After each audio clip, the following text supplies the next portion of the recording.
be an article tomorrow, but I wonder if it wouldn't be a better idea or a good idea to sort of draft more of a narrative about, thanks to the community for supporting this. And we put a lot of time in as well. And then all of us just sign it and submit it to the two papers. Or have somebody draft something and just like send a thank you around. The reformer prints thank yous on Monday. Monday. So I have a suggestion, if I can find it.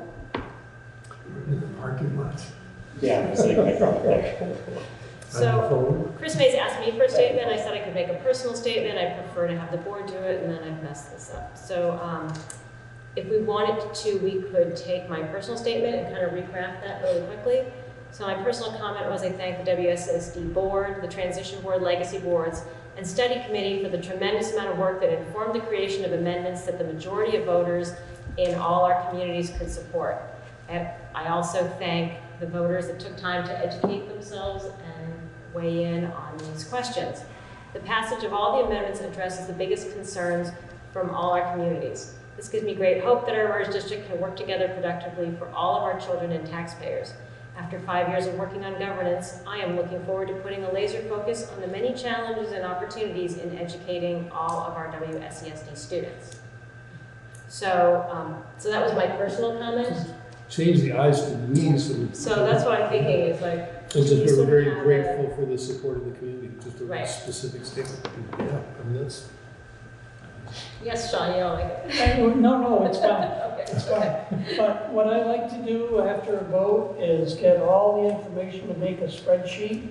And it's not quite as rosy as what you just talked about. There's specific towns that did specific things, that made specific decisions. And so it's the numbers don't really show a rosy unification.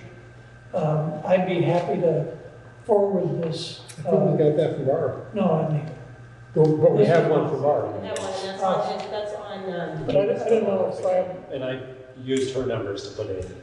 But what I did was added up like all the checklist numbers, and so 6% of the population voted in the whole district. Brattleboro's turnout was 3.7%. Emerson was 11.9%. Guilford was 5.3%, and Putney was 11.3%. And Putney and Dummerston both voted overwhelmingly not to increase representation for the town. So, I mean, it contains a lot of information. So I wouldn't necessarily, from my perspective, looking at the demographics, I wouldn't say, yes, this is wonderful. I think the outcome is good. So I think it's the first time that we put something in front of the voters that they've approved, and I think that's a really... Well, we have the vote on the 21st of May.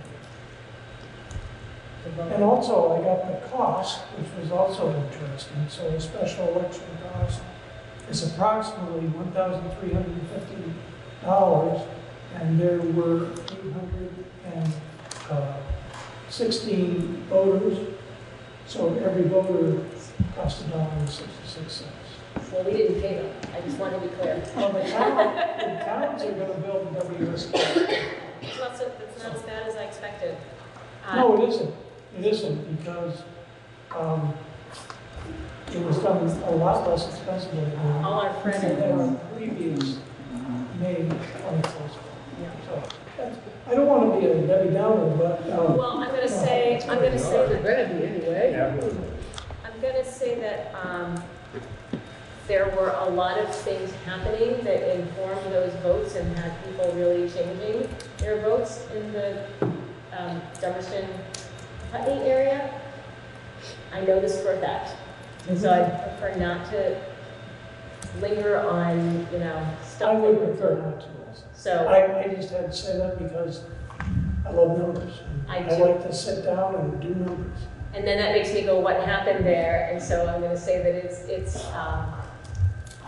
the net result, I think, is good, and I'm going to concentrate on that. And I we will have also. passed article amendments. We have articles that are approved by a majority of our voters, however that happens. So we can just be happy for a minute and I stay. just want to point out the one, I think, really positive example, and I think it's going to, and I think getting the numbers out is a really good idea because then people can see the specifics of it. But the Brattleboro voters that came out in the snow to vote voted 2-1 to protect the interests of the surrounding towns, and despite an effort to get them to not vote that way.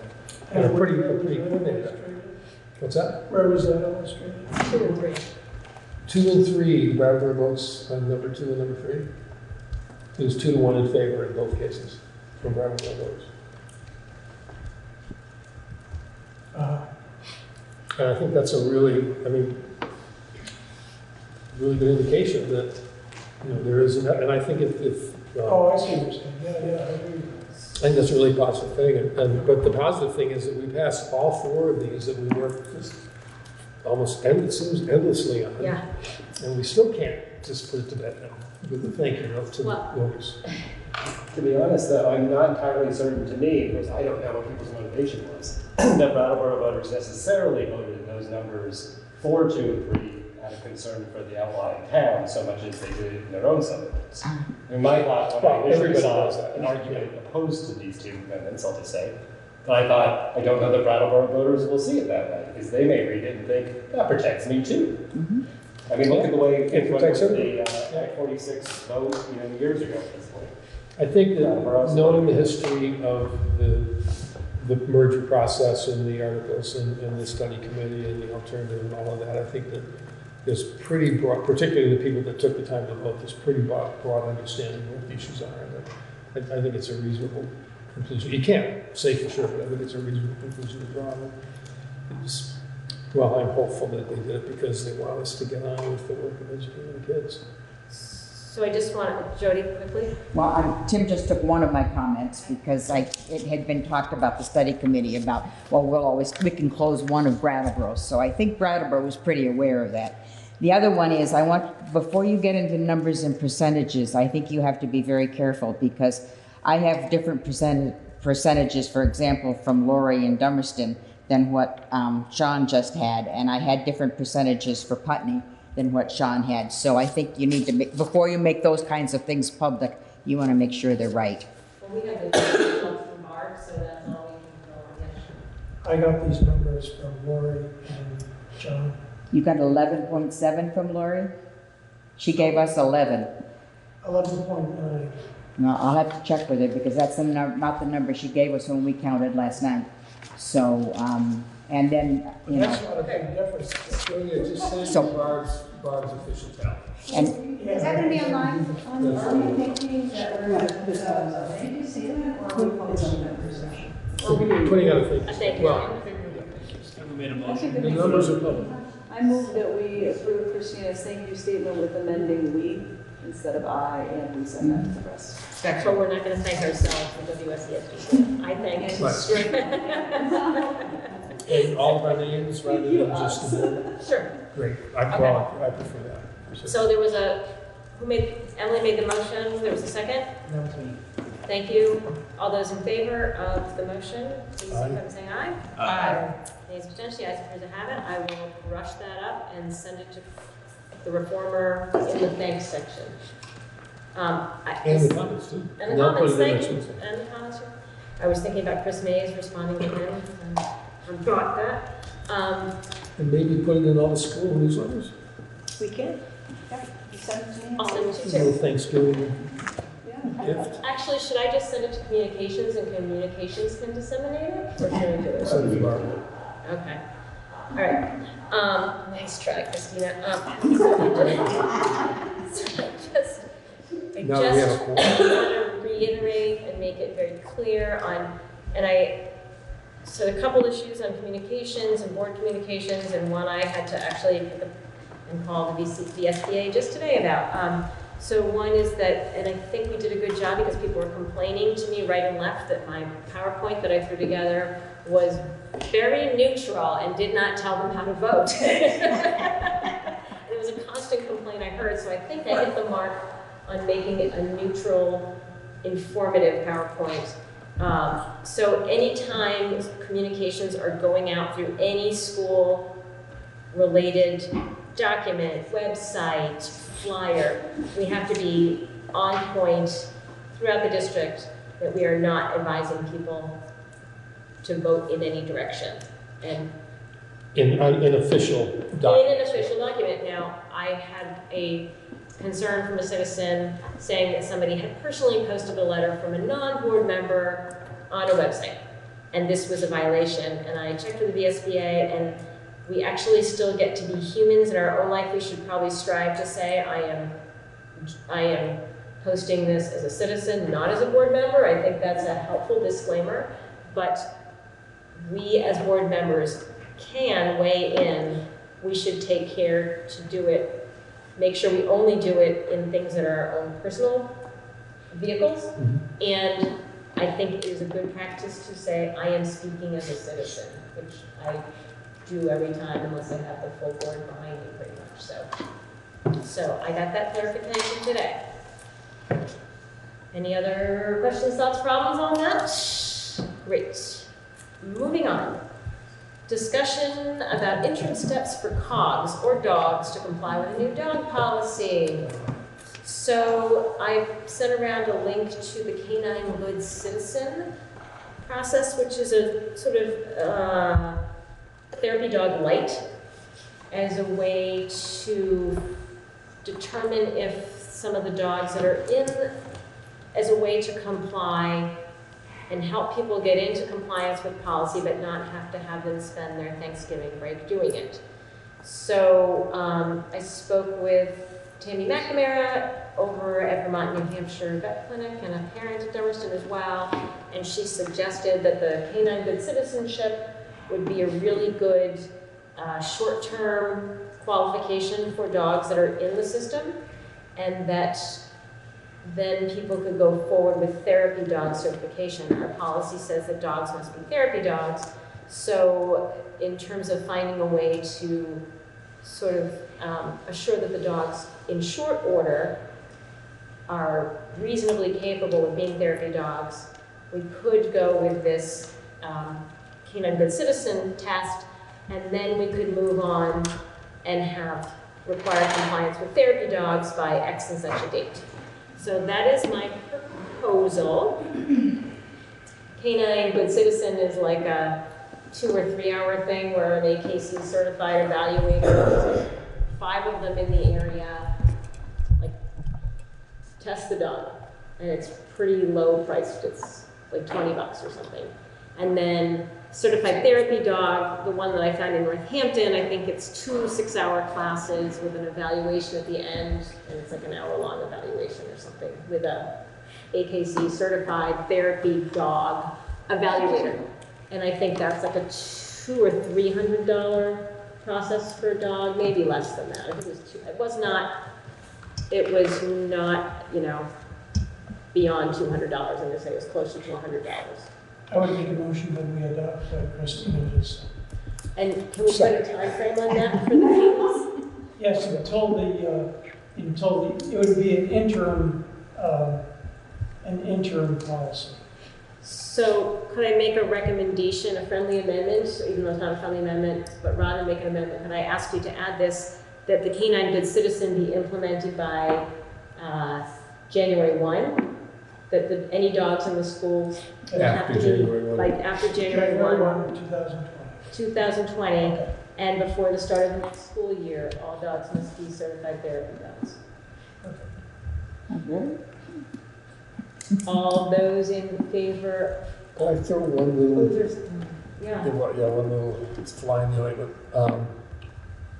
do we want to articulate our understanding that some family, that there may be important reasons for a dog from a family that can't afford even that small fee to be included in this process, and that the district will consider. exceptions. I mean, you make people self-identify and put them on the spot, and they have to come and tell you they can't afford it, but I'm just wondering if there's So some this way. isn't like families are bringing their dogs into schools, these are like coming with staff and they're to helping in the school and the classroom. And there are no parents or no kids that they're bringing their dog in because it really calms the kid, there's not, okay, great, never mind. Okay. Never mind the fly, I took it out. Thank you. Yes, Jody? Jody, Norma, why wouldn't you stay with the good citizen dog all the time then? Why go with a more expensive It's a one? little higher level of training, and I think it's 2 6-hour classes. I don't think that's a huge, like if it, A dog can pass the good citizen thing, but yet not be great with kids and what a kid would do. And that's Oh, more. I would have figured, differently, okay, I don't know, I would have figured Yeah, differently, but, I checked them out. all right. Okay, that makes sense. I think we have to think about liability, and I think we have to think about all the kids, and so we have to think about this big district and how policies look, and so I think this is a way to make it easier on programs that are relying on dogs in a certain way, but I think it gives us that kind of assurance, so. Yes? Is this just for dogs who are already present in the Yeah, school? yeah. Is that going to be in there, your motion thing? Because some staff. So let's restate the motion. May I restate it for you? Dogs that are currently working within schools in the WSESD shall be allowed to remain in their current roles. Boy, this is really stinky. After January 1, with completion of K-9 Good Citizenship certification. After January 1, 2020, they are allowed to stay. Does that make sense, Tim? I wonder if we should, I think so. I misunderstood before, but I think I. Okay. I wonder if just because between now and January 1 is all these holidays, and maybe we should make it February 1 so that people have time, or it's just. But for principals and staff, that's going to be the time they can do it. Oh, duh. And Watch a movie or something. starting with school year 2020, well, I want to say like August 2020, starting with school year 2020, all dogs in schools must be certified therapy dogs. Does that grab the motion? Yeah, we've already passed that. But I'm just restating the motion. Yep. Second. Or service, right? Because if there's a service Yeah. dog, then there's already a certification there, so we don't even discuss. They don't even have to. They don't even have to, we can't, that's, I know, Yeah. but in your motion, you might want. no, Is that- we Is can't. that separate? That we couldn't, that's separate for a whole pile of reasons. Perfect. So that was the motion. Who seconded that? I forget. You gave the motion. Well, I restated your motion. Oh, Yeah. Seconded, okay, great. David seconded. David seconded. Okay, all those in favor of the motion, please signify by saying aye. Any abstentions? The ayes appear to have it. The ayes do have it. Let's put those dogs to bed. Who thought we would become such experts? Oh, now the, You're getting punchy. Aye. So the superintendent's search discussion. So I just wanted to have the initial discussion that we unfortunately will be having a very sad shopping trip to find someone to fill Lyle's fabulous shoes. And so there are options, and I don't know, we're not deciding this tonight, but we got to get cracking because the good ones are going to be off the shelf and it's budget season. So David had a suggestion of the select board went through a process for searching. Yeah, there are two people, well, Curtis Reed, because the select board and the school board both have a commitment to diversifying staff, but Curtis Reed and Jennifer Jacobs, who is a professional recruitment person and really effective, contracting with the district to help us find a human resources professional for the town because it's gotten big. And they were incredibly effective. The breadth of the search and the candidates that, and there were 16 candidates that we were actually, not really into the sustainability. There were at least a dozen candidates that were really interested in it, and 6 or 7 that would, any one of them would have been fine. And we wound up with the absolute top choice. And what they did a campaign that identified all the things that are really terrific about the town, all the initiatives that are underway, the training, recent trainings and staff, the fiscal structure and the quality of the employees and the administrative team, and then just the characteristics of the town and the sort of the forward-looking aspects of the town. It just really sold the community, and we attracted somebody from Massachusetts who wasn't really thinking about moving to Brattleboro, but and this is a really, I mean, there are a lot of initiatives, a lot of creativity in this district. Things are really pretty stable, other than being in Vermont. You never quite know what's going to happen, but it's really, and our salaries are comparable, so I think we could probably attract a pretty significant group of people if we hired some, use some professionals to do that process. But I think that's something for us all to talk about. It was just an idea that I had because it worked really well with the town. We used a similar process to identify sustainability coordinator, and we're down to 2. We again we had 7 people that we had in for interviews actually, because there were so many good respondents. And it's a really effective. They're professionals in the business, and they know the outreach, and they know the processes, and they know how to attract people and where to look. But I think separately from that, I think what we should do right now is identify 2 or 3 people to start putting together a plan, because we really need to develop really good relationships with our administrators right now and find out what they want, where they think we should be moving, what do they want from leadership, because it most directly affects them. Yeah. And the same with the staff. And I don't know if there'd be a series of surveys or whatever, but I just think if a couple of people should sit down and think about this as a kind of how do we want to conduct this campaign? Well, and it would have to be an SU level committee too, so we have to have some Vernon folks on board, which is good because. And we meet Monday, so we can take it up. So, yes. I would like to say that in the last process when Lyle was hired, that it was an internal search, and it's turned out to be extremely successful. So I wouldn't be in favor of necessarily not doing, making it available to candidates that would already be within the Absolutely. WSESD. Certainly would be made available, yeah. Yeah. So I think it's important to say that. Oh, yeah. Because Oh. if it's going to be an open, I'm just saying it needs to be an open process. Yeah. But absolutely. Yeah. I hope we find somebody from within this really cool that we really want. Somebody that's familiar. I mean, we've been lucky for the last couple of years. Yes, we have. We definitely have, yeah. Hard worker and we burned around. So we are having an SU meeting on Monday night for budgeting, but I think this probably needs to be put on there. So is there anybody that's interested on being on a superintendent search committee from the WSESD? I'm good. I would too to start with.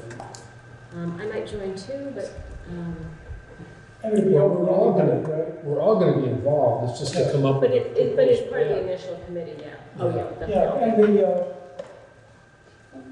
And I wasn't too familiar with the search committee for a superintendent, and Lyle was, because Ron had been there for 15 years, so there hadn't been that. And there were all kinds of community groups that got together and did interviews, and so there was a pretty. I don't know if the Vermont School Board Association helped with that, or whether that was something that was done in-house. Yeah. So there were groups of community members, teachers, administrators, board members. Seemed like I was business people, because it was really important to convince the board that because we heard a lot about what are you talking about? You're not even going to look. But that process was so overwhelmingly supportive that we all just kind of said, okay, jump in. But I think we use that similar process in the principal hiring process. Yep, and I think was those, very we're gonna want to effective. involve those groups as well. It's just, how are we gonna do it? That's what we'll work on. I mean, there is a model, so, as I'm sure there was documentation on how the last one was accomplished, so there is a model there. Yes. I just want to throw in the fact that when we were hiring our principal in Dummerston, that Lyle ran a wonderful program. That's what I just said. Oh, I didn't hear you. See, I can't hear you. She ran an excellent program. We had, 19 people apply, and she ran it very, very well. But our three most recent principal hires, the same thing, very inclusive process, Yeah. and that's really what we want. And I Even would more so. presume, or maybe I shouldn't presume, but I'll ask a question. Since Ron helped in the previous process, would you also be available? I will do whatever it is that you think would be most helpful. And if it's creating, this is what we do with principals, or this is the path that I went through, and giving that to you, and then stepping back, or I can certainly find administrators. There are already administrators who expressed interest in being involved in the process. So whatever it is that you would like, I'm happy to. That was in her list. Song there and plays by June 30th. You want the summer off, huh? So we'll bring this up at the next SU meeting, and we have some people willing to sort of put in some of the work. Thank you, Lyle, for volunteering as well to put in some of the work. We have come, yes, Ruby. I just wanted to just highlight something that David said and remind the board. At the annual meeting when Curtis Reed spoke, he spoke pretty eloquently about hiring and recruiting and thinking about a culture of a school district and in a town. And I really would urge you to reach out to him. I mean, I think that it's really an important thing for us to think about at any kind of a high-level change like this. Thank you. Moving on, any public comment on non-agenda items? Because there was everything on this agenda, so I can't imagine we left anything. Oh, Tara, well done, yes. As we discussed earlier, there was the vote for additional board members to be added at the Bratt role. We're also up in 2020 for quite a few members on the existing board to be replaced. I would like to make sure on the docket for board meetings and communication is how do you put your name on the ballot? How do you apply? What's the process? And making sure we do like we did with the merged board, where we have a very concise informational meetings with the community members. We get to ask questions. We get to see who we're ultimately going to vote for as the 2 additional people from Brattleboro, and also as replacements for said people who are leaving, or if they are going to put their name back in the hat, that would be nice to know as well. Yeah, I think that's policy amendments, sort of because it's finishing up on the amendments. So I think that's on our docket for our next meeting, and then working with communications to make sure the word gets out, because we got to figure out what the seats are. Yeah, and Barb will count the days when people have to have taken out the petitions and have them back in and all of that. It's coming up. Really nice to It's coming see a concise document of what those days and rules are available to people, so that if we're talking to somebody who's interested, or we all can be directed to the same document for the same set of information. That'd be really nice to put out there. It's even more complex than that, 'cause we have to figure out what the terms of the 2 new people are going to be. That's the first thing we have to do. Because Emily's term is up, yours was 1 year, mine is 2, so we're gonna have 3 Brattleboro people coming on, and they can't all be 3, so anyway, it's No, it's a mess, so, yeah. It's a mess. That has to go back to the attorney. Another It's all mess. statutorily, that has to go back to the attorney. We just Yeah. didn't tackle it, because if it didn't pass, we'd be spending money on the attorney, and if it didn't pass, that's a waste of money. So, yes, Liz. Just so it isn't as rushed as the last one, because that last one was like really rushed. So make sure you get it together, so, maybe, the last vote, you mean, like the one we just had? We didn't have a lot of No, well, positions. this, Oh, the petitions, yeah. Yeah, so that. But we have more time now. Maybe the expectation that they would go to each town. Well, the voting will occur on town meeting. Yeah. We have a deadline. Yeah. So the deadline, we know the deadlines, but Monday. we don't know what the seats are going to, what's going to be open. It's 3 months away. It's not that far away. It's not that far away because we have to count 6 Mondays. Yeah, but I mean, the vote is just Exactly. 3 months away. Very And close. it's not our meeting, it's the town meeting day, so it's really going to be mid-February. People are going to have to have the petitions in. I think it's even earlier than that. It may be the end of January. I'm just counting Yeah, back you're right, 6 yeah. Mondays. Yeah, because there's only 1 week in March Yeah. and then 4 in February, yeah. So, So, Wow. And I think it's 1% of the checklist in each town, so Yeah. it was 30 in Guilford, so. so we have to, we will iron everything out with the attorney. We'll have a policy amendment meeting coming up, sorry guys, and get those things ironed out to get a ballot together so then we can figure out what petitions people take, can get the timeline to people. But we have a wee bit of time to get that done. So, there being no other public comment on non-agenda items, we have 2 executive sessions. 2 to discuss the evaluation of employee. I'd like to invite Lyle into that under 1 VSA 313, as well as another one on possible litigation, which I'd like to invite Lyle into as well. Do I have a motion? that way, Thank you, Emily. not very far. Any discussion? All those in favor of moving into executive session, please signify by saying aye. Aye. Any abstentions? The ayes appear to have it. The ayes do have it. We'll move into executive session. There will be no decision.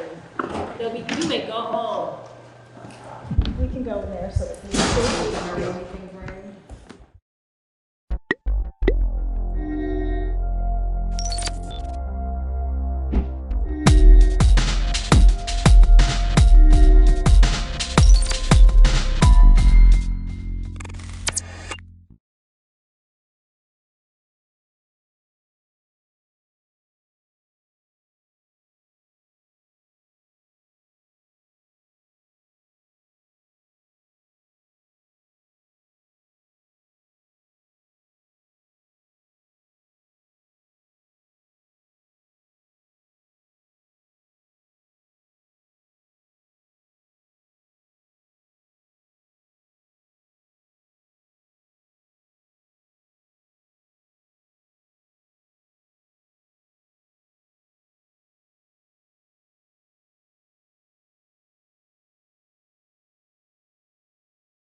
Because we have a very full agenda today.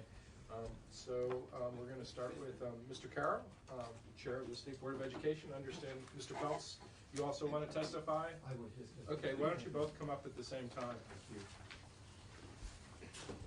And just, introduce yourself for the record. Yes. My name is John Carroll.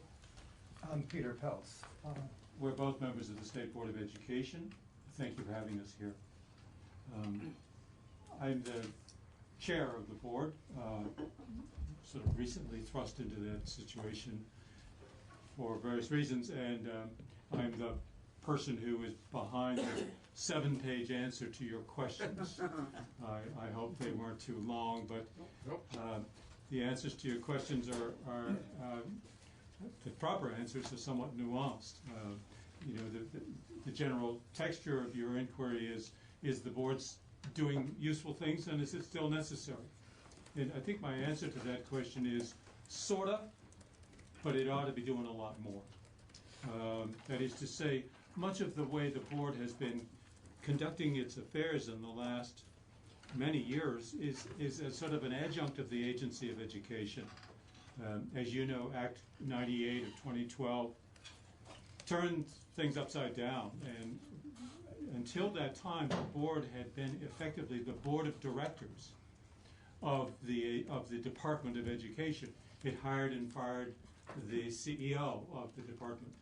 And Act 98, of course, turned that around and gave that authority to the governor.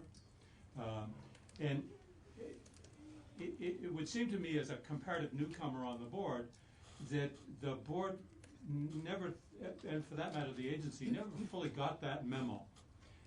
And that many of the things that the board still does date from an earlier time. So, for example, much of what the board does is overseeing the activities of the Agency of Education, sometimes sort of putting its stamp of approval on there. But very often these things are specified in statute. They're vestigial from an earlier time. And frankly, the board spends the majority of its time on this kind of administrative oversight, to which, frankly, I don't think it lends a great deal of value. We are a group of lay people. We're very much, in some senses, like the legislature itself. We are independent citizens. We are different than the legislature in the sense that we are not partisan. We don't have political affiliations. We are not, I want to make very clear, we are not a group of advocates. You know, many of the boards that you deal with are a collection of advocates from this point of view and that point of view, what you might call the stakeholders in any particular issue. We have no stakeholders. We are individual citizens. In fact, I noticed, looking at the history of Act 98, there was a provision in the early bill of Act 98 to assign to the board certain representatives of certain interest groups, like the Principals Association or the VSBA. And that was dropped out, and I think that that was very wise and attentive to the board's kind of unique function. It's a very diverse group. A few former educators, a lot of people from other backgrounds, former legislators and business people like my colleague, Mr. Peltz. And the age is quite remarkable. The youngest member of the board is 16, bless her heart, and a very talented and terrific young woman. And the oldest member of the board is 60 years older. I don't know who that might be. And we have everything in between, and we bring a diverse set of perspectives to our work. But we don't bring a lot of technical expertise. So in that sense, this seems to us little point in scrutinizing in detail what the agency is doing. They are more expert than we. Much of this is by habit and custom. Much of it is actually still enshrined in statute. And so we are working, in fact, I have a phone conference tomorrow with Legislative Council member associated with the Senate Committee on Education to begin formulating kind of what the chair calls a placeholder piece of legislation that would get started on documenting what these vestigial pieces of statute are. And presumably, both the House and Senate committee chairs have indicated great interest in our goal of reinventing the board. And frankly, that is our goal, to reinvent the board. I know that the board has its critics. Just a historical note that might be amusing at the very least. You know, the State Board of Education has existed for well over 100 years. It had its early formative shape in Civil War times. And it has existed and been terminated probably 3 or 4 times over the course of that 120 years. It's interesting to notice sort of when does the State Board get executed, exterminated. And it's usually at a time when there's a burst historically of localism. Local control becomes a fervent issue. It's always an issue in Vermont, as you know, but it has these sort of peaks and valleys. And of course, Act 46 kind of really nudged that bear. And you all knew that when you adopted Act 46, and you all knew that when you handed to the state board the dirty work to actually implement it. And sure enough, we offended many communities, and some of us, I think, felt a great deal, many of us, whether we voted for or against the state plan, felt a lot of regret about how we were changing the landscape for these communities. But we felt that we were directed by you to do so. Of course, as a consequence, we've taken a fair amount of heat for that. So historically, the board has gone in and out of business, usually going out of business at a time quite like this, when there is this stirred up fervor. Our goal, I think I would characterize what the board does now is most of its time is on this administrative stuff.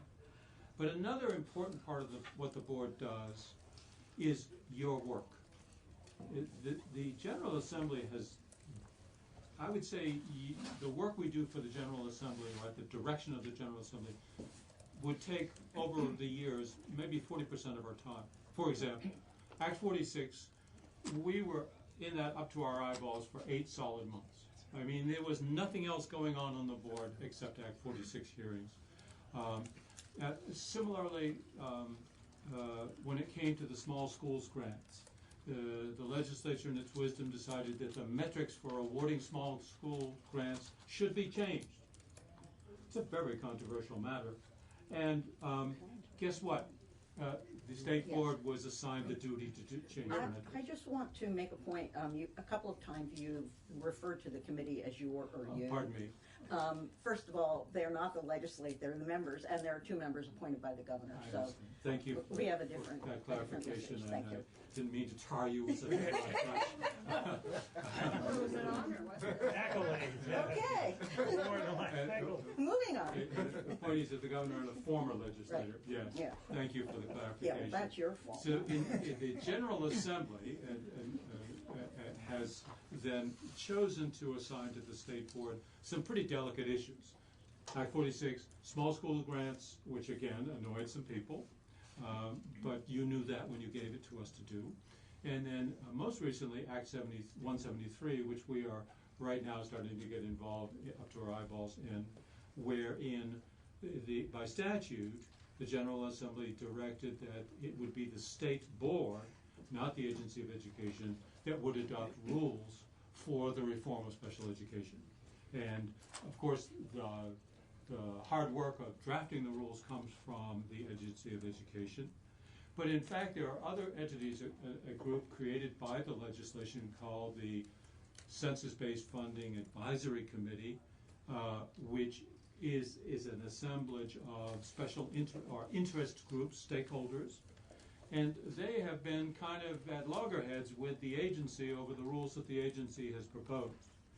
And I think outside observers might note that the fact that the state board ultimately has the final say on these rules has contributed to maybe a convergence of views among the competing parties. Rob has a question.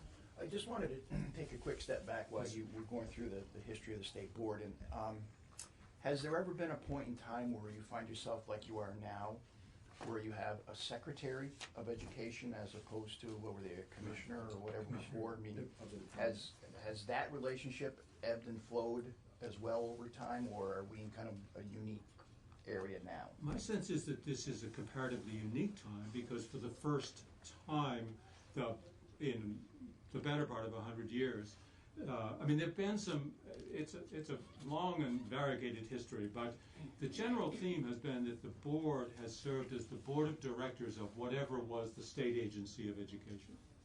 And you know, boards of directors hire and fire, and the executive director does what they say. Those days are gone, and the secretary quite correctly and occasionally has to point that out to the board. And moreover, there's not much point in critiquing the work of the agency if we have no authority to direct that they make it better. So very frequently, things will come to us and we say, gee, this could be a lot better, but okay, we'll sign off. And sometimes we'll say that, and the agency will voluntarily go back and improve it. I mean, there's a collaborative, respectful relationship between the two, but ultimately we need to move past the time of, for the last 100 years, where we were calling the shots. We are not calling the shots. I just want to also just clarify that education in Vermont is perhaps after healthcare, the single largest economic activity of the state. On any given day, any given school day, there are 90,000 Vermonters in our schools. Think about that. That's the entire population of 5 counties. Are not at home, not in their county, they're in schools. Think of the power of that. It's sort of like healthcare. It's a huge driver of the economy. In addition to the 75,000 students, there are about 15,000 adults, teachers, administrators, school bus drivers, food preparation folks, all kinds of folks associated with making schools work. There's 100,000 parents, roughly, who are not in the schools, but they're waiting at the schoolhouse door at the end of the day, and they want to know what happened, and they most of them really care a whole lot about what happens in schools. So education in Vermont, K through 12, involves probably at least a quarter of all Vermonters. And it's expensive. As you know, it's a third of state spending. It's a huge enterprise. It's also an important economic driver. It creates about 15,000 jobs, some of which are very well paying. So it's kind of a big gorilla in the midst. Excuse me, Senator, would you like to interrupt? First of all, my apologies. I guess I didn't get the memos, and I've been up at National Life along with Tim Briglin looking for a parking space. Anyway, so I apologize for missing the first part of your presentation, but just from what I've heard, I guess my question is, why do we feel that we need to have a board of education to direct the future of education as opposed to the agency of education when we have agency of natural resources? We don't have a board of natural resources, and the fact that all the members are appointed by governors, not the same governor, but appointed by governors, as opposed to coming from local school boards. Or so I guess that's my bottom line question is what, and the legislature did assign all of these things to the board because it was there. If the board hadn't been there, those things would have been assigned to the agency. Is that the way I see it? I mean, I'm not sure because I'm not in the education committee, but. If I may, I'd like to answer. I do my best. Again, Peter Peltz, I was on the House Education Committee for 8 years, and I was on the committee when Act 98 passed. It was not, it was controversial. There was, but I can tell you why I voted for it. I really think, well, first of all, our Constitution, the state has a vital role in providing education to the youth and preparing them for their adult lives. They called it virtue in the Constitution, but they were really looking at it was in the best interest of the students and getting them ready for their adult lives. That hasn't changed.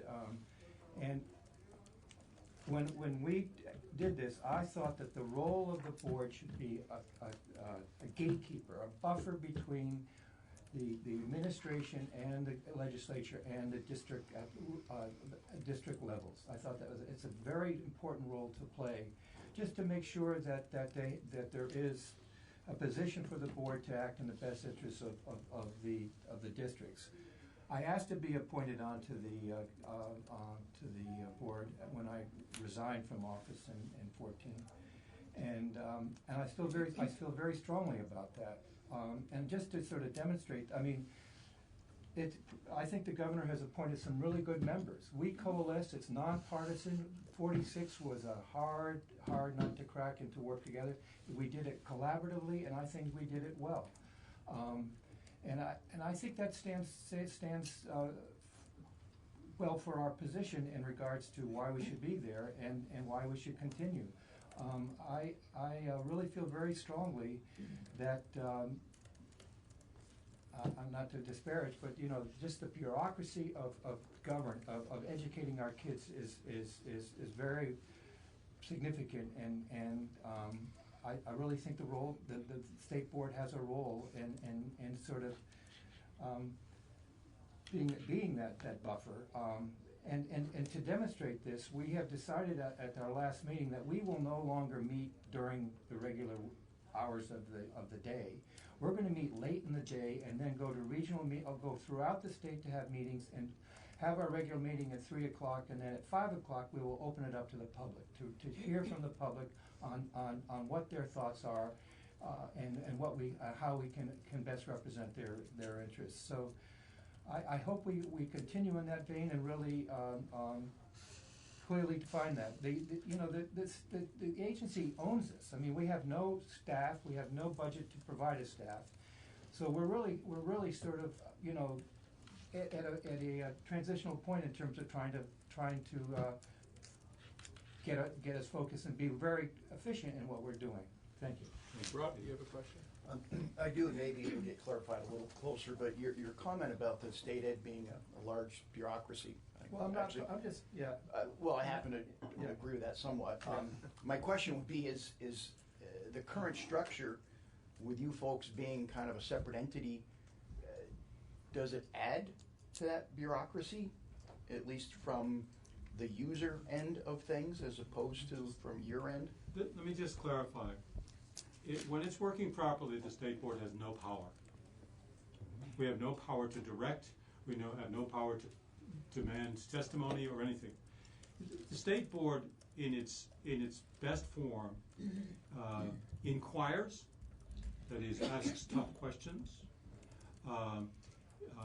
and integrates conflicting information, which is all around the state, and informs the General Assembly and the governor about issues that perhaps, or informs the agency, or informs superintendents, whoever is closest to implementing solutions. If I may, I'd like to return to Senator White's question. Why have a board when the natural resources people don't? Education is not constructed in any way like any other government enterprise in Vermont. Nothing like it. Education in Vermont has at least 5 major constituencies and power centers. So when you, for example, use the term that the agency directs education in Vermont, frankly, it influences it, but education in Vermont is so democratized and so locally based and so heterogeneous that, frankly, nobody directs it. Not even the General Assembly or the governor, and certainly not the agency or the board. Yes, the agency can adopt rules and regulations which require certain behaviors, but frankly, what happens in the classroom is far beyond the influence and control of anybody, except perhaps the principal and the teacher involved. It's an extremely decentralized democratic institution.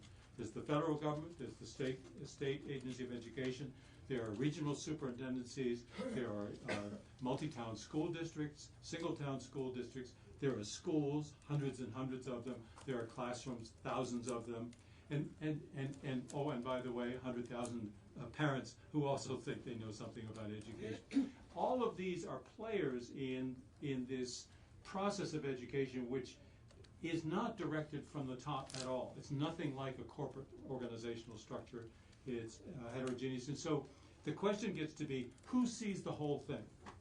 Who has no stake in any of it and sees the whole thing? And that, I think, is the unique role of the board. We're not players. We don't have power. We shouldn't have power to direct or force. We're not a legislative entity. There were times when the board got over its skis, as they say, and did do that, and should, at least in this leadership, that will never happen again.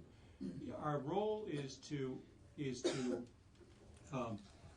number one, we need to be available to the legislature to do what it has asked us to do, things like Act 173, like Act 46. If you don't have the state board, you won't have anybody in the field with a broad, non-political base to implement some of your directives. And moreover, without a state board, you basically will have no entity in the state that has a nonpartisan, a nonpartisan, independent overview of education, and has the license to attempt to bring about consensus and shape the future of education. Can I ask a couple of quick questions, John and Peter? And these are very, because of time constraints, I'd ask you to consider just very briefly. I'm sure you understand that we sunset organizations. An administrative branch comes to us, or like an agency, and says, here are the organizations you want us to review. We think these three should no longer exist and should be sunsetted. So my first question to you folks, very briefly, is it your expectation the State Board of Education does not want us to sunset them? Yes. Do not. Do not. The state board does not. You don't? Okay, that's first. Second of all, is it your intention to continue to work with the Agency of Education and the administration to clarify whatever that new relationship is with your new role and your relationship with the Agency of Education? Of course, but also the legislature. And that's been evolving since '98 was enacted. Okay, all right. The third one is you just answered. Well, let me phrase the other question first. You do realize what a precarious position the State Board of Education is in at the moment. Perhaps you could help us understand what makes it so precarious. So I'll give you the example. I come from Stowe. Now, I'm not involved in any of the local school boards in Stowe, and I'm not involved in any of I don't have any decision-making authority with Stowe. You can't go down and get a cup of coffee without hearing about the State Board of Education, et cetera. I realized that the sort of base closing duties were given to you folks, and you had to carry them out. Nobody likes that kind of function, but you are in a somewhat precarious position. Yes. So I want that acknowledged. And then I do want you to ask or answer if you're willing to work with the committees of jurisdiction in the legislature after you've sorted that out to explain yourself better with all the stakeholders involved. And not so much as a small group like the 6 members here in this commission. It's my expectation that you'll do that. You'll House and Senate committees of jurisdiction. Oh, absolutely. I mean, I met last week with both the chairs of the 2 committees. I should think government operations also has an interest in this. And it's our hope to introduce legislation, or the committees will introduce legislation to restructure the relationship between the agency and the board. Probably move toward independence of one another. I think we're a pain in their butt sometimes, and frankly, that's what statute requires us to do, and we have no desire to do that. It's not a very good use of our time. So those legislative changes will have to be around here a lot to explain why they're worth doing. And our hope is that your committee will say, this board needs to change, they want to change, and let's give them some headroom to work that out with the General Assembly. Okay.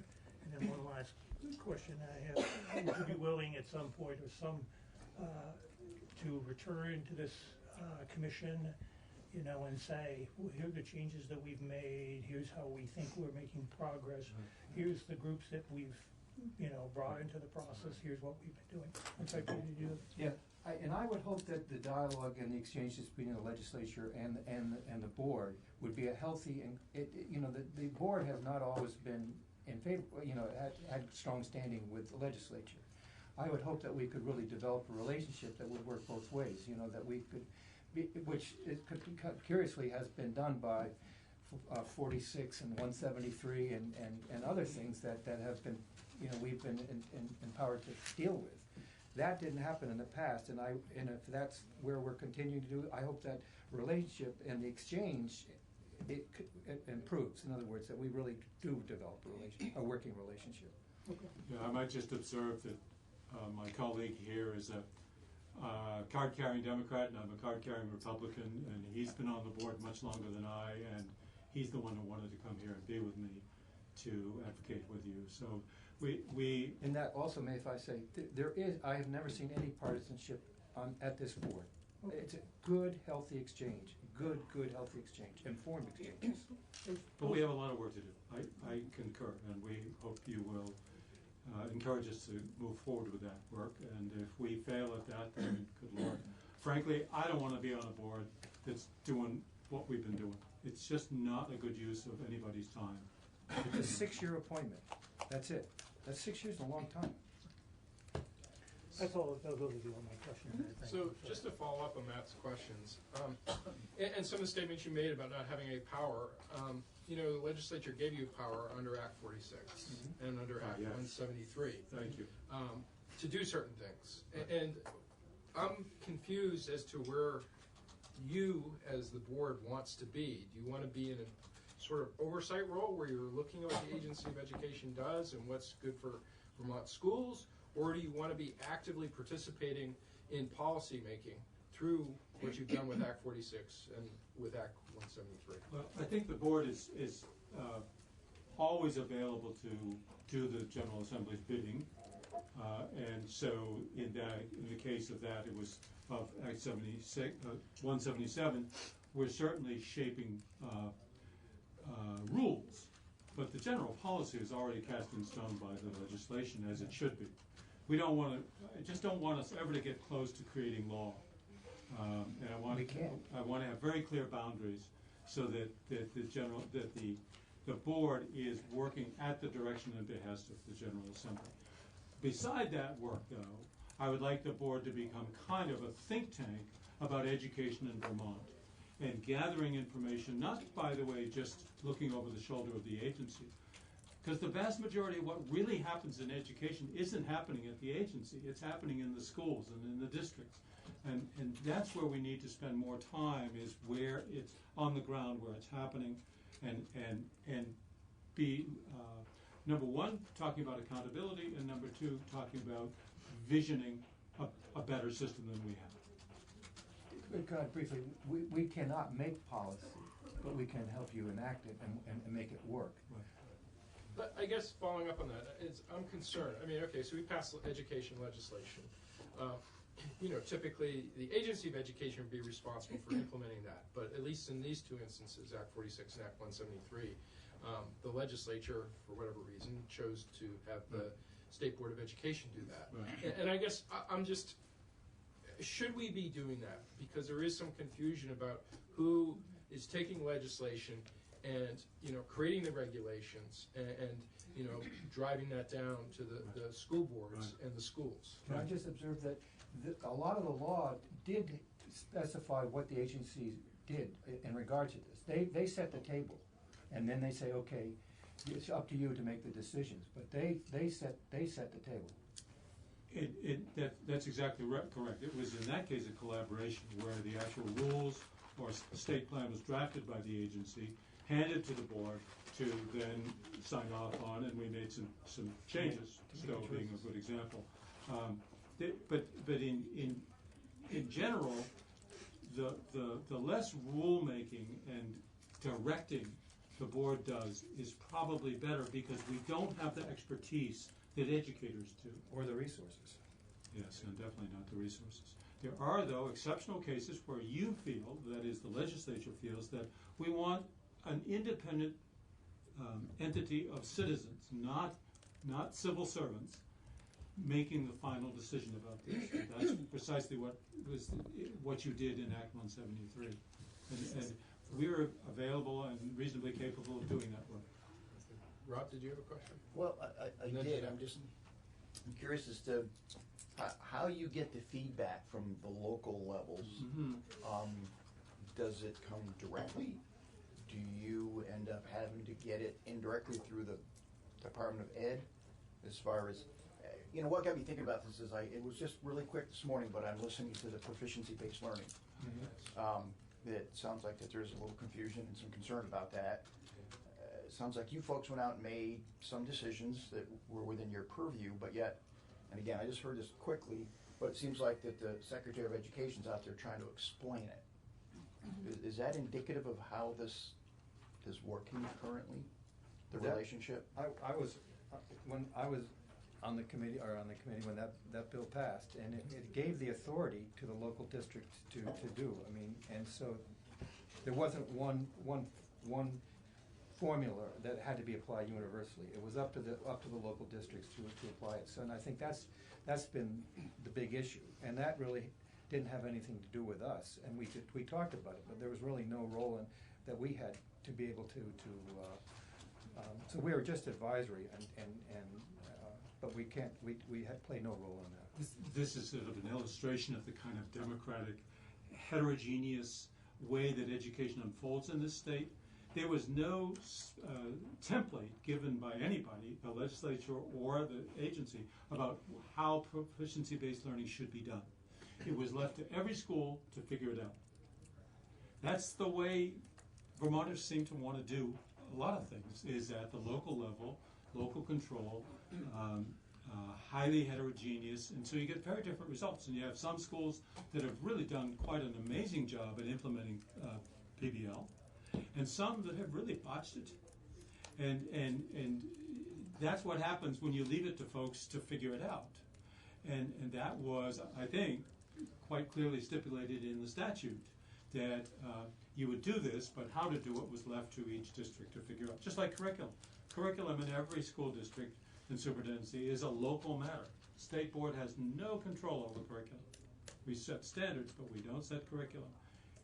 So I think part of what we see, and it's a concern of the board, is that with any new initiative, you get in some schools, you'll get terrific implementation, and it really benefits the children right away. You can see it, and it was a smart law. And then in other districts, it's very slow to roll out, and maybe never does. And those children are at a disadvantage as a result. So part of the challenge that we face in our state is this wide variation between sort of strong districts, well-resourced districts, and districts with different resources and, frankly, different aspirations for their children. It's like we're dealing with two different nations sometimes, and that's how it felt during Act 46. Jeanette? No, I'm not going to ask my question, but that is true with lots of things. It isn't just education. If we look at our justice system, we have 14 different justice systems in Vermont because we have 14 separately elected state's attorneys, and we have 14 different elected sheriffs. So I just came from Waterbury with a meeting with Mike Sherling, and I mean, there are issues there too. So it isn't just education. Yeah, it's Vermont. Yeah, we do things here. And it does seem to me that the legislature passes. I mean, I'm surprised that I wasn't involved in Act 46, but I mean, I voted for it, but I misunderstood it. I have to admit. And the legislature passes legislation, and then the executive branch implements it and administers it. But here we have a non-elected, right. What's the word? You might say we're not accountable right. to anybody group implementing the legislation. And I'm not sure that that's, anyway. Well, that's for you all to decide. Right. It really is. And I hope you think about what would it be like without the board. I mean, that's I think I firmly believe we play a vital role. Otherwise, I don't think we'd have the quality of the people that are on it. Quite honestly. Well, no matter what we do here, any recommendation that we make clearly goes to the two education committees, and they're the ones that. So we don't have any final say. Right, but you have influence on, and we're hoping to encourage you to give us room to improve. And thank you for offering that time. Thank you. Well, I think we need to wrap up now. Yes, of course. So thank you very much for testifying, Mr. Carroll, Mr. Phelps. Thank you for coming. Thank you all. Nice to see you again. We're glad it My worked pleasure. out time. Thank you. Glad you could be here. For most. Let me go see if the gang is out there.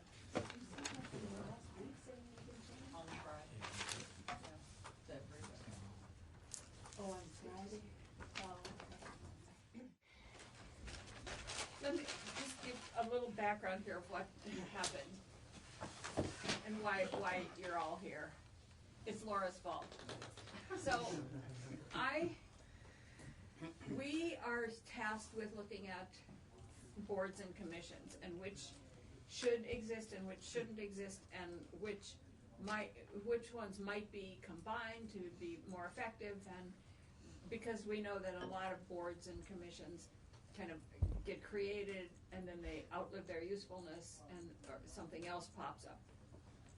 So I was having this conversation with Laura, because this is an area where I know nothing, and I really, it is not my area. So I was having this conversation with Laura, and she said, well, you can't, how can you decide what kind of governance you need if you don't know what it is? Not big IT, but little IT, it. And she said the oversight committee has been working, and I'm not sure if they've been working with you over the summer, but you are involved in this, that you've been working on looking at what it is we need to know about. Is that fair? What it is we need to know before we can start asking the questions about how should we govern. And you're not looking at governance necessarily, but you're looking at what it is we need to know about this whole area. So we decided that it would make sense to just have a roundtable discussion about where you guys are and what it is we need to be thinking about before we start thinking about governance. Does that make sense at all? Yeah. So, may I enhance that? Yes. May I do that now? Yes, Okay. you may. So, specifically, the Joint IT Oversight Committee has been looking at cybersecurity, and also some of the larger IT projects. And I think that what I really wanted to share with you when you and I met was that the cybersecurity issue is very serious, and that the legislature does not have a handle on it, and that we really needed to focus energy on getting a handle on it, which is going to be difficult, and that I hoped we would focus our efforts on that in this session as opposed to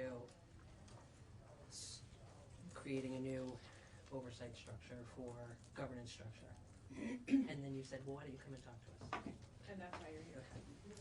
Now, I should say that we started our effort, though, by trying to get a handle on the totality of IT in Vermont, starting by looking at, in effect, every agency of state government, every department of state government, every independent officer, the legislature, the judiciary, of just creating a map that says, what is the IT structure? Is there one there? Who's responsible for it? What is the relationship between it and the Agency of Digital Services? What's the role of the Chief Information Officer, if any, with respect to these? And we found stuff all over the map. And to me, it's clear that, well, of course, I asked the question, why do we need a government structure since everything we have is working so well right now? And it's not. That's a cynical view. There are lots of things that appear to be uncoordinated. The overlay of this, I think, is to also be thinking about IT in a broader sense, because the whole issue of information technology and telecommunications, for example, are increasingly intersecting. We used to deal with them separately. We used to say that telecommunications was the responsibility of the Department of Public Service because that's the old regulated telephone company model. But now, where IT stops and telecommunications begin is a line that nobody really knows, and it's increasingly intersected, and certainly when you look at the Verizons and the AT&Ts of the world, their feet are clearly in both camps in terms of both the internet and also the transmission of telephone signals that used to be solely the regulated telephone company's role. So that to me is one of the bigger issues that we really need to think about. What's compounding all of this, though, and making it more complicated is the role of the federal government versus the states. In the old model of telecommunications, we have oversight through the Public Service Department and the Public Utilities Commission. We've got control of these telephone companies. But as the telephone companies move into the internet, and as the internet moves into transmitting telephone signals, many of us use Comcast or whatever as our landline now, And indeed, many Vermonters don't use a landline at all. Their telephones are solely in the net. And all of that is the almost exclusive, there's some exceptions, responsibility of the federal government. It preempts many of the things that we can do. People knock on our door and say, you got to prevent 5G because it's going to kill us and end the world.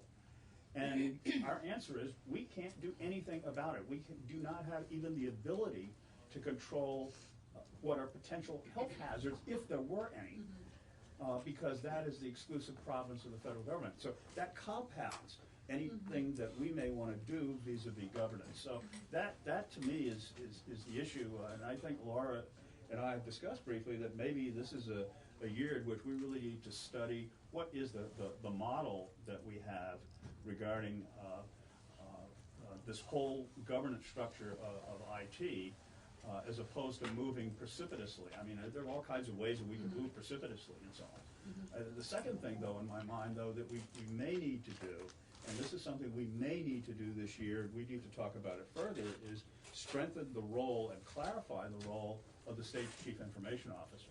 Because one of the things in terms of the matrix we did is to clear this, is at least establish the fact that we're all over the board, and the notion of some dotted line responsibility to the chief information officer for information technology throughout the state may be a role. Don't kill everything until we study it about how things are organized now, but look at the role of the chief information officer as, in effect, a dotted line responsibility to stay on top of IT throughout state government. That may be something, a limited step, that may make sense at this point. And I know there are differing views of that, but so that's kind of the long-winded summary of just what I see in the landscape. Yeah, I know that this came up last year. So Senate Gov Ops is in the room right here, and institutions is here, and finance is here. We're right there all. And whenever anything would come up in finance and institute, it seemed that it was going like this. Well, we do that, but we don't do that. They do that. We do that, but they do that. And so from a governance standpoint, we started saying, well, who is responsible and who does run the shop? And we couldn't figure out. You guys might have been smarter than us, but we couldn't figure it out.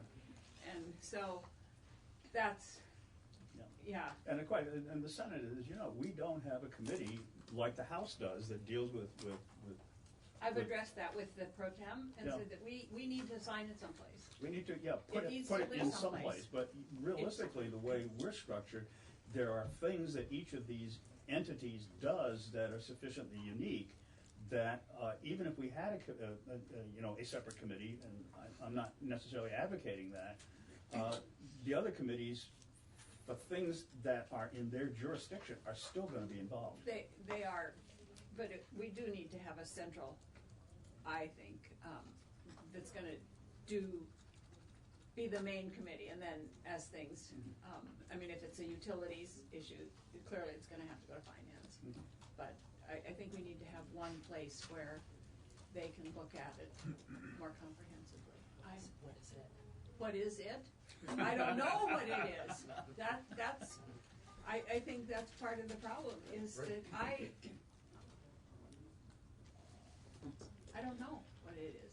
So that's what you're here to tell us. Well, I think maybe it might be useful for you to hear from Secretary Quinn as to what his view is.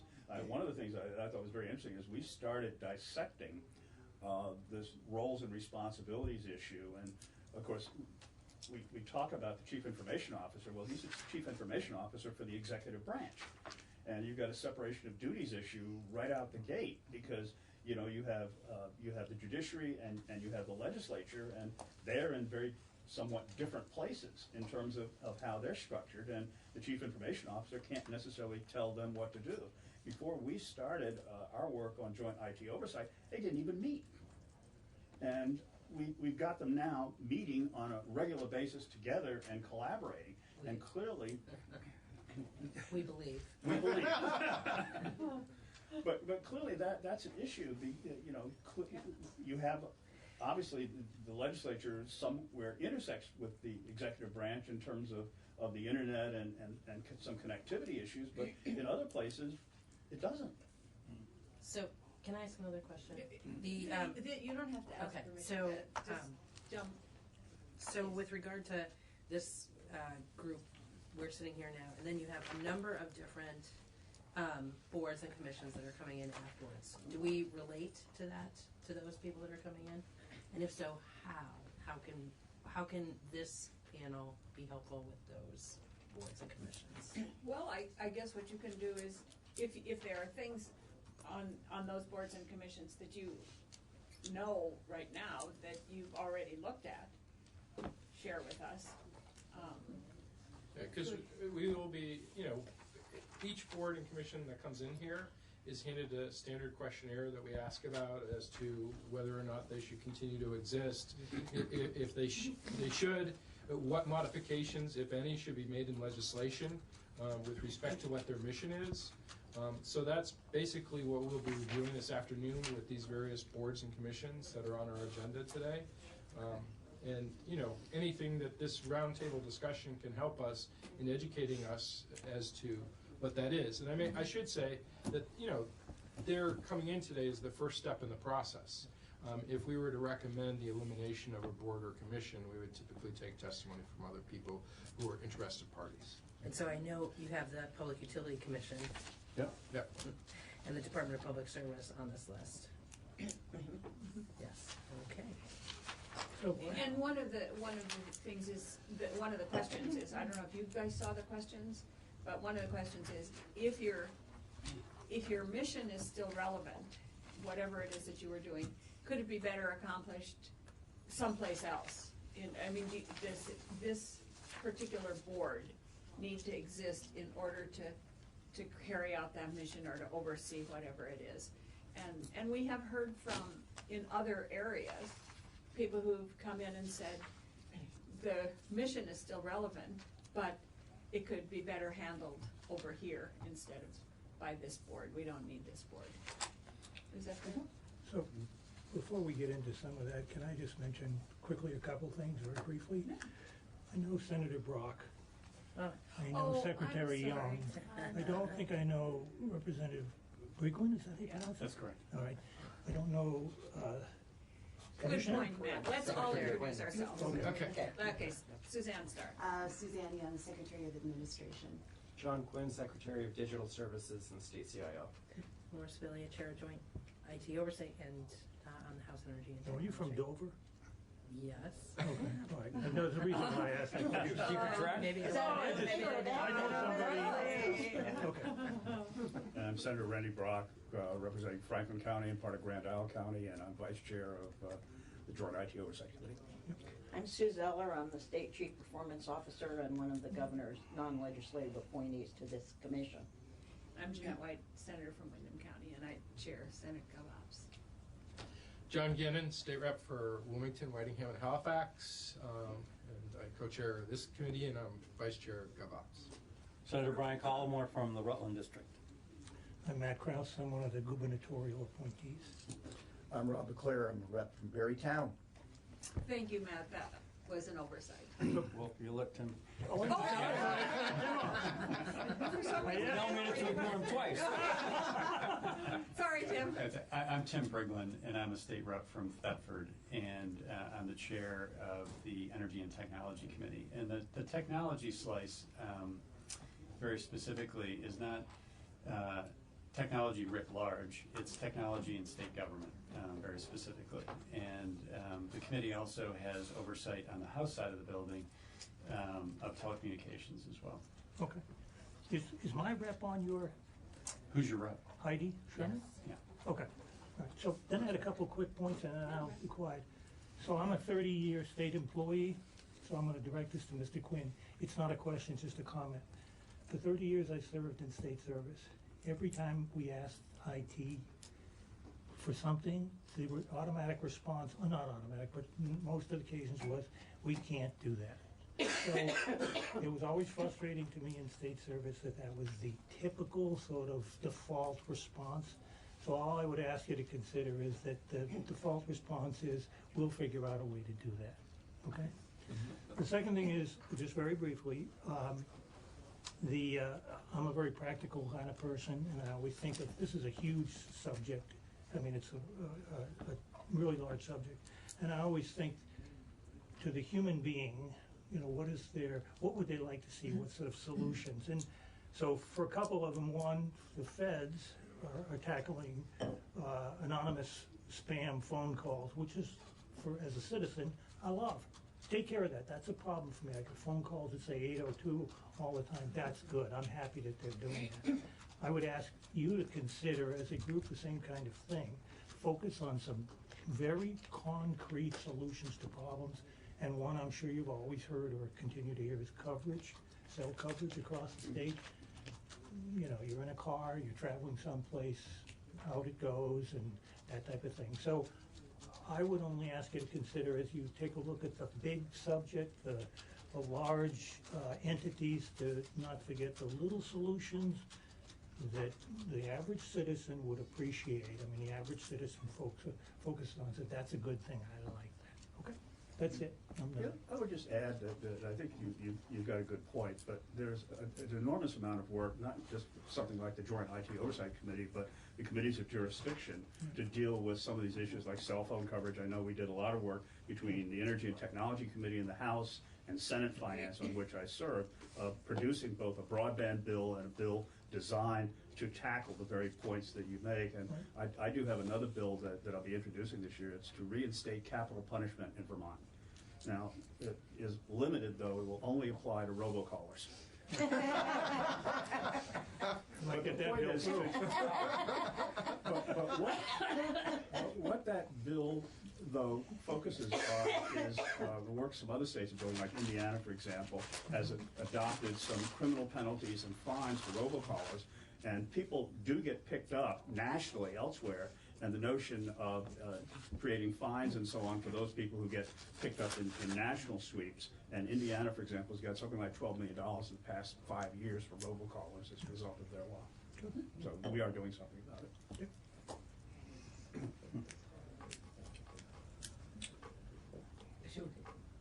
Hear from Don? Yeah. I'd like to hear from me. That would be you. Sure. So, to echo some of what Senator Brock said and what Representative Spelia said, you know, things are still a little disjointed across state government, but what I would say is, since 2017, when we created the Agency of Digital Services, we've been focused on the executive branch. Each agency, each department had their own IT person or multiple people. And so, excuse me, over the past couple of years, we've been reorganizing them and making us more efficient and trying to spend smarter.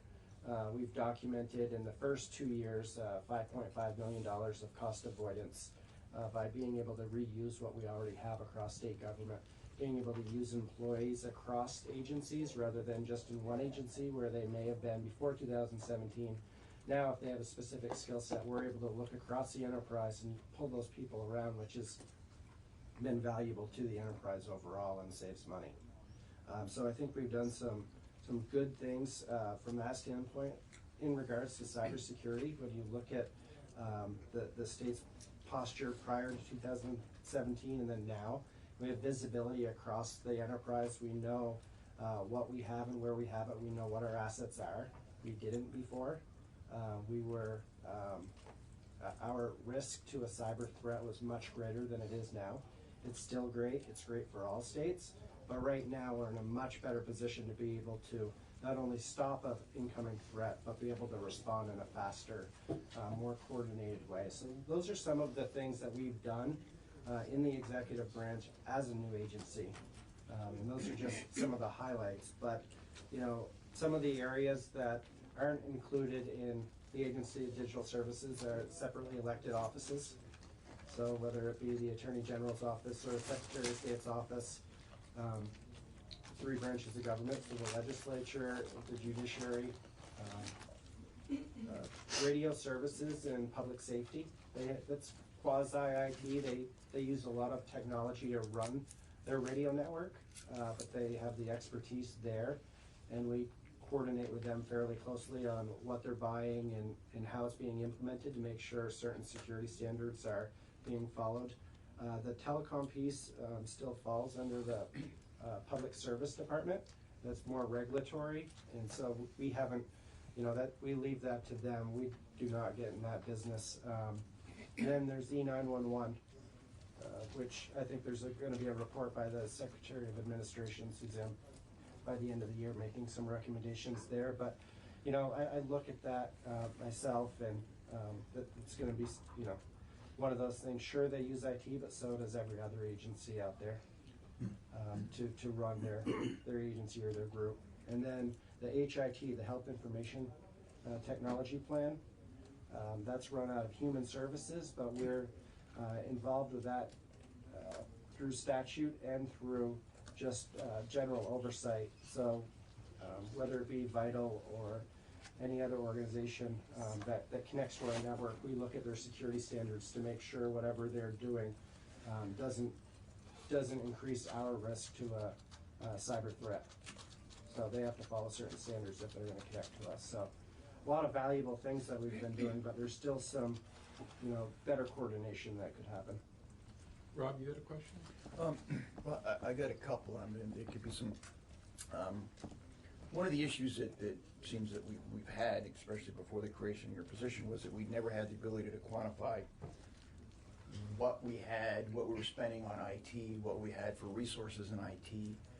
Are we at a point now where we can say, how many folks we have in IT, what we spend, say, on the executive branch side on IT, and more importantly, what we have for in-house capability?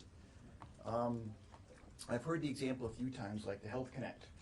One of the reasons that it has been the ongoing, I guess I'd have to say failure that it has been, is that we just did not have the in-house capability to deal with, one, even what we were asking for, and two, to deal with it after the fact.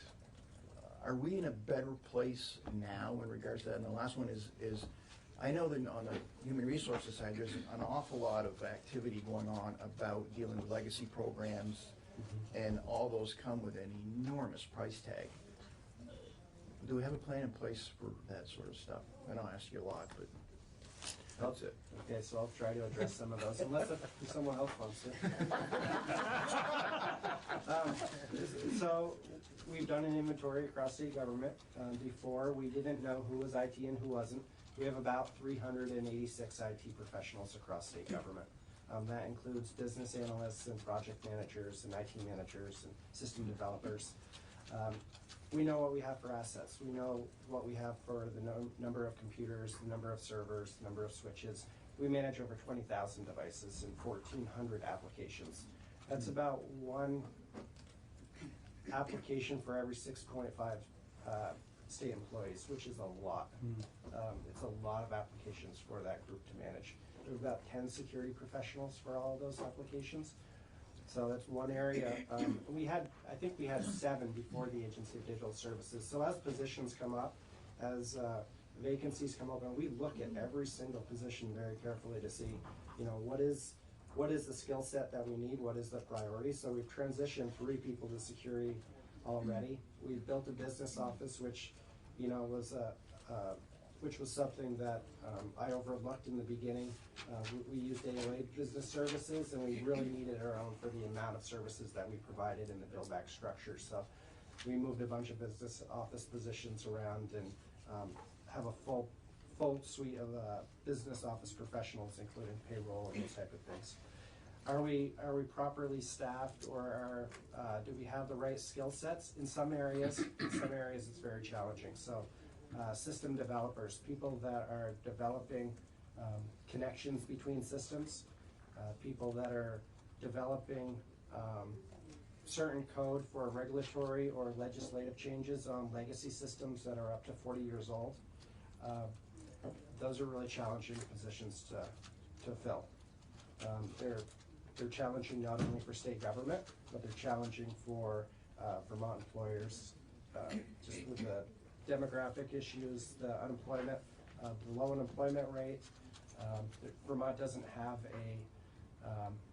a large pool of IT professionals anyways across the state, so it becomes very challenging, and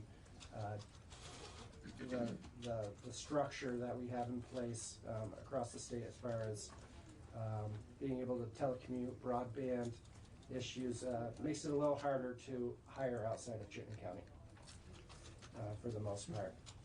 And so, do we have the right skill sets? Not necessarily. We hire out and do staff augmentation where we can't find those. We do private, we use companies, inside and outside of the state, preferably in the state where we can, but it's been a challenge for us to staff our offices. And I think I missed the last question. It was the doozy. The legacy systems, yes. That's a challenging thing for us. I think we've been talking about it quite a bit as an administration. How do we move forward with IT? How do we keep up with the changing landscape?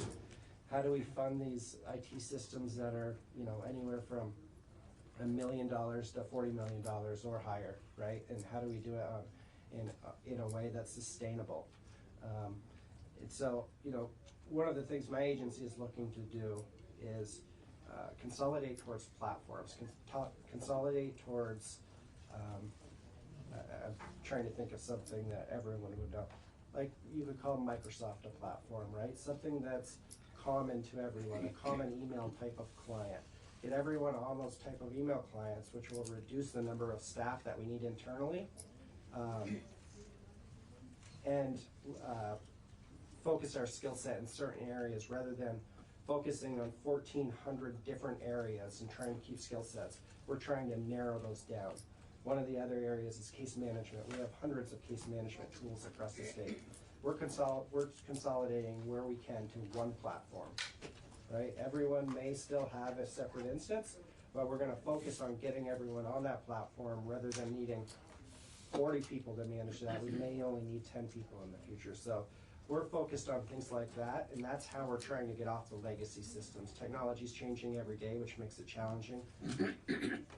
But by focusing on those cloud type of solutions where we get out of the business of having to upgrade.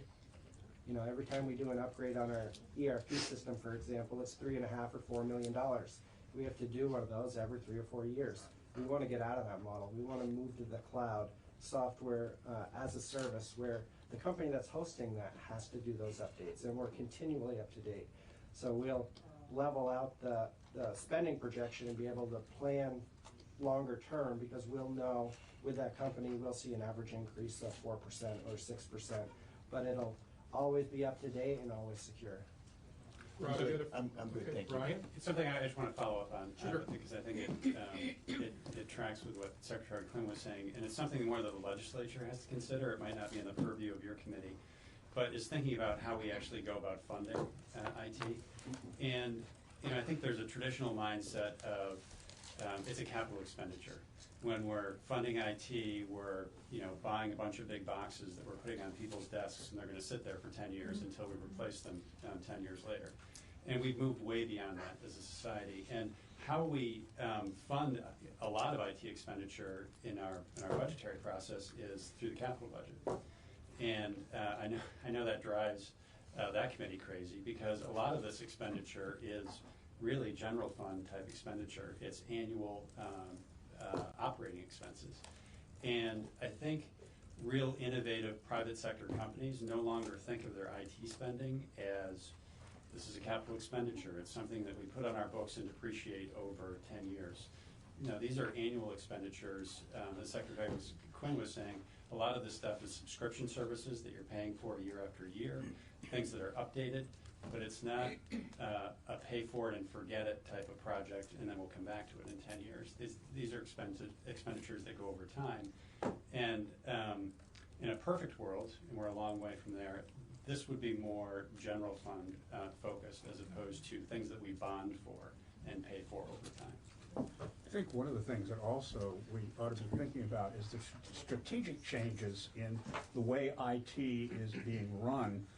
We've learned, for example, from Vermont Health Connect that this massive, large project, as opposed to what we're doing now, and I think Secretary Quinn can perhaps address it, more specifically about cutting things into smaller chunks so that we can measure them, and then adding oversight both from the IT Oversight Committee and from the Joint Fiscal Committee and others to look at those chunks as they're being done to measure how we're doing relative to what it is we're trying to do, so that we can stay both on budget and on target. And John, you may want to expand on the strategic changes.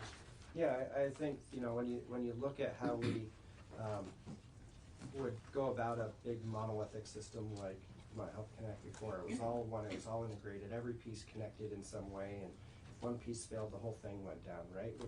We're now building the integrated eligibility platform, for example, in modular, small pieces, so we can measure out each piece, monitor each piece, and if we only get through 3 of the pieces and we have to, you know, change our priorities and cut funding, we have 3 pieces that will improve the lives of Vermonters, right? They'll be able to use those pieces. We'll be able to build off from them. It won't be a failure because we'll have things that we can actually use, things that we spent money on. It's where the old approach was, well, we only got partway through the project. There's no real functionality that works yet. And so the change there in strategic direction is, you know, is definitely a lesson learned from the past, and it's not something just Vermont has learned. It's nationwide. So I want to follow up, if I could, on both Secretary Quinn's remarks and Senator Brock. And forgive me if I'm 3 steps behind, because I feel like I am, but from the perspective of a priest from a small parish, here we go. And I don't know whether this is a legitimate perspective or not, but many of us can remember the EB5 diagram that showed, in essence, a bunch of spaghetti-looking stuff. And that's how I feel about the way we are right now. And I don't know whether it's feasible or reasonable that we at some point will have one person, Ms. or Mr. IT, that can control everything or not. And I don't know whether we should. So I guess I'm still trying to get a handle on who controls what, because we've had issues in GovOps before where something happened, and then we went back to say, well, who was in charge? Why? How did this happen? And what decision was made along the way that allowed this to happen? And we kind of like didn't get an answer. So, Can I follow up on that? Just the and I know that you're focusing on the state government system, but how do we integrate that with what's the role here with non-state government systems out there? I know the Public Utilities Commission regulates utilities, the regulated utilities, but what's our role with those that other world out there that isn't in state government, and how do we integrate that, and do we have any control in terms of? Well, I don't know, in terms of getting answers to who made, what decision was made, when, why did this fail, why did this happen? This is the spaghetti that I think that Senator Collmore is talking about, and there is spaghetti here. There's no question about that.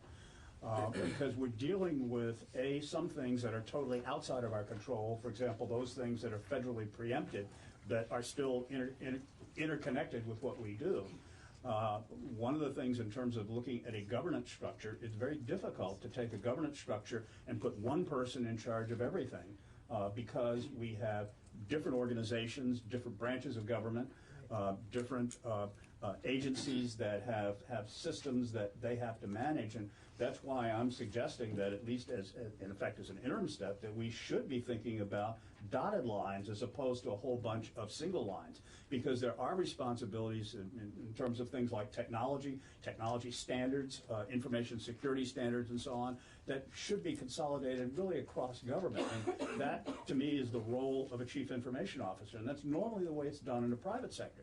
But at the same time, people who own businesses within government, such as the agencies and departments and independent offices, they have responsibility for their own systems, and there is a command and control piece there. The dotted line and direct line have to integrate with each other. The dotted line is standards, it's consistency, it's those kinds of things that get driven through government. On the other hand, agencies do need to control their own systems because they're responsible for managing them on a day-to-day basis. So there will be a degree of spaghetti, but not the kind of spaghetti that we saw in the EB5 diagram.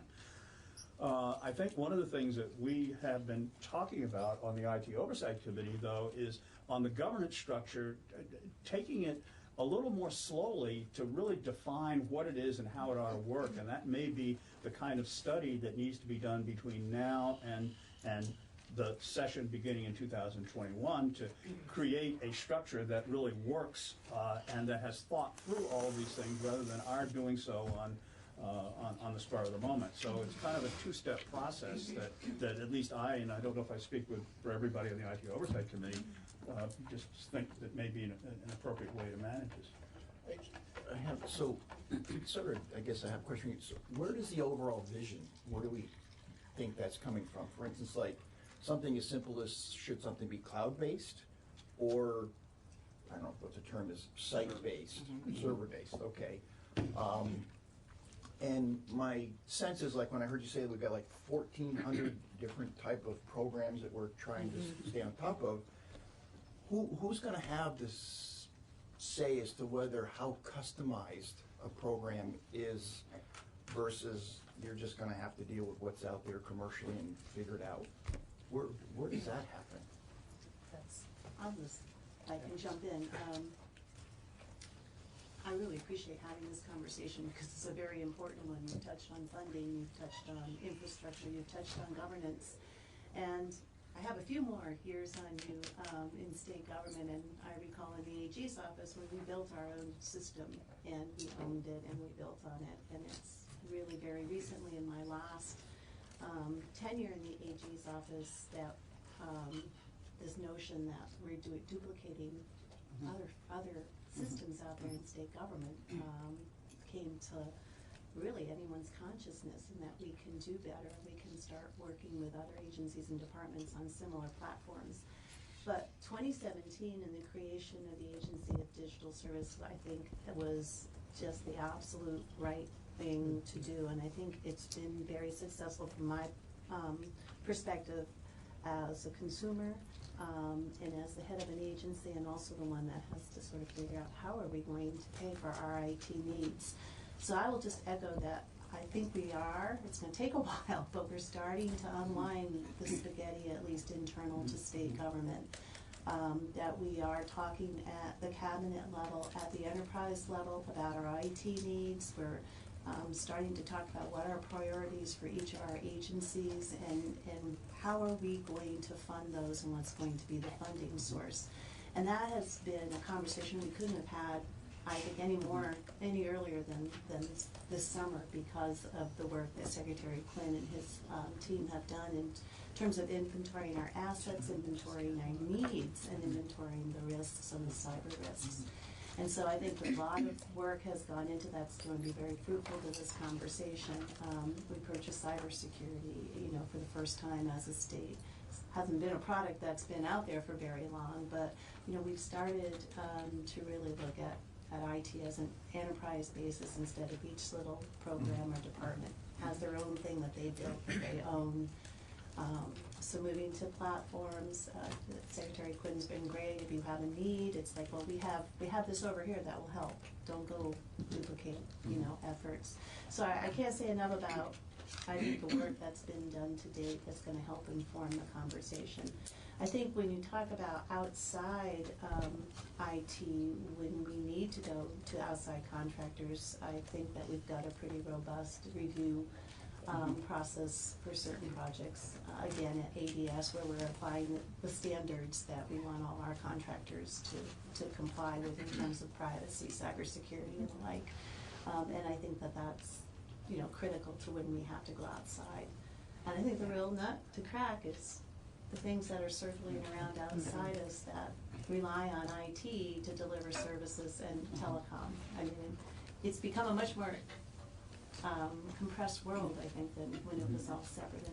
And so I think that's the real challenge for all of us is the telecom piece of it, and the federal government's preemption on cable and the like. And I'll just add to that ADS is the internal executive branch agency of digital services. Mm-hmm. And while John and his people are responsible for what goes on in the executive branch, not including the separately elected offices. He's also responsible for how the state entity of IT integrates outside, but not for things like outside telecommunications and, you know, all corporate other things. And as to funding, I would make a comment that Representative Briglin made about the general fund. One of the reasons we have like hundreds of customer management systems and, you know, case management system is the federal government. Because historically, each individual, you know, CSDA number would say, oh, you can use this money to buy tea, so everyone went out and bought it. And so they have been a large contributor to the reason we have the problem that we have. I mean, I remember I staffed a committee that was made up of Mike Sherling, who was the head of the Burlington Alive at the time, Burlington, you know, Bright, whatever the heck that thing was called, and one of the guys from My Web Grocer. And anyway, so the three of them, and we did a review of IT, and one of the things that was really interesting is when we were talking to all of AHS about, at the time, trying to do the $200 million giant access project. And I remember some of the testimony was like, well, yeah, but if we build it this way and this is the way we don't want to do it, we can cover these other 60 programs. Could you not just build what you have to build for? Could you keep it at what you need, which is an eligibility system? So the federal money is a real, you know, it's a real temptation for people to just run out and get it and spend it and not think about the long-term implication. Having ADS there as a bridge against that to say, okay, let's see what you want, let's see what you need, let's see what other people have. Can we work this together? Can we take what someone has and add you to it? It's such a better conversation than just run out and get that federal money. The feds have not been helpful. I mean, they have been part of the reason we have the structure that we have. That isn't true just with IT. That's that's true with everything. Yeah, they have. It's very tempting to set up a program. Absolutely. Yeah. So how do we? I'm sorry. I just first of all, I want to mention that Sue's doing a great job on this commission, so I want to put a plug in. You're her boss, right? Oh, yes. Okay, I just want to put that plug in to let you know you're doing a great job. So, okay. Well, you got to quantify great here. Oh, thanks, Rob. I did have a couple of things that I just wanted to bring up. First of all, I'm appreciative that the state created an agency for the digital services. That's a real big promotion. And I'm glad that they centralized everything, because that's important too. I used to spend my entire career in Department of Human Resources, and the last couple of years it was very good about getting notices that somebody had opened something up. It opened up a virus, et cetera, don't do it, et cetera. So it was fast response, and I really appreciate that. But I do have a couple of things that are of concern to me. There's 7,000 state employees, and many of them have access to terminals. And with the best of intentions, sometimes people access stuff they're not supposed to. And the last I'd heard, when I left state service, that VSEA was going to work with the state on ensuring that employees weren't spied upon, but that the places that they were accessing, et cetera, were going to be controlled, if you will. Okay, so that's one thing that sort of, there were a lot of folks who, I was told, I'm not a big Facebook person, but they're on Facebook all the time, or eBay, or something of that nature. So that's kind of not a good thing for state employees to be using those services. I wanted to know if, in the cybersecurity field, you were accessing Norwich University. They have a very big program over there for cybersecurity. We are. You are, okay. So you should just Okay, and then just one other piece. Where does AI fit in this? Because I assume this is, Brian mentioned who's the big boss going to be, and in a few years it'll be AI. I mean, they'll be controlling all of this, and you'll have input into it, but they'll be making the decisions and using various apps, et cetera, to control it all. It won't be perhaps an individual, but AI fits in here someplace, let's put it that way. So I do, the only one I want to have maybe a comment was the sort of VSEA. That's the last I'd known that VSEA and the state were discussing sort of how 7,000 state employees were going to use these new terminals, the services that were available, making sure that citizens got their money's worth. Right. So I'm not going to go into human resources policy at all, but what I will say is that the tools that we've been installing or implementing across what I would call our perimeter, our intrusion detection system and prevention system, looks for certain types of URLs, looks for certain types of websites. We block those at the gateway into our perimeter, right? So the ones that we know about that are just downright bad, we block those right away to make sure that we're preventing ransomware and viruses from coming in. It's not 100% foolproof, none of them are. Right. But a lot of that stuff is blocked on the outside. At this time, we don't monitor usage of state. You do not? No, my Okay. agency is not in charge of monitoring time usage of state employees. That would be a question for, Department of Human Resources, but we haven't been instructed with implementing anything like that. But overall, the tools that we've been putting in place are really to mitigate the risk if employees do stumble onto a website that may be harmful to the state government. Data. So, and I would add, one of the risks that we're currently trying to get our hands around at the Joint IT Oversight is what risk legislators pose to the systems. We're working to put together a class for legislators, as well as our municipalities who are tying into these systems. So I think it'd be really good to touch on the Norwich University thing for a second. 2 years ago, I believe it was 2 years ago, we created a partnership with Norwich University to bring in cyber talent into the workforce, into the state workforce, and to give students the opportunity to work in a environment that has about every type of technology you can think of here, right? We have legacy technology that's 40 years old, that's hard to secure. We have new technology, we have everything in between. So we've created this partnership that does not only internships, but a security operations center at Norwich University where students can get real-world experience watching our log data coming in from our firewalls and things like that, and detecting potential intrusions or attempts at intrusions into our network. So it's been a really good partnership, and I think it's benefited the state. I think we've hired 3 people from the program already, full-time. So it's definitely been one of the better things we've done. All the states are having a hard time hiring cyber talent, but this seems to be working out really well for us. Good. Okay. So, thank you. Well, I would also add Norwich has helped coordinate this cyber class that hopefully will have legislators taking as well as municipalities.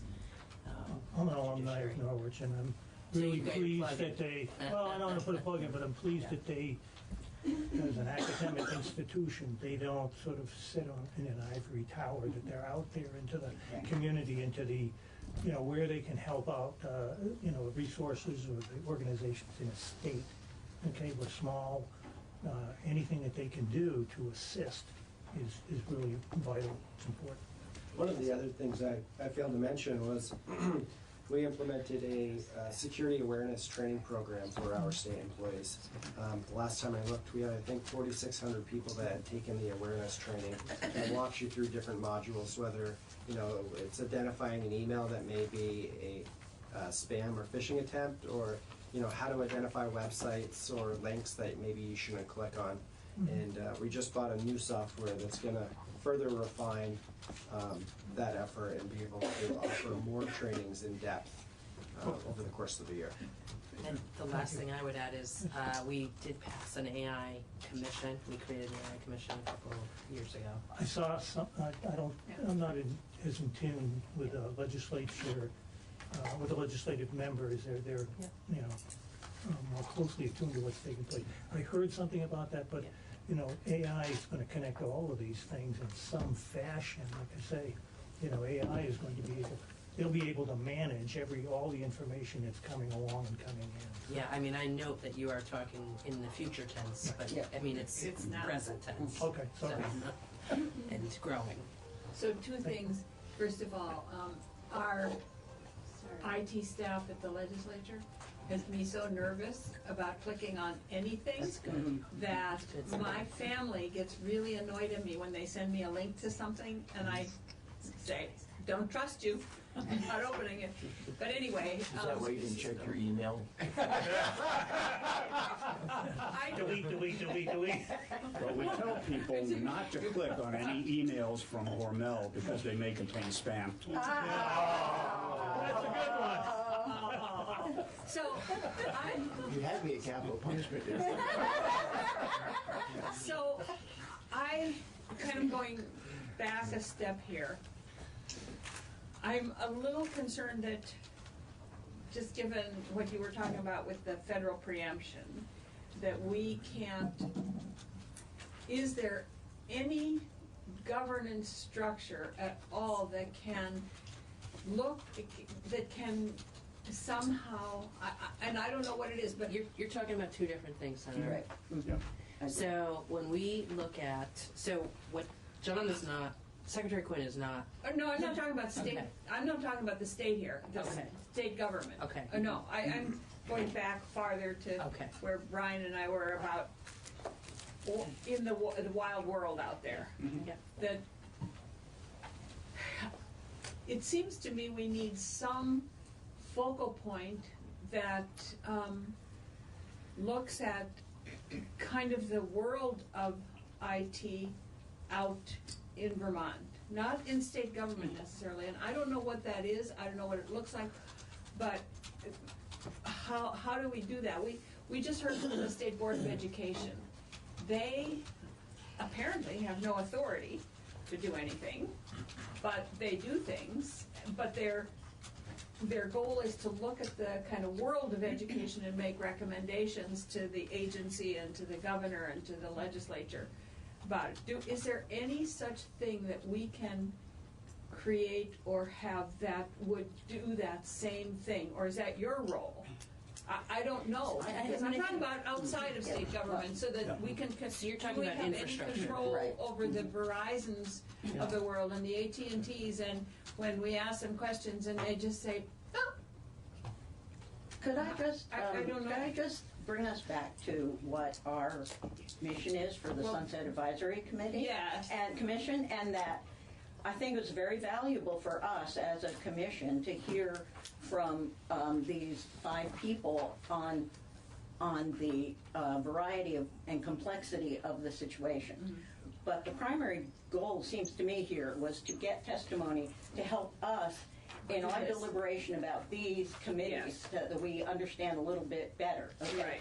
Right. Not that I'm not wanting to talk about the greater world, but it seems to me that that's probably something that the legislature as a whole needs to work on with, contact with the administration. But for purposes of this, I think we should, if we need any more information that will help us in our deliberations about the remaining committees and boards that we're looking at today, I think we should ask those questions, but sort of a wider discussion about governance and outside of state government, I think we should probably leave to the committees of jurisdiction. Well, that's what I was wondering, if these people in their wisdom could say, well, one of these is something that could expand into that, what I was thinking, or none of these are, or you should eliminate all of these and start all over again, or... So you have different focuses on some, so like the agency is all internal, right? Yes. And then you look at the PUC and the department, and those are really looking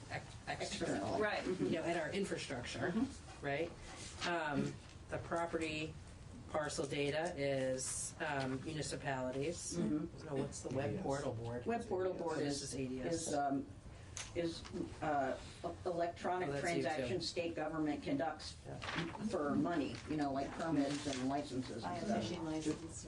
Just for a little clarity, the Parcel Data Advisory Board, John Adams is actually an employee of ADS. Mhm. They run the Geographic Information Center and provide maps and data to towns, municipalities, state entities. So we are outward facing a little bit with that group. So, I mean, are you going through like the E911 board is coming in, and I'm just wondering if is that something that could potentially fall underneath, the purview of the Agency of Digital Services? Well, I think Suzanne has The yeah. legislature has tasked the Secretary of Administration with looking at that very question, which is where should the E911 board reside, if not in its current iteration as an independent board. And when you look at their functions, they have IT function, they have the telecom function, they have the public safety function. I mean, they are kind of crossing a lot of different areas that fit in different parts of state government. So it's not a new conversation. I've gone back and looked at several reports and studies over the last decade that have tried to crack the nut of the E911 board and where they should reside, or should they move to public safety. So we're looking at that now, and the report's due in January. And, But we it's one of asked for that report in particular for the very reasons that Secretary Young has mentioned. We've seen failures. And it's the kind of failure at the end of the day when a person can't get an E911 call through. I know a question I asked in Senate Finance is, who do we blame? And the problem is there are a number of fingerprints on it, and that goes back to the spaghetti chart. And that's why I lean towards having at least some dotted line responsibility to the technology piece, the chief information officer, because there is an information and there's an information transmission role that's there. Standard setting, monitoring, oversight, as opposed to direct responsibility, can link some of this stuff together better than it is being done right now, because we do have holes, and we have serious holes. Yeah. Oh, many more to come. Can I just make one comment? We haven't really heard from you, Representative Reagan, so maybe a couple minutes. But following up on Sue's point, we're the Sunset Advisory Commission. We like to sunset organizations. That's our, we really get excited about that. I know it's Surgeon's got a knife, you got a cut. You've got a nail with a hammer. But we're, so if there's any organization that's listed here, or other ones that you know of that have outlived their usefulness, we're certainly pleased to hear that information. But I do just want to give you, I don't want to take the chair's responsibility, but just to give you, I didn't really, So the PUC, I think, absolutely, I'm kidding. I just suggested that to you. The PUC and the school board. Yeah, so that'll make some news. I think Senator Collamore's question is the key one that I think you should have front and center as you're thinking about, again, whether to cut, whether to turn the dial slightly on what some of these commissions might be focused on, and what your recommendation is back to the legislature, which is accountability. As I look at these different commissions and boards and how they're set up, and having heard Mr. Carroll, who's a constituent of mine, and Mr. Peltz testify earlier, as a legislator and a chair of a committee that has oversight, we're always looking for who's the neck we can choke. Who's, if something goes wrong, who do you reach out for? And as Senator Brock said, also is, when you have the spaghetti structure, what you reach out for and grab is a handful of sand, and there's nothing there to really hold accountable. So I would say that's issue number one. looking at these different boards. Where's the accountability and what's the function? The boards that you're looking at this afternoon, my sense is some of them I've never had interaction with, but play very different functions. Some of these boards operate with kind of an executive capacity. They actually have functions where they have oversight of an executive that reports to them. And that's a very different function than an advisory board. And that's not to say that an advisory board isn't important. And let me make a pitch for one, which is I think I agree with what's been said today in terms of ADS plays a very important function in state government that we didn't have before, which is pulling together from different parts of state government a function that was, I don't want to say out of control, but again, there was no accountability for it. And now we have an agency that has the capability of doing that, certainly the mandate. But,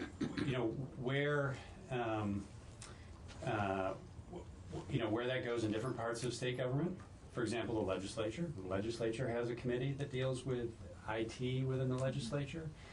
Where that goes with regard to Secretary Quinn's oversight of the Secretary of State's office, the Treasurer's office, the AG's office, that accountability is not there. And do we want to consider as a state government, more oversight there? But in terms of an advisory role, IT and cybersecurity changes so frequently that I think there really is an important role for a third-party independent advisory role to state government, to ADS on cybersecurity, where you've got kind of the best minds in Vermont who are working on cybersecurity, who can give an outside perspective, whether it's to the secretary or other parts of state government that deal with IT. I think this is a place that's very fertile ground to have that type of advice and that kind of cross-fertilization, if you will. And it's because it's such it's an area that is subject to so much change. And I will say that's in contrast to many other parts of state government where, things just, policy changes move at a much more measured pace. This stuff is changing daily, and I think it's important, as high a caliber, or maybe there's a need for improvement we have within state government. I think we need people from outside state government advising us on what best practices are. So I would make a pitch for there's an advisory role here that's very important. And there's one other role that we haven't really talked about, and it may be outside of the purview of what you're doing on a Sunset Advisory Commission, is I think we need a much stronger audit role, because there needs to be not just the oversight and work being done within state government. We need to have an independent set of eyes to look at IT problems from an auditor's perspective. We have one IT auditor in state government right now, the same as we've had for the past 15 years. And IT has plays a much stronger role, a much more prominent role in what we do right now. And that, I believe, is a real inadequacy that needs to be addressed. So I assume, Senator Brock, your one IT auditor is not sufficient for...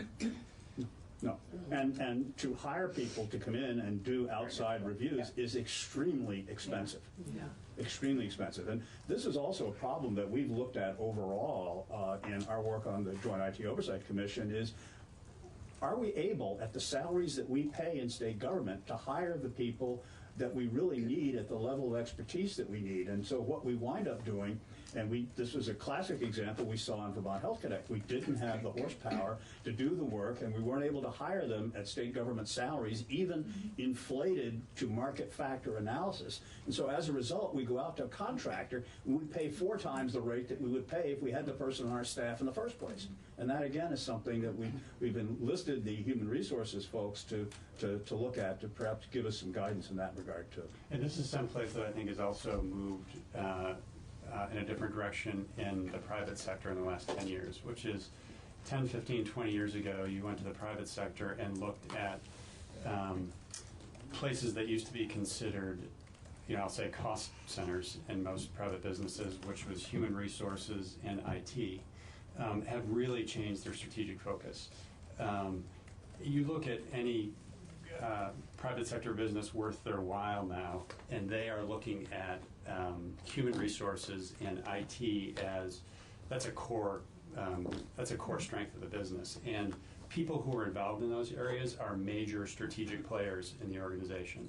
It's not the, IT used to be a backwater, and that's not the case in well-functioning organizations now. It's a strategic role, and I think it's important that we think of, from your perspective, as you look at state commissions and who's working on these issues, it's a major strategic function, and we have to have kind of best minds and practices kind of looking at that. This is not a backwater. It's central to what we do. So one thing that concerns me, I've heard from a number of people, is the lack of oversight of the non-executive groups, whether it's the legislature or the Secretary of State's office.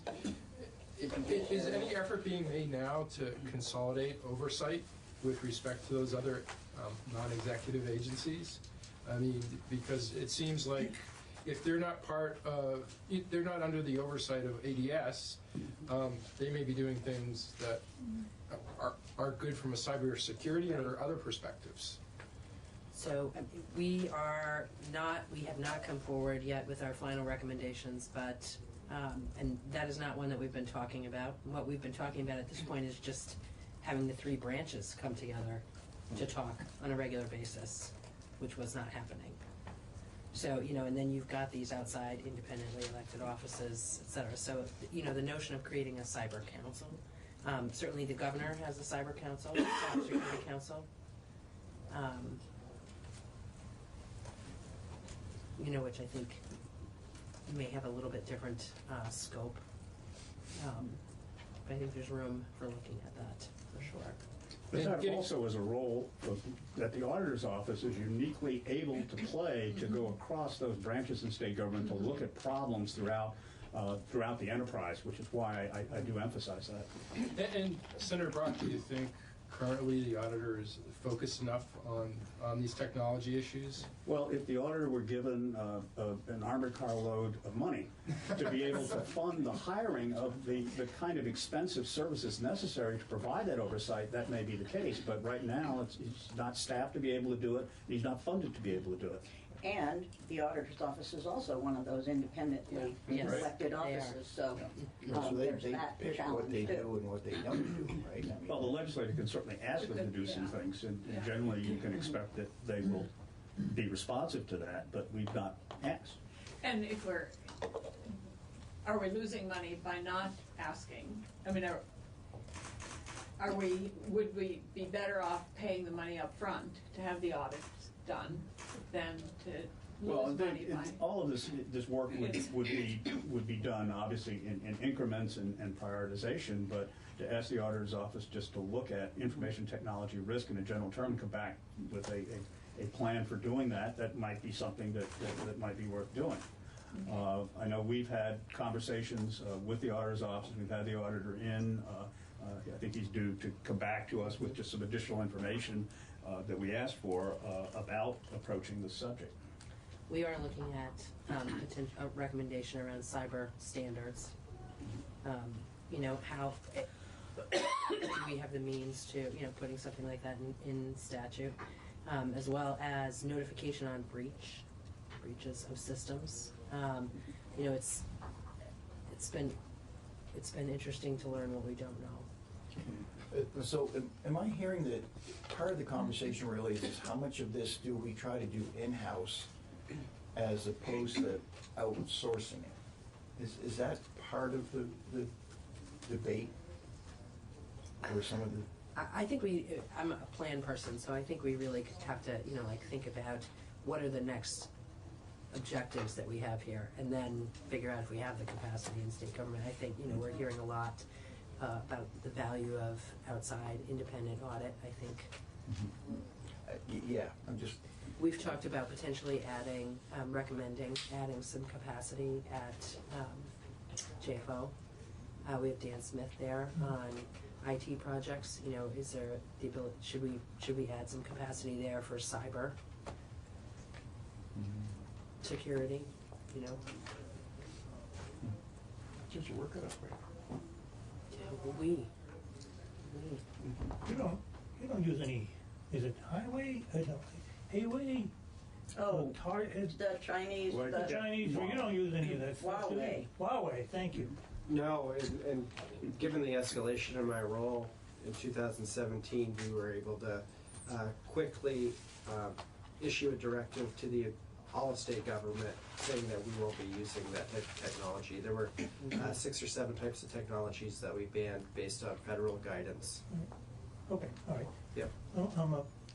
except E911 has some of that, don't they, John? No. Oh, they don't? No, there was. Got rid of that? There was some Huawei equipment in a data center that had been decommissioned but still in the rack. All right.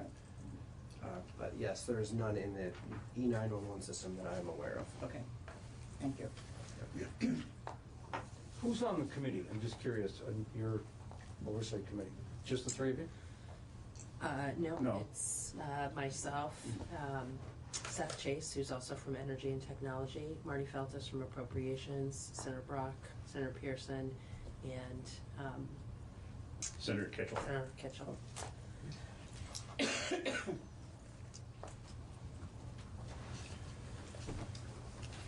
Well, I'm so glad we were able to solve all the issues today. What is the issue that you would like to solve, Madam Chair? I would like to have us have some kind of, that's what I was trying to ask about with the advisory. I don't know if these groups, if these boards and commissions are the right ones to have. And some of them may be so specific that they need to exist, and some of them may not. But what I was trying, when I was comparing it to the Board of Education, is I was thinking about what Tim actually said very eloquently, is that we need to have some kind of an independent body out there that is made up of those leaders in that, and I wondered if that's what we need. To advise the state on where to go, cybersecurity, what to do, what to think about, without having it be a governmental body. I just, and I don't know if one of these can fill that role, if, I don't know. Are you talking about creating a new board? Yes. As a matter of fact, yes. So, Can we create as well as can we summarize as well? Yeah, can summarize. In the 5 minutes we have left, with the exception of the fact that, John, you're going to testify in the Web Portal Board later, does anybody of our guests or have anything that they would like to add specifically about these boards and commissions that are on our agenda for the rest of the day? Good question. Very full. I noticed a few were removed, so from the initial agenda. So I think there was quite a bit of obsolescence on the first agenda, and now I think you're going to hear from the E911 board, and that's a work in progress in terms of governance and whether it should be advisory or not. Property Parcel Data Advisory Board seems to be one that's functioning, but we're going to have to hear from them and provides a role for municipalities, the PUC, and again, and the Department of Public Service are just totally different ballgames that I would not even profess to have the thought of abolishing without great thought and insight into that. And the Web Portal Board, which does serve a function in state government, the secretaries are represented on that board. My representative, who's not here this week, says he's pretty excited that there's a little bit of new energy and new direction on that board, which I expect Secretary Quinn will fill you in on. But as far as other boards related to IT, I didn't come up with any others that I think are still in existence or functional. So, I noticed you had Vital on your yeah. I was a little confused by that because I didn't really look at Vital, at least the Vital Board, as a creation of state government, but that's more of a semi-autonomous entity that has been charged by state government with a particular function. Right. I wasn't sure it was in the purview of this board to sunset that board, but maybe it is. Well, we might. Yeah. I mean, I don't know that it is in our purview, but Yeah. what our role is, I think, is to look at them and then to say, is there a recommendation? And it Yep. would be, I would assume, health and welfare. Yep. And that would take that up along with the administration, and then, and if it's still functioning the way, then are there legislative changes that need to be made to make it more appropriate to what they're actually doing now than what they might have been doing when they were created? Right. We come at it from the perspective that it is, and it's their job to prove to us that we're not supposed to. Okay. Good. But did you say there were ones that were on the initial list that aren't on here now? Well, there were some I can't- really obsolete ones that intrigued me. The committee to examine strategies to enhance software and information technology sectors, and Well, I they mean, still- things that were in session law that have since sunset by themselves. And have they sunsetted by themselves, or? Yeah, yeah. I mean, they had a report due in January. I'm assuming they don't exist anymore. In January 2013. So there were some, at least on the initial agenda that I saw. I think Betsy may have the information on that. Okay, because some of them, some boards we found that they were created to produce a report, but they still exist in statute. They never were, they never went away. Or they're in session law and Right. then Yeah. are gone. Betsy will. There she is. Well, Looked like you had enlightened us. Yeah. Today. Okay. I would put in for the Telecom and Connectivity Advisory Board, where that's a board that's making grants. I think it's good to keep some transparency there. is this the one that's doing the grants That's for it. the, whatever those little things are? No. That was really technically explicit. Laura knows. She's talking about coverage go in the radios. Yeah. No, Yeah. no, that would be the department. Oh, This okay. is with the Universal Service Fund. Connectivity. Connectivity Initiative. Yeah. Okay, okay. And so keeping that kind of separate board, I think, is just good for, Good hygiene. yeah. Anything, any others on there? Vermont Equipment Distribution Program Advisory Council? I guess we'll hear from them, but. Yeah. Yeah. I think Yeah. so. You wanna speak? Yeah. There's, All right. there are some, and I don't know, I'm not right off, I can't pinpoint exactly what those two boards do. But there are some folks that are very specifically affected by programs that staff some of these boards. And again, there's a sunlight factor there, making sure that things are happening. And Yeah. And I guess we'll hear from them this afternoon.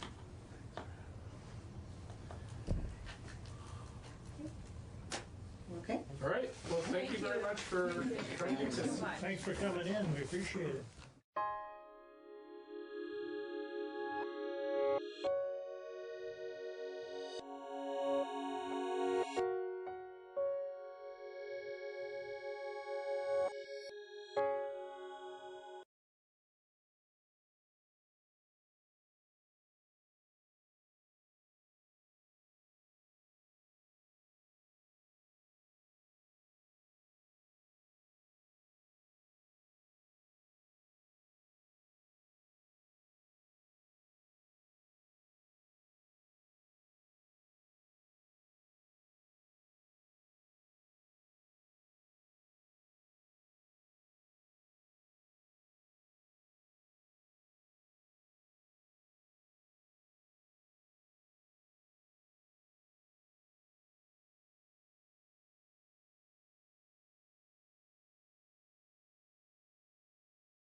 Hi, this is Pat McDonald, your host for Vote for Vermont, where our tagline is Listening Beyond the Soundbites. Ben Kinsley is here. He's co-host and co-producer and sponsor.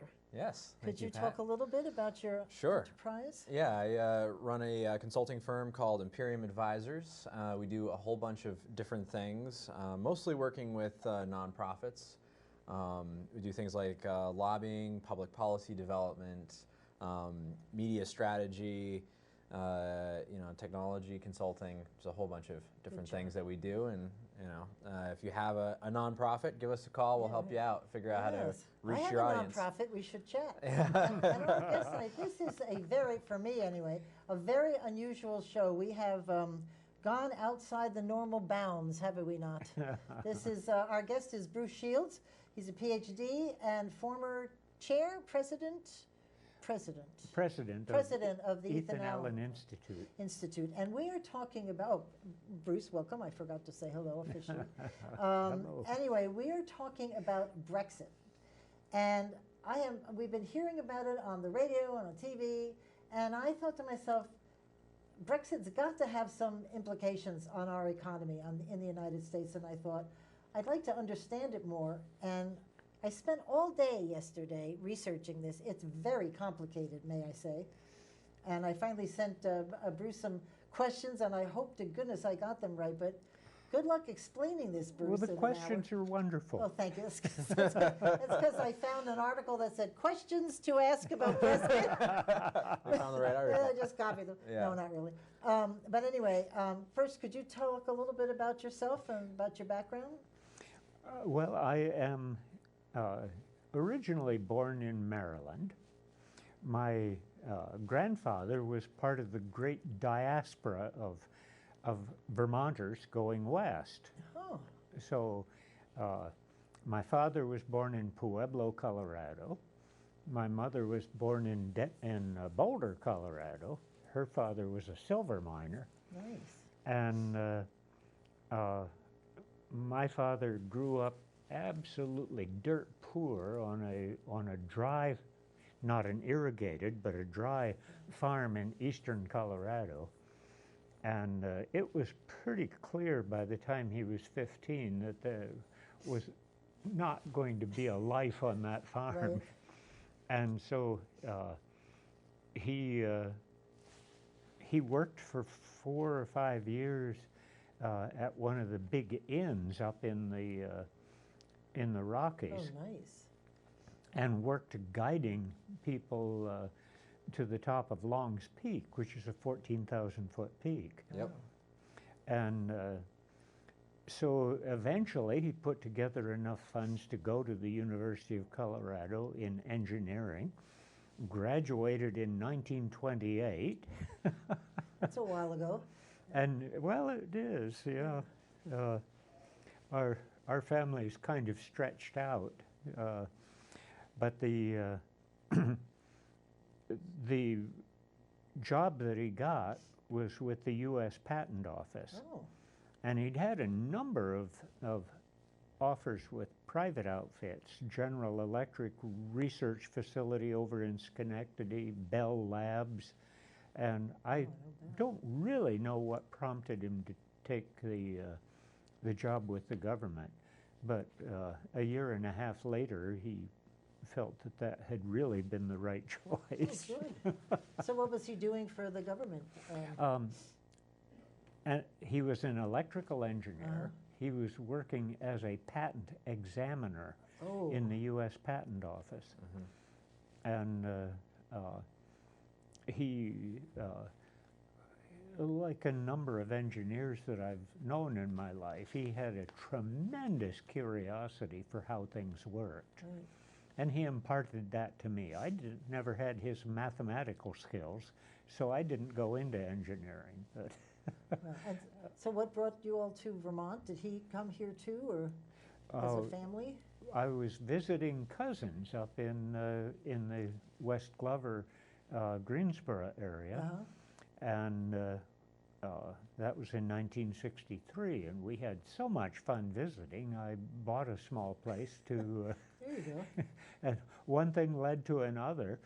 When my own academic. I went into the academic world, had a PhD in medieval literature, spent a year at the University of Edinburgh, which is why we know Brexit. Which is relevant to discussion of Brexit. Have kept in touch with a number of people in Scotland since then. And so that was my first career, and then I had a sawmill, and then I operated an agway store. Oh, cool. And after I was done with that, I began volunteering to sit on the boards of a number of statewide organizations like Farm Bureau and the Vermont Forest Products Association. Oh, we know Bill yes, we Sayer. know those folks. Yes, we do. Oh, we know Bill. Yeah. And so that you might say that volunteering was my third career, and it's been enjoyable. That's great. Good for you. And we know about volunteering, right? Oh, Here yes, we are. yes, exactly. Indeed. Here we are. So today we're talking about Brexit, which is something I'm sure pretty much all of our viewers have heard something about. But can you kind of give us a little bit of background on what the United Kingdom is, their form of government? Because that kind of tells us a little bit, informs the conversation a little bit as we're talking about why the UK is trying to separate itself from Europe. And the short answer is that UK was never comfortable joining Europe. Huh. As you may know, during the Napoleonic Wars, the Emperor Napoleon attempted to gain power over England, but he didn't have a fleet. And if a continental power doesn't have a fleet, it can't really do much to England. Right. And so he created the continental system, where he was going to lay an embargo on the United Kingdom and starve them out. But they had, the United Kingdom already by 1805 had Canada, where they had friendly relations with the U.S. Right. They were developing Australia. They had India. They had South Africa. They didn't need France. Right. There you go. Yeah. And so they were not starved out. And in fact, a few years later, defeated Napoleon in the first Battle of Waterloo and Right. attempted to exile Napoleon to a tiny little island off South Africa. Really? Yeah, but that's another story altogether. Another show for another day. Yeah, exactly. Yeah, Another show for another day. Yeah. And so the British attitude toward government has always differed from that on the continent. I do try to maintain some currency in medieval stuff. Right. And so recently I've been reading a history of the guild system. And during the Middle Ages, everybody who had a job was involved in a guild, and they voted on who could work and what kind of things they could make and so on. England had guilds, but they didn't tell people what to do. Huh. And in fact, there's a famous court case in the time of Henry VIII where a guild attempted to enforce its regulations against some fellow who had set up, I think, to make shoes. And he was making shoes and selling them, and the guild said, "You can't do that." Right. And so it went to court, and the British court, and it may have been Queen Elizabeth or her father, I'm not sure which reign that was in at the moment, the court ruled that a monopoly was contrary to common law. Right. And that's what's really different between the United Kingdom system and the continental system. And that's the notion of common law, that there is a law which the people own, and so there's a control on Parliament writing laws because the people have the common law that they can use in defense against what Parliament tries to do against them. And they call that constitutional monarchy, so they are reliant on their constitution to set the pace, to set the framework, correct? And the British Constitution is unwritten. Right. That's what's so unique about it, is that the common law serves as the Constitution, right? In essence. In large part. And customs, the way things are done. And to be honest, my biggest education in the British common law comes from a novelist, Anthony Trollope. And public television picked up Anthony Trollope from the British BBC. Yeah. But they maybe 20 years ago, had a whole series of Anthony Trollope novels. Wow. And Trollope's novels are all set in or around Parliament. Really?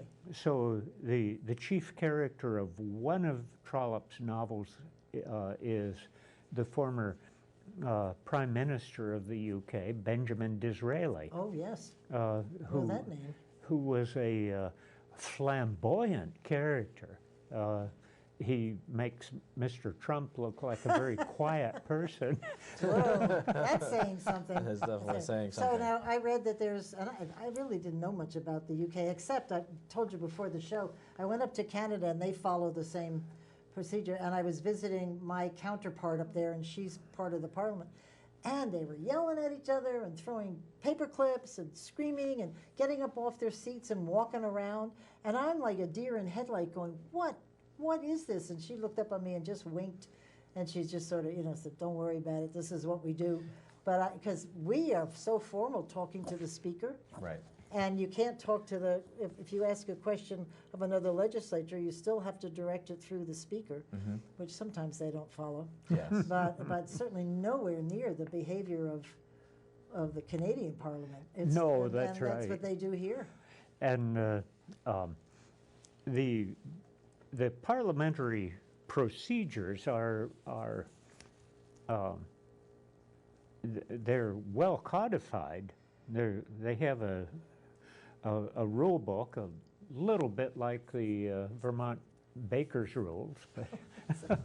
So if there's a challenge to the Constitution, and it's not written down, how do you bring a? It is political. Oh, it's whatever you say politically, or is it a tradition? You have to get a majority to support you in order to, and here's probably the most important difference for people to understand.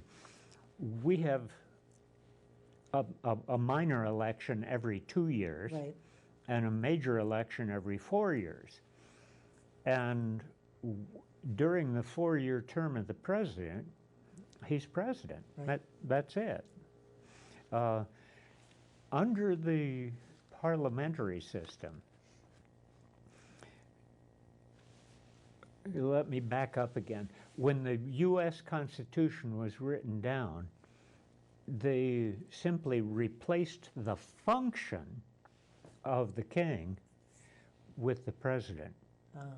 And so the president's powers are approximately similar to what King George III was able to exercise in the United Kingdom when he was a young man. Because of some of his excesses, he kept getting his powers trimmed as he aged. But the U.S. president has approximately the powers and some of the prerogatives of the king.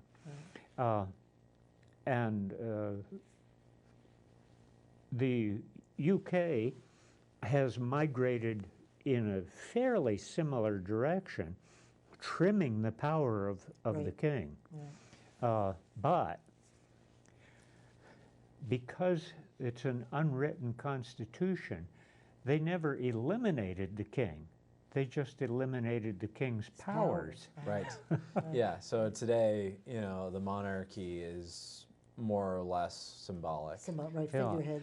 So the U.S. president, every opening of Congress, delivers a State of the Union message. Right. The equivalent in the UK is called the Speech from the Throne. Ooh.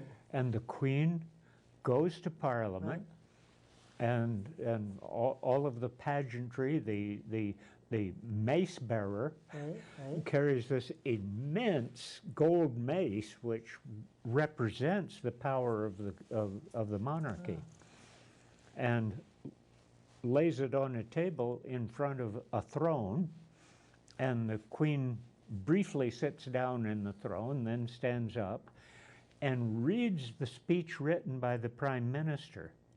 It's not her speech. Really? And, did you know that? I didn't know, did you? and there's big question, what would happen if she said something on her own? Yeah.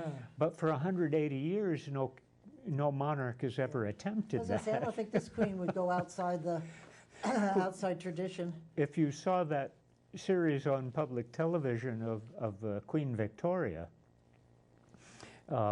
they show her getting very angry that she's not allowed to say anything on her own. But, So she followed it. How do they change prime ministers? Because sometimes the other party has more votes, I guess, and they pretty much call for an election and then boot them out. Well, go ahead. Sorry, so just kind of put it in context of what the prime minister is. In that vacuum where, you know, the monarch has gotten fewer and fewer powers to the point where they're basically just a figurehead. The replacement for that leadership position has been the prime minister, which, you know, our equivalent of would be something approximating the Speaker of the House, right? Exactly. And so the prime minister is the leader of the majority party. Right. And so after an election, the two, and I think there's been one occasion where three candidates for the post of prime minister appeared before the Queen, and that Victoria series portrayed that very effectively, where Because I know they're always talking about, will they call an election? And yeah, well, we've heard a lot about that with Boris Johnson. Yes, he hasn't. Appeared before Queen Victoria, and then, as it so happened, she genuinely liked the people who were majority leaders, but doesn't matter. She would have to appoint the majority leader whether she liked it or not. Very confusing. And so the leader of the majority party is the one who becomes the prime minister. Now, he then has to organize a government. Right. And normally, all of the cabinet offices are filled by people who were supporters of his, but there's no rule that it has to be those people. Politically, it generally is, but and do some of them come from Parliament? Where they're all people who were elected to Parliament in his party.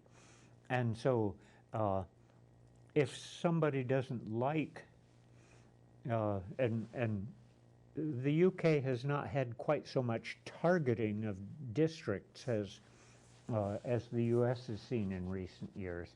But if somebody really hated the person who was likely to be Secretary of the Treasury,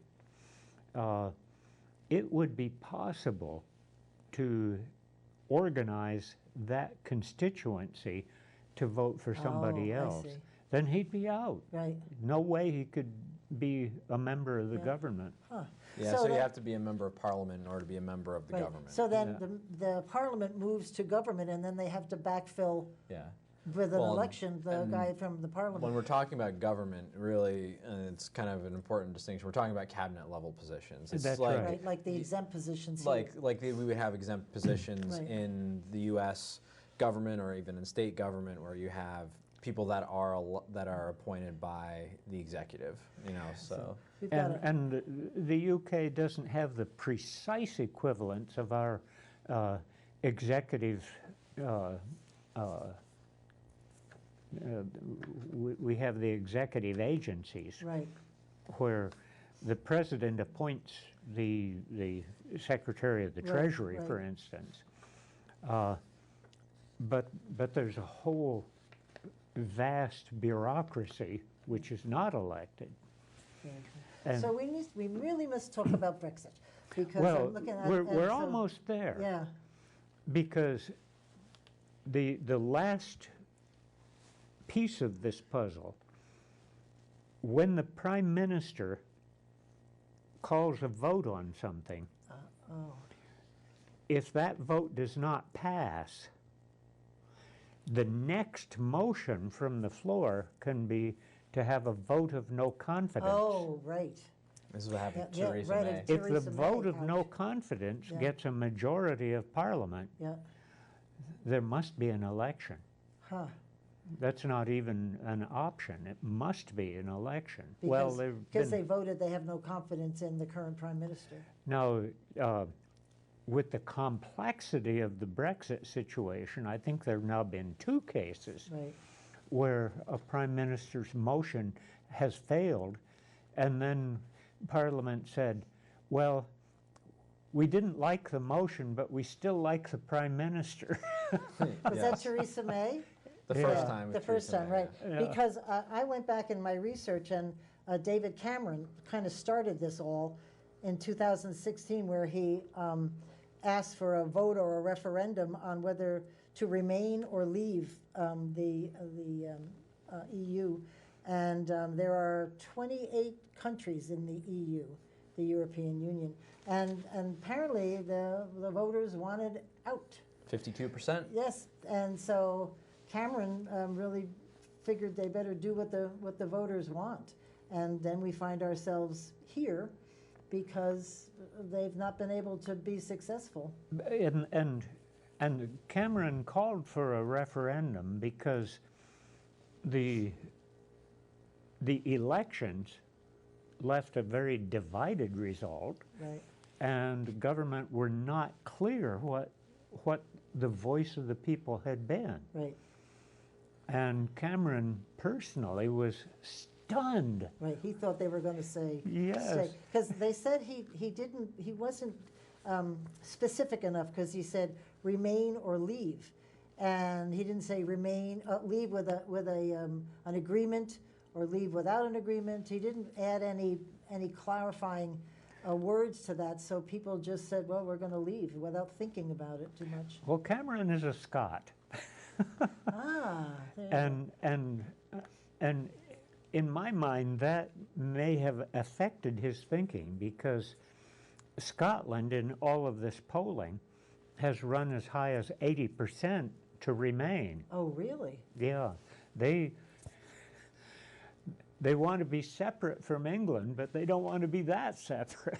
Right. Well, it's tiny. I'm sure it must benefit from the whole. Yeah, well, with all the other nations the sort open of. trade and Yeah. all that stuff. But that has created a dilemma within the push and shove of the British political parties, because even though Scotland is relative to the rest of the UK pretty small, it's 7 or 8% of the population, for various reasons, the bulk of the leadership of the Labour Party came from Scotland.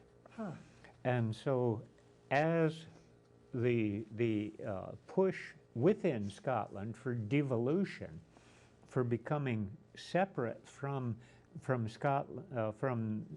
England, as that progressed, the Scottish Nationalist Party, SNP, candidates kept bumping off Labour Oh. Labor Party people, because SNP is really very strong socialist, and that they are a socialist party, and Labor,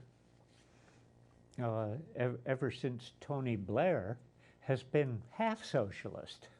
Interesting. So the Scottish nationalists, they're full bore socialist, and so they kept bumping off the Labor. Well, I found it interesting that And, they said... and that deprived sorry, the please. Labour Party of their leadership, because like Cameron from Scotland, I don't know whether he lost his regional election. I think he did. Oh, well, because he wants out of Brexit. He ran on that. That's how he won. But the reason that they wanted out was very interesting. It was immigration, because under the EU you can go back and forth and work wherever you want and trade, and so people were coming into the UK and taking jobs that might ordinarily. Where have we heard this before? Well, it's a little more complicated than that, but that was definitely part of it. You had these immigrants coming from, the Middle East and Eastern Europe that are then traveling through to the UK.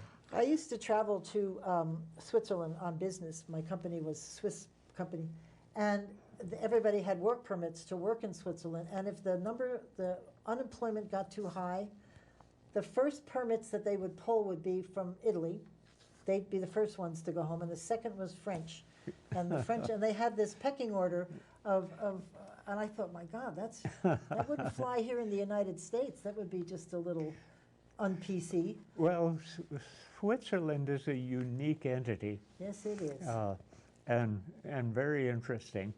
On the issue of gun control, until very recently, every able-bodied male was required to be in the military. Service, yes, right, right. And as part of the military service, was required to have a fully operating weapon at home, ready at all times. The grassroots militia. Yeah, exactly. Part of the reason that Germany never attacked them. Yeah. Smart move. Because literally every household Yes, exactly. was armed. Exactly. So, so we talked about immigration being one of them. There's also trade issues as But well. immigration has a special situation in the UK. As the Commonwealth, the old English Empire, was modernized, the Commonwealth countries were given preference on emigrating to the UK. And so already before the immigration began coming from the EU, there were very large districts in many of the working cities like Manchester. There were something like 70,000 Pakistanis living in Manchester. And so it was not exactly xenophobia that was motivating people to oppose immigration. There was a feeling that they were full. And you get a sense of this. Again, public television, around New Year's, they produce or play, I should say, it's a BBC production, of the New Year's revels in Edinburgh. And part of that revel is a chorus made up of all of the high school kids who want to do that from all of the high schools in Edinburgh. So it's a chorus of about 1,300 or 1,400 high school kids. And if you see that in recent years, 3/4 of the faces are brown. Interesting. But they weren't part of the EU, Pakistan. No, but they were part of the empire. They were part of the empire. Oh. Because Pakistan was part of India. Right. Oh, wow. Sneaking right in. And so hundreds of thousands of Pakistanis had English passports. Interesting. Same in India, same Right. in South Africa, Tanzania, Yeah. Jamaica. When I lived in Edinburgh, one of my neighbors was a Jamaican couple. Oh, interesting. That's cool. And so and that is not the image that most Americans have of life in Britain. Right. So the anti-immigrant was more a question of saturation than it was of Right. xenophobia. Oh, I see. So it wasn't really the Pakistanians. It was just there were no jobs for Or the housing. or housing, right? Well, the culture felt overwhelmed. Yeah, right. And Scotland that's part of the Scottish nationalist movement. Yeah. Hundreds of thousands of English people have said, "Oh, Scotland would be a wonderful place to live," Maybe. and they moved up and Yeah. bought houses, and Scotland for 200 years has exported people. At one time in the 1890s, 75% of all of the people who had ever been born in Scotland since 1800 were living elsewhere. Whoa. And my own family are part of that. So My husband too. Yeah, He's Scottish. there you They go. all moved here to So- work in the Barry. So there were some trade issues as well around, what goods were taxable and not taxable, and import export and that kind of thing. and the EU is an incredible bureaucracy. It is the nanny state gone wild. Oh, really? Oh, yes. And everything is governed by pages and pages of regulation. So if you wanted to have a little business making spatulas, something that most anybody could make in their Right. garage and put together, under the English system, you'd make them and try to sell them. If they sold, you were in business. Right. If they didn't sell, you'd try something else. Under the EU, you would have to make an application for a license to manufacture spatulas. You would get a book which would have all of the specifications Oh, for wow. spatulas. So much for entrepreneurship. Huh? Oh, well, and that's been one of the issues with the EU, and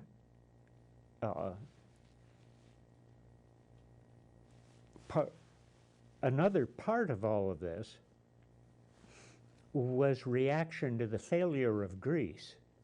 Oh, which clearly fell. And the failure of Greece exposes some of the weaknesses of the common market Right. EU system. However, I read that in And that weighed very heavily on many people who were bet. deciding whether to. because I read in this article that on March 2017, they actually withdrew from the EU, but they had 2 years in which to make it final. And when they made that announcement, the pound crashed, the stock markets, I mean, the reaction to leaving was very, very bad financially for the UK. And that's been partially true, but I happen to follow the exchange rate for Right. the pound. It's down a little, but So it sort of bounced back up when the world didn't fall apart. yeah, those runs on money are often quite short-lived. Well, George Soros was able to make huge sums by facilitating the crash, and he actually bet against the pound at one time. oh, no kidding. And as a result of his short selling, he brought the pound down by about 15 points. Wow. So much for the little guy. Yeah. So when the vote took place, originally the UK was supposed to have a final withdrawal date of March 29th, 2019. That date has come and gone. Yeah. And the UK has not left the European Union today. So what happened from the point of the vote in 2016 to, where we are today in terms of, why it hasn't happened? The British people at large are genuinely undecided. Some say yes, some say no.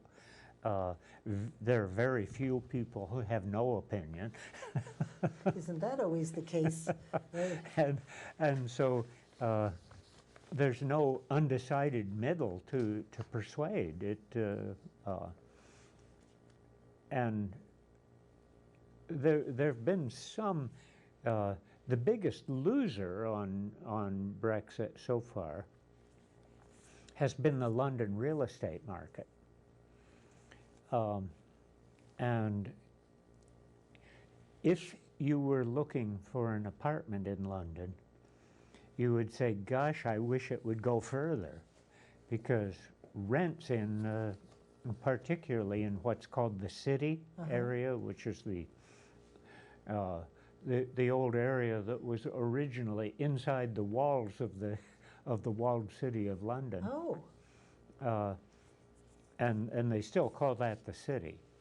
And it's the commercial heart. Parliament buildings are right on the edge of that precinct. And apartment rents are, I can't give you an actual number, but it's like $20,000 a month for a one-bedroom apartment. Whoa. And you complain about Burlington. Well, Sounding good.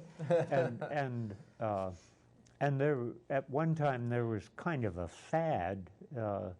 Middle Eastern oil people would come and they would pay $100 million for a small building, and so that fad has tapered off, but nowhere near enough for a lot of people. Yeah. So which we didn't cover, Brexit means British exit. Right, So, exactly. And they coined this phrase, and I'm not sure who started it, but it's stuck. Everybody calls it Brexit.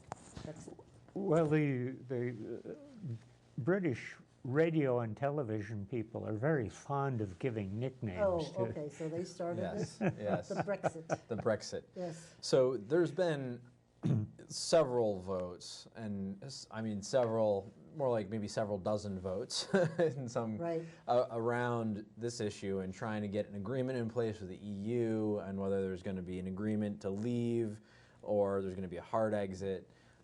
That's particularly a concern for the Ireland, North-South Ireland border.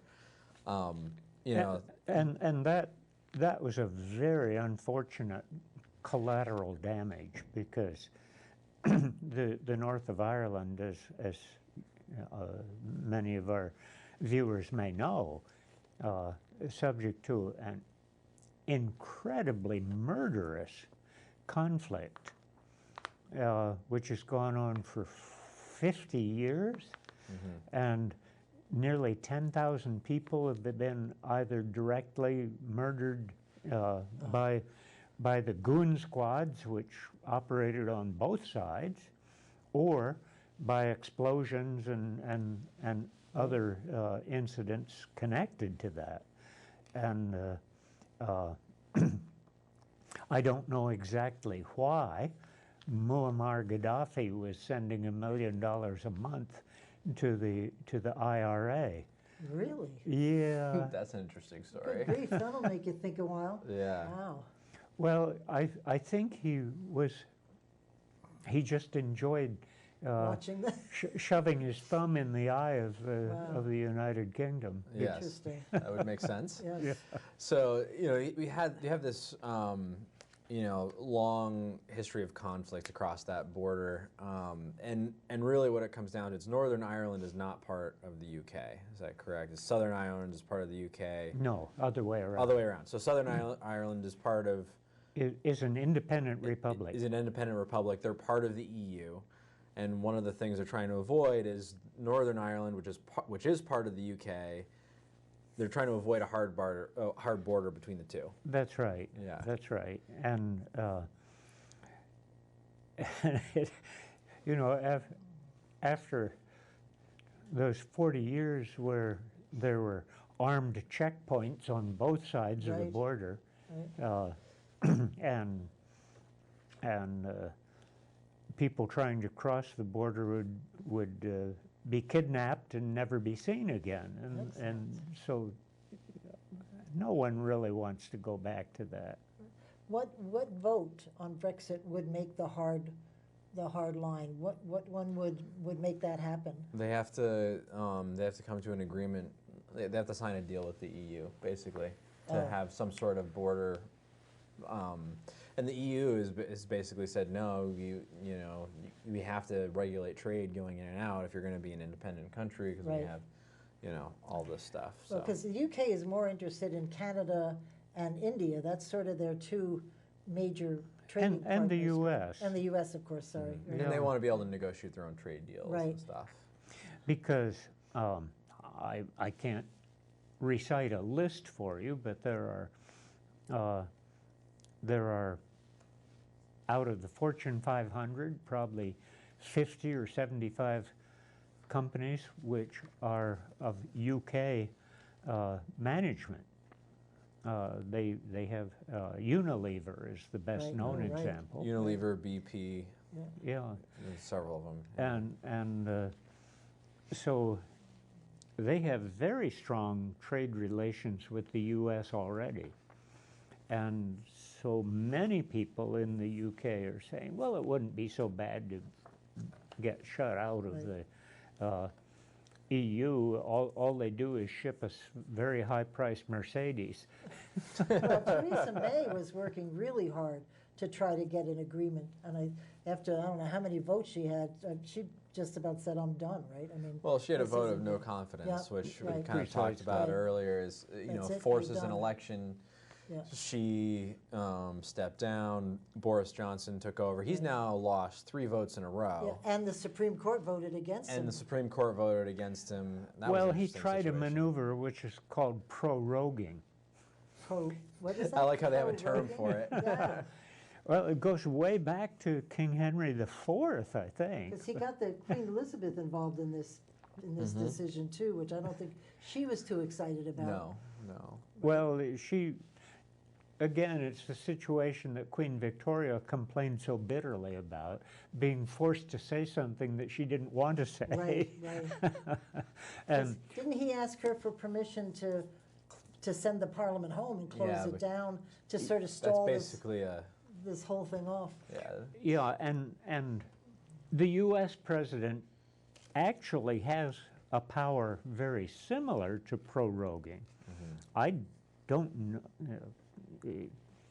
In politics, you never say never, but I don't think it's ever been invoked by an American president. Andrew Jackson. If so, it would be before the Civil War. Yeah. Really? But What did he do, Jackson? Andrew Jackson tried to send the that's right. the house home. Oh, Yeah, he did. The House was not very happy about that it. didn't work well, I bet. And it says in the Constitution that the president Has the power. Has the power. Yep. The Congress promptly took that power away. Yeah, I was gonna say, that Trump wouldn't try that. Yes. And so and the kings prior to the 17th century would fairly routinely use it. The Parliament would get off on something that the king didn't want to talk about, and so he'd prorogue it. Right. He would Go send them home. Right, yeah. Because one thing I read that's really serious, I think, is that they may lose out what they have now as the European health insurance, and if they leave, I don't know what's going to take its place from a health insurance perspective without being incredibly expensive, or how they're going to recreate a new health system. You know, I don't know details, but the UK had a working public health system before this. The official plan, but no one was compelled to belong to it. Huh. But you had to have a National Health Service card in order to get prescriptions and things Right. like that. But you could arrange to have your health care through a private provider. And the private system, it ranged about 1/3 of the total healthcare system. And so if the public health service physician was arrogant or rude or something, you always had the option of going down the road and paying for it. Yeah. Right. Interesting. Yeah. Yeah. Well, and you know, England kind of had their, like you said, they had their own system in place before the EU, and I think they got a waiver from the EU to keep part of that system. So some of it is still functioning. To keep the private part. The That's private right. part, yeah. So the UK is the only, it's not the only, one of the only countries in the EU that has private health insurance. But still. if they just leave without an agreement, doesn't that go away? The public part goes away. Yeah, they'd 'cause have to reconstitute their own public health Yeah. insurance. Which I don't think would be terribly difficult. Oh, I know. I was just reading No. there, everybody was like, whoa, now what do we do? Because it could be very expensive, but. Yeah. So now that, you know, we've gone through three prime ministers actually, if you count Yep, David Cameron, Cameron, countless votes, they don't have a deal. Boris Johnson is basically, they had this whole maneuver to try to, you know, send the parliament home until basically the deadline that he had set. Right. He set a hard deadline for the end of October. End of the month, right, the 30, tomorrow. No, well, Oh, October, I'm sorry. October 31st, right? Right, yep, Yeah. that's right. And basically tried to send Parliament home until the week before that date. That failed. The court struck it down. Where do we go from here? Like, what happens now? Well, he tried to get a vote of no confidence. About himself? Well, and have a new election. Right. Because he felt that the previous election had been totally inconclusive. Huh. It resulted in a hung parliament with only 1 or 2 votes between the two sides. Well, that's what they said. There's 3, they've split into 3 stay, leave with an agreement, and it's almost 1/3 each. And there's no side that's got more than the other 2 sides, and they can't come to an agreement. You'd think the stay and leave with an agreement folks could come together right, and figure exactly, something do out. something. but- Yeah. And what the EU had set as a condition, as I understand it, is that the UK continue the customs union. And that's what has to do with Northern Ireland. Right, so that goods and services can flow back and forth. right. Yeah. We have the same issue with the tunnel, right, that goes under the channel Oh, to yes, France. right, that's right. Yeah. The channel. The channel, exactly. And what that would look like, because now we have, you know, it's not just ship traffic anymore that's going back and forth from the continent. It's their truck traffic, and that poses a challenge because they'd have to have a checkpoint in the Right, middle of the in the middle, tunnel or something, you know. And I don't know how those things will work out. My wife and I went to we did a cruise on the Rhine, and then lovely. and then a nostalgia trip for me back to Scotland for a week and a half.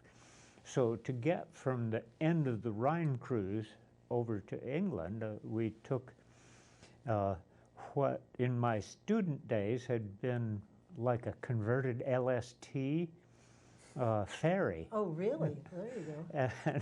And the current ferry, if you think of one of those gigantic Princess cruise ships, Right. That's exactly what it is. But the front of it opens up Oh, for the cars? for a and so- ramp, Yeah, oh. and they can park four lines of cars Wow. on 3 different decks.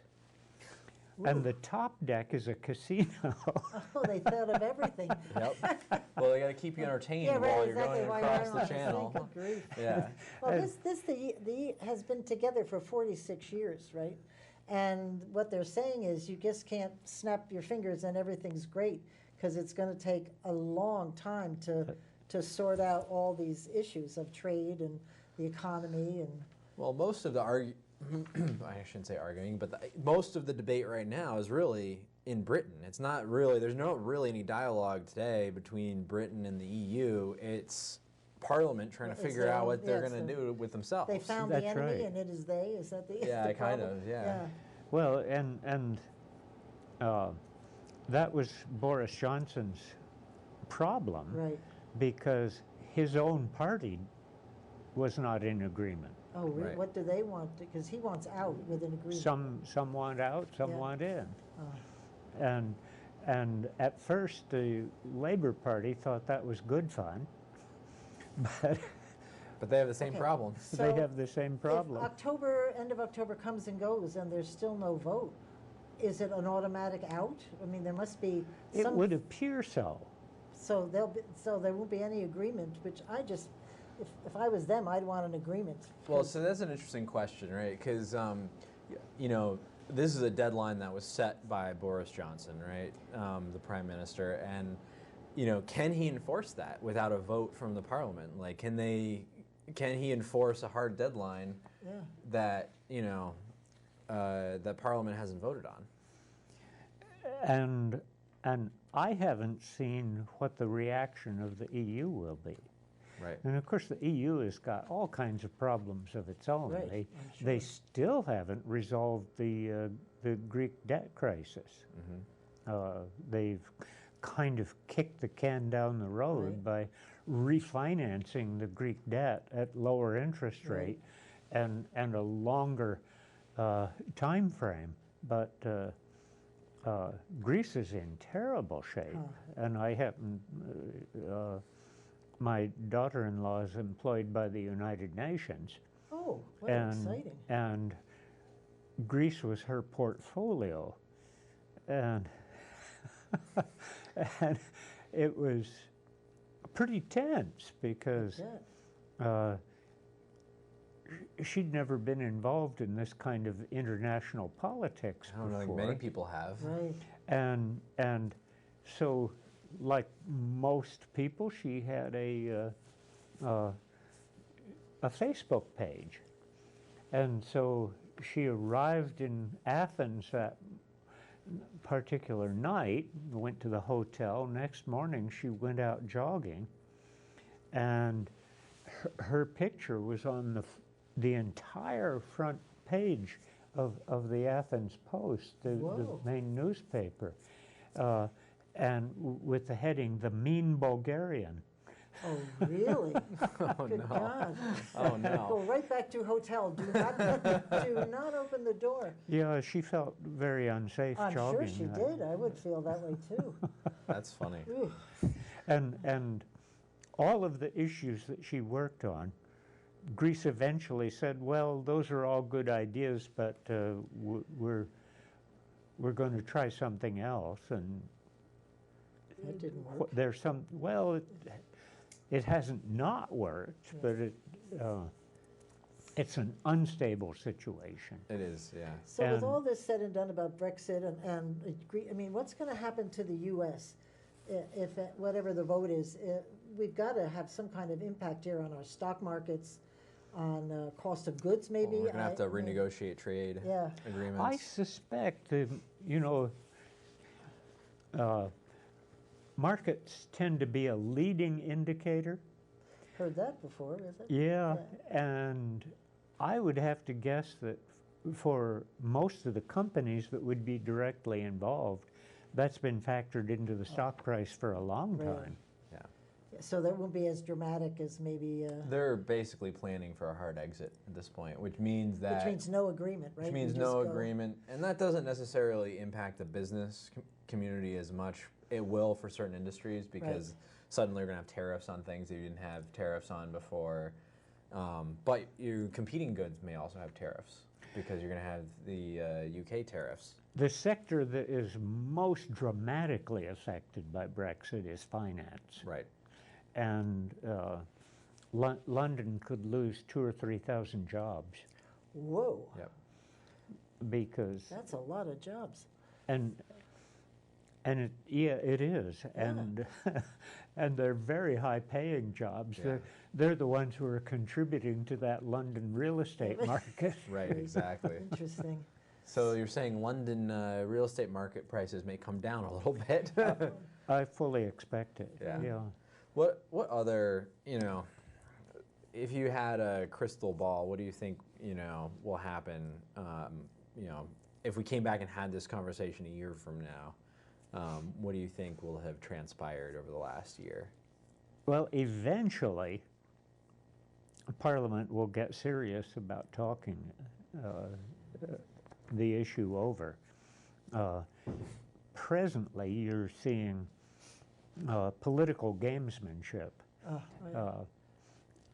When I was about 15, we lived in New Jersey, and my father, on a Sunday afternoon, loved to watch the World Wrestling Championships.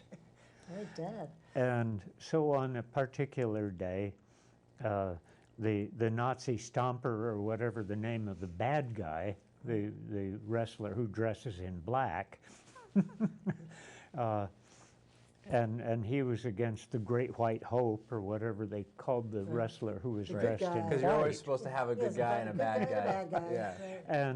And so the Nazi Stomper had the Great White Hope in an illegal chokehold. And while he was doing that, he kept pointing to his crotch to get the referee to see what the Great White Hope was doing to him, which was nothing. Right. And of course, the crowd gets very involved in these things, and they began chanting, "Chokehold, chokehold." Nice. So eventually the referee went up and looked at the chokehold and stopped it. So we see a parallel to this isn't good. So my mother came in and she said, "Why are you guys wasting your time watching this junk?" And my father, always a little bit of a smartass, he said, "Oh no, this is an education in how politics works." Oh, there you go. Hold him in a chokehold until the referee comes in. People, what percentage? You said 50?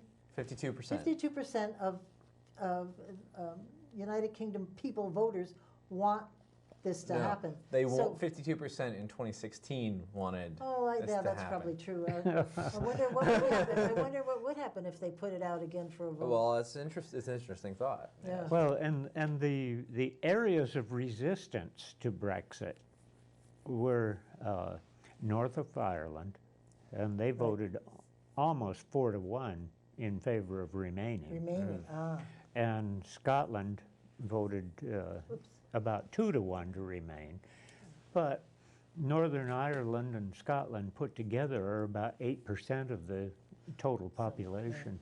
Bruce, I've just, we ran out of time so quickly. This was really fascinating. Well, that's fun. Thank you very much. I'm so glad you tuned in. I hope you enjoyed it. We certainly were out of our realm here. A little beyond Vermont. A little beyond Vermont, but I just couldn't stand listening to it anymore without understanding it. So we'll wait and see what happens at the end of October. Thanks for tuning in, and we'll see you next week. In the meantime, keep listening beyond the sound bites.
We'll call this meeting of the Brattleboro Development Review Board to order. It's 7:05 p.m. on November 20th. We're good to go there. Great. Every single DRB meeting we start with my opening remarks, which some of you have probably heard a few times, some of you have never heard. This is where I explain how this all works. So if you're wondering what's about to happen and how the procedures work, you should be paying attention right now. At the DRB, we hear applications for land development in the town of Brattleboro and appeals of zoning administrator decisions. Procedurally, the Development Review Board operates on the record. What that means is we take a clear record of testimony from the applicant and any interested parties, and then issue a written decision with our findings. Applicants and members of the public should be aware that because we're on the record, this is your only opportunity to comment on and provide evidence related to an application. In the event our decision is appealed to the environmental court, that court will not take new testimony or evidence at its hearing. It'll look at the evidence from our hearing, the regulations or relevant law, and determine if the evidence supports the findings and decision of this board. Excuse me. Only interested persons that participate in this proceeding may appeal a decision made by our board, so I strongly encourage all of you to participate at this hearing. Because we're on the record, I'm going to ask that if there's even a modicum of a chance you think you are going to speak, you allow me to swear you in. So if anybody who thinks they're going to speak, if you raise your right hand, I'm going to swear you in right now. Do you hereby swear or affirm that the testimony you're about to give in the cause under consideration will be the truth, the whole truth, and nothing but the truth under the pains and penalties of perjury? Okay. If you didn't get sworn and you change your mind and you want to speak, I need to swear you in, or whatever you say can't be considered as evidence by us. Applicants require a majority vote of the full board to succeed. That means 4 votes out of 7.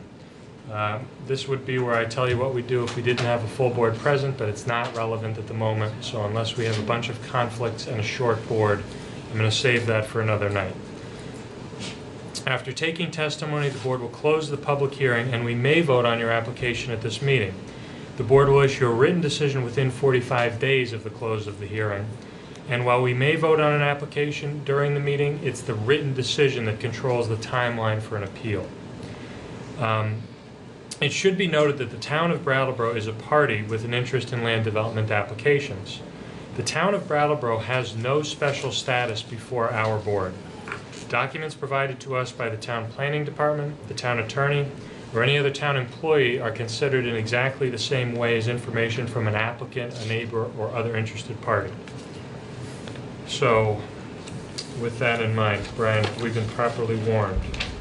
We have been, but the previous application was warned for conditional use, and it is in fact a site plan.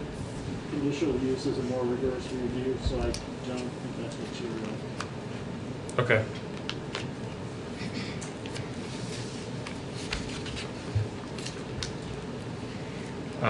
Is anybody here for application 2019-156, Tim Kavanaugh and Diane Leary?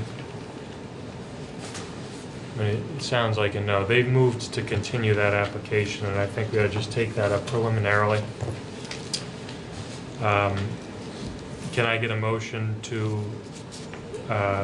continue 2019-156 to our meeting on December 18th? I move. Second. Motion seconded. Any further discussion? Any members of the public who want to speak on this issue? Hearing none, all those in favor? Aye. Any opposed? Motion passes unanimously. Mr. Chair? Yes. I thought this might be an okay time for me. I wanted to enter a motion to change the agenda order, and if somebody seconded that, I could sort of discuss it, but I was simply looking at the documents and wondering if we might take 2019-158 in front of 2019-165, and I didn't know if anyone wanted to second that. We could discuss that. Aren't they the... They're for the same applicant, but I just thought it might make sense. Again, if somebody wanted to second that, we could discuss this motion. Well, we can, I think we can discuss it with a second or without a second. Okay. I just felt that if we took what's at the bottom of our agenda and just put it in front, do 2019-158 before 2019-165. Might it, I'm just wondering if it might make more sense to just consolidate to hear them both at the same time. I guess the way I saw it was 2019-158 seemed to be sort of a smaller application in a sense, and 2019-165 be the bigger. So it's just sort of kind of how I like to eat my meals. Take the smaller portion and then the larger portion. That's my only motivation. And because it's the same applicant, they already know they're sort of at the bottom, at the tail end of the agenda. So that's why I was proposing it, and I just wanted to get the feeling for the rest of the board whether they like that idea or not. It's fine by me. Anybody else? All right, I think we have a second. We have a second, right? Any further discussion? Brian, will this impact any warning or anything like that? No, it's fine, you guys can All right. close as you see fit. Okay, all those in favor? Aye. Any opposed? Motion passes. So I'm going to switch those when we get there. Are there any disclosures of conflicts of interest or ex parte communications from the board related to any of these applications? Nothing? Okay. Who are our alternates tonight? Just That, Ian. that, Ian. Okay. Could I ask a housekeeping question? Brian, do we have control over the heat in this room? I love it.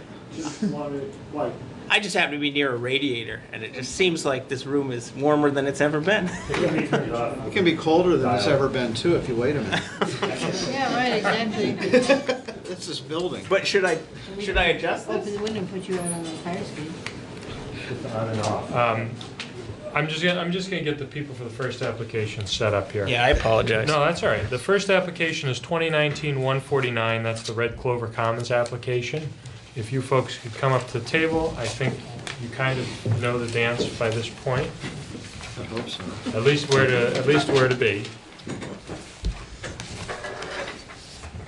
Could you please tell us a little bit about your project and introduce yourselves? And could you please take that easel and put it in this space so that they can get it on the television? I'm Christine Hart. I'm the Executive Director of the Brattleboro Housing Authority, also known as the Brattleboro Housing Partnership. I'm Kathy Beyer. I'm Vice President for Development at Housing Vermont, and we're co-developers with the Brattleboro Housing Authority on this project. Tim Appleton, Dufresne Group, we're the civil engineer on the project. And I'm Tom Bachman, Gosling's Bachman Architects. We're the architect on the project. And I'm Chris Balzano, also with GBA. Okay, so this is the second part of what has become the Red Clover Commons project. Some of you were on the board when we first appeared. Just to remind you, Kathy and I looked for a site for the second phase for about 2 or 3 years, and couldn't find one in town that worked. And through some serendipitous moment, she and either Tom or Greg were looking at the site plan and said, "Oh, we could put a building there." So we have been moving in that direction. We've met with this board to get some ideas about whether that would be a good idea, and felt that it was, and certainly have worked with Brian and his department. So we're here for approval of that. If we call it Red Clover Commons 2. It's been very well described, I think, in your materials. We have everyone here to talk about it and describe it in more detail, and I think we'd be happy to pretty much answer any questions or give you an overview if you think you'd like that. It's really up to you. My understanding is there have been some changes to the landscaping proposal that are a little different than what we have in our packet. Yes. Could you tell us about that first, just so we have an idea of where you're at the moment? No, I'm not aware of any. Yeah, James. Did I misunderstand? think that created some confusion. There had been a condition that they needed additional landscaping. Oh. But because of some covenants and easements, it seems like that probably is not achievable. I'm sorry, I misunderstood something that was shared with me right before. Pardon me.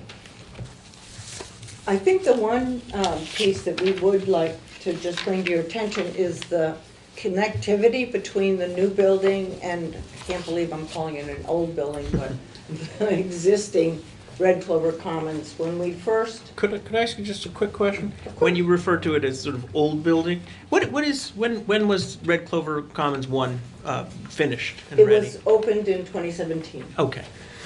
so it's really old. Yeah. That originally we had, because of a lot of reasons, we were able to have a connection, a physical connection between the two buildings. As we continue to do work on this building, the Red Clover 2, and also speak with the fire department and public safety, that connector had to be abandoned. And we have spent a great deal of time really looking at how to make this new building connect to the existing building in a way that will really be accessible for our frail and elderly residents. I mean, it's in our interest for them to be able to access Red Clover.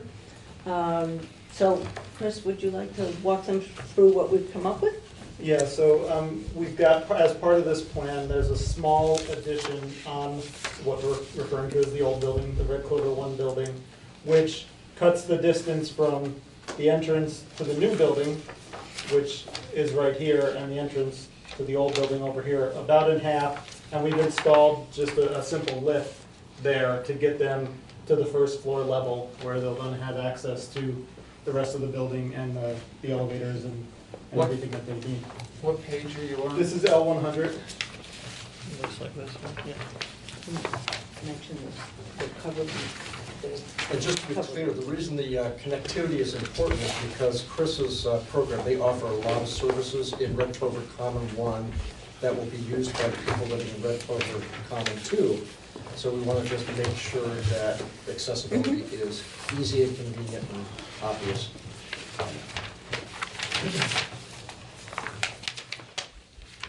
Chris, does that connector show up on the landscape plan? Yes. Yeah.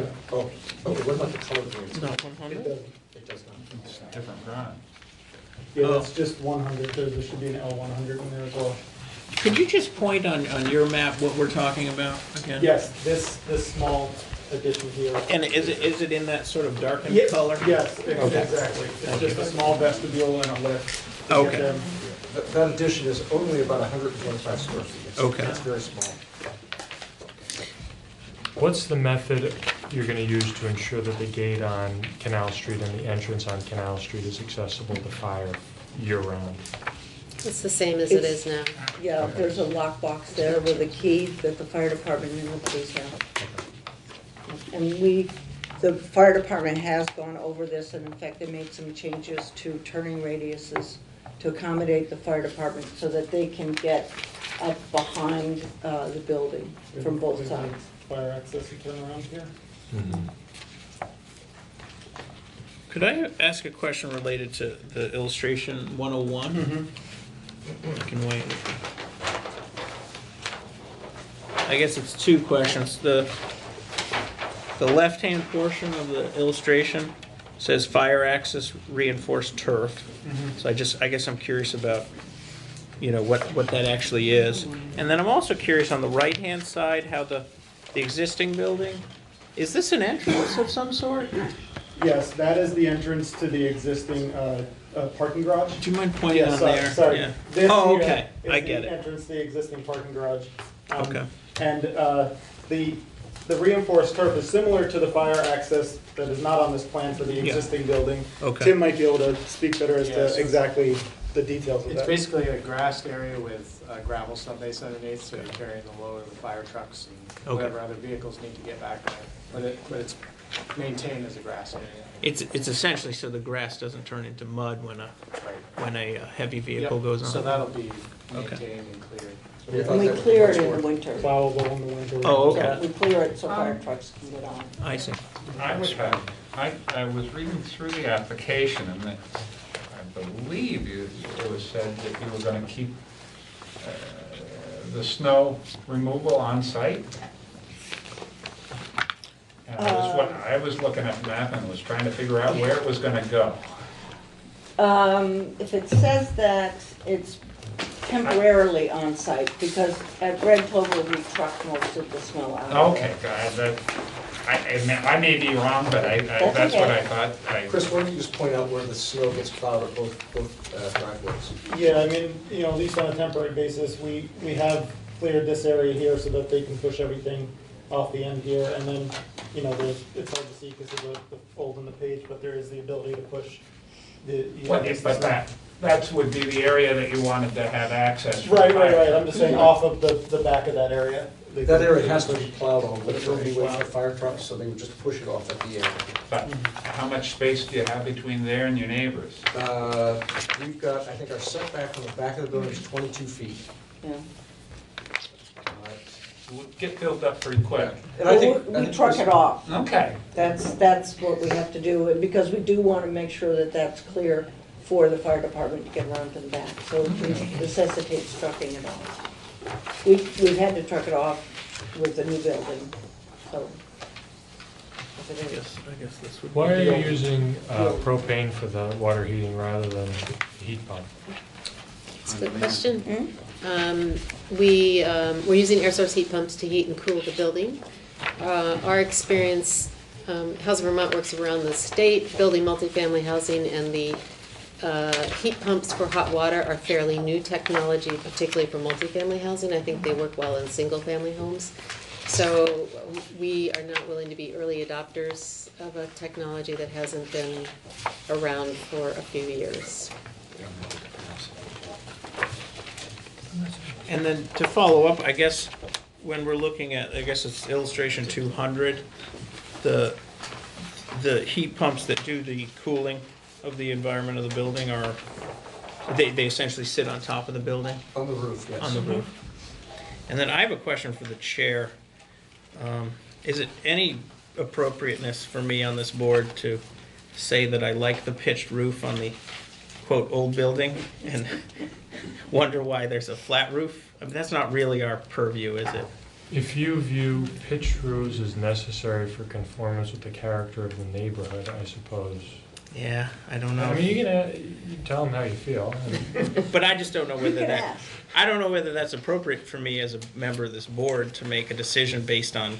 The thing is, the neighborhood it's in is a very commercial area. It is. Canal Street with a lot of flat Yeah, roofs. and I feel like the closest building to them is the Walgreens building, which is probably a flat roof. Yeah, and just to give you a little history on why it Okay. is flat roof, it's because we need a flat surface for the air source heat pumps. Okay. The site is very tight, there's no place Okay. on the ground to put them. Okay. And that's what really dictated Yeah. going from a pitched roof to a flat roof Yeah. on this building. Looking through the illustrations, that was just my personal reaction, which was the Red Clover Commons 1. I'm like, oh, I love how it's got that little bit of pitched roof, and so that's my personal opinion. Well, the other part is that the pitched roof in the first building Yeah. is part of the stormwater, the Okay. surface storm system. Okay. And we couldn't put that kind of system with a pitched roof in this space because Okay. it's pretty condensed. All right. This way we have a flat roof and we can more direct the water Okay. to where it needs to go to fit into what is a really interesting and environmentally based storm system.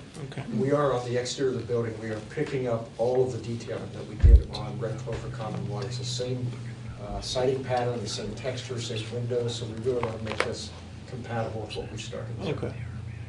Am I thinking that we're going with this bluish scheme for color?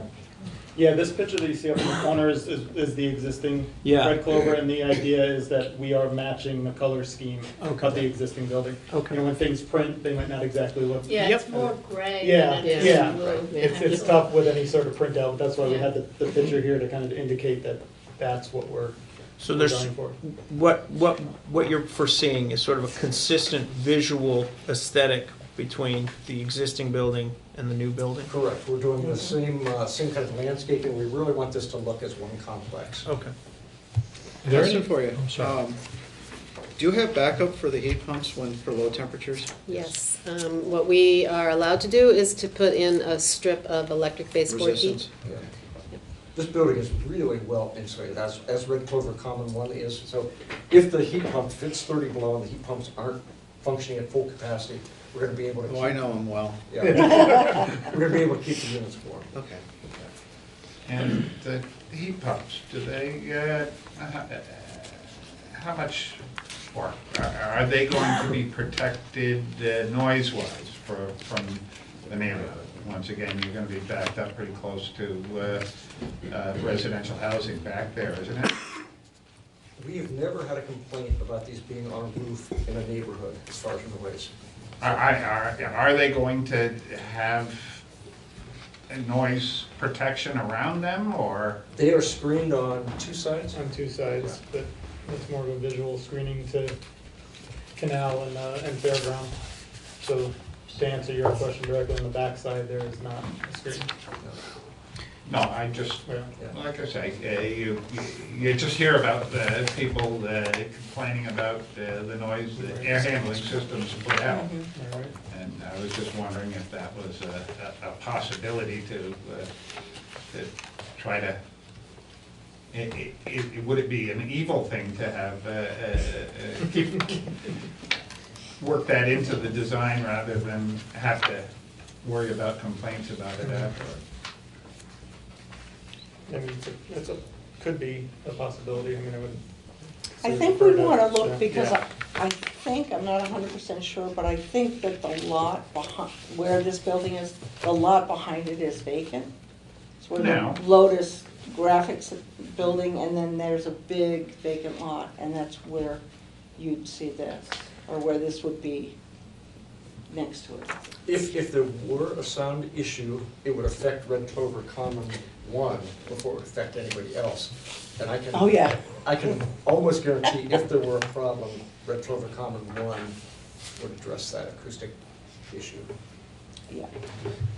And, yeah, we just finished a project in downtown Montpelier, and we've got exactly the same system, and.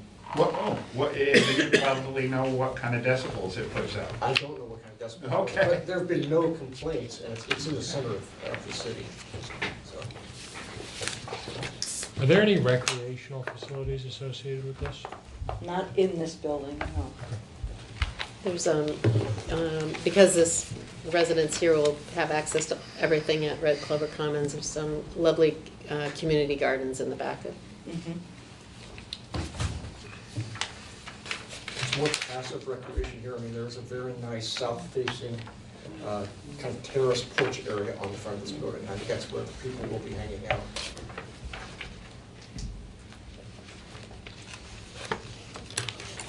You haven't asked about the color temperature yet. Oh, I always forget that. All right, this is what I have to do with every meeting. First of all, what I've noticed is sitting on this board is all these LED manufacturers have these beautiful detailed schematics about everything. And honestly, I don't know as a board member if I could even understand all the data that they give you. But what I do know is that LEDs are available in many different color temperatures. Many of us are used to the tungsten bulbs, and they come out about 2700 K. And that generally your fluorescents tend to be more in the 5,000. That's when you get the cool blue, the sort of impersonal. And I don't know if the town actually has anything in the zoning specifically, Brian, about color temperature. Yes, we do. We do. So am I just talking for the sake of talking? Yeah. Do we give them a restriction that says their color temperature should be on the warm side? Yeah. We've done it as a condition before in response to your suggestion. It's required. Okay. What is it? Just states it, to be clear about it. Oh, okay. It just, the intent here, the electrical engineer, they're matching exactly the same fixtures and lamps that they did in phase 1. Yeah, with phase 1, it had the same. I don't know what that color rendition is. Okay. I'm not an electrical engineer, but I know that they are matching everything that's going on. It's just come up before this board when we're dealing with sort of brand new projects. I mean, in yours, it's sort of an addition to an existing project in a way. But just to be aware of the color temperature and what that may do to the sort of emotional feel of a building or even its neighborhood. We already have a condition, We do. a draft condition. Color temperature for all fixtures shall be between 2,500 and 3,000. Okay. Other Well, questions? you prompted me on that, James. I didn't want you to forget. Any other questions from members of the board? So there's only 6 new units going in? There's only 6 new units? 18. Oh, 18. 18, because I'm looking at 101 and I only see the floor plan for, so that's the lower floor and then there's one above it? And two above it. 2 above. It's 3 Okay. levels. And there's 1 2-bedroom apparently. Yes. Okay. KT, the illustration 200 sort of gives you you can sort of see the side views. So you're gonna have one electric car charging port here, and technically you're required to have 2 for the complex. 2 for the zoning? Yeah, but you can put one someplace else in another project if you have to. I mean, it just has to be the conduit so you can install. Yeah, we what you have it to in do. the, currently we have it in the parking garage. Oh, And okay, These, so you these can people do can one park in the more? parking garage. Yeah. Okay. So you'll end up with 2. I can't remember if we have 1 or 2 right now. I think we have 1. We have to make the condition 2 by state law, so Yeah. if that's making or breaking the project, you probably have Hopefully bigger not. problems on your hands, but. Other questions? Are there members of the public who came to speak about this application? No members of the public. And we do have our civil engineer if there's any stormwater, any civil questions. Are the stormwater, I got the impression when I was looking through here, I was having a hard time following it, there's stormwater pumps that are there on the drawing already existing, I thought? So there's one there kind of in the back leg of the property. And the proposed project will kind of reconfigure those to the state stormwater standards. So the shape of it gets reconfigured and basically the pond there, which now. Is that the furthest one away or the closest one? There's one that's deeper and one that's shallower. Yep, and I believe the one that's further back, that would be the pond. And the first one's another train in the treatment, it's a 4-bay. Yes, there was one that was a treatment and then one that was a pond. Yeah, yeah, and what's there now is just well, we'll call it a pond, but it's an infiltration basin. So the idea is most of the So it's the flow furthest one back.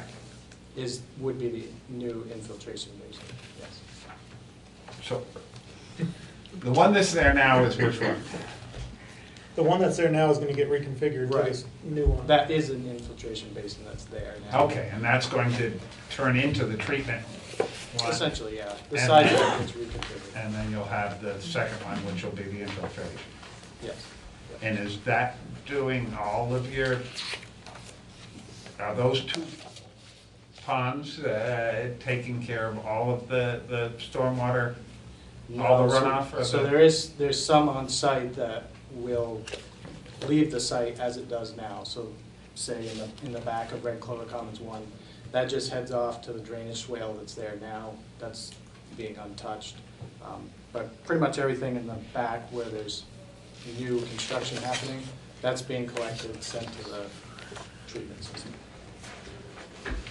Because I thought I saw in the application somewhere that you were saying that there would not be any additional infiltration into the town sewer system due to this project. Right. Now, I'm assuming you do have, collection things on the driveway and sidewalk or whatever. But those are kind of wired into or piped into your pond. Yep, and so, but there is one run there's a leg that comes from Canal Street that's, I'd call it municipal runoff that heads through the site, and that will be maintained. So we're not picking up anything there. It gets kind of reconfigured just to avoid new utilities, but the concept there, that anything that comes on the site from Canal Street leaves the site in the same manner that it does now and doesn't go into the treatment system.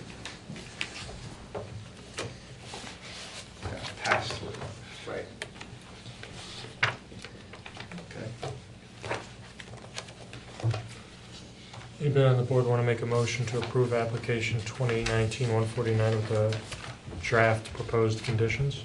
Second? Any further discussion? Hearing none, all those in favor? Aye. Any opposed? Passes 7-0. Thank you very much. Have a nice night. Thank you very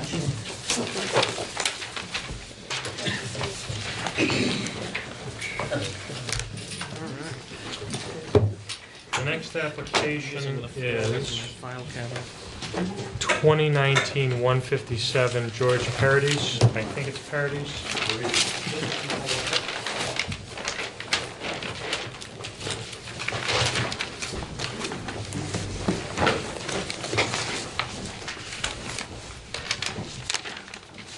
We had so much rustling of paper, I didn't actually hear if I pronounced your name correctly or wrong, incorrect. Good enough. Paridis. Paradis. Yeah. Sorry, sir. So could you tell us a little bit about your project, please? So I'm the owner of 19 Elm Street in downtown. And at this moment, this building consists of 2 front apartments. On the first and second floor, there are 3-bedroom apartments. And in the back, there are 2 1-bedroom. Hold on one second. Would somebody mind closing that door, please? I'm sorry. These microphones, they pick up audio for the people who watch it on TV, and I just want to make sure we have a clean. Go ahead. So, I think I gave you, you have in front of you some of the papers that show, one of them shows, first of all, the whole lot and the survey that was done a few years ago. And then a simple schematic that shows how the second floor apartment is. And which indicates actually where the bedrooms are, the bathroom, and the kitchen. And what we have found is we own 3 different buildings in the Brattleboro area, and we found that actually we don't find a lot of people who want the 2 and 3 bedroom apartments, and there is a demand for 1-bedroom apartments. So even this apartment right now is occupied just by a single person.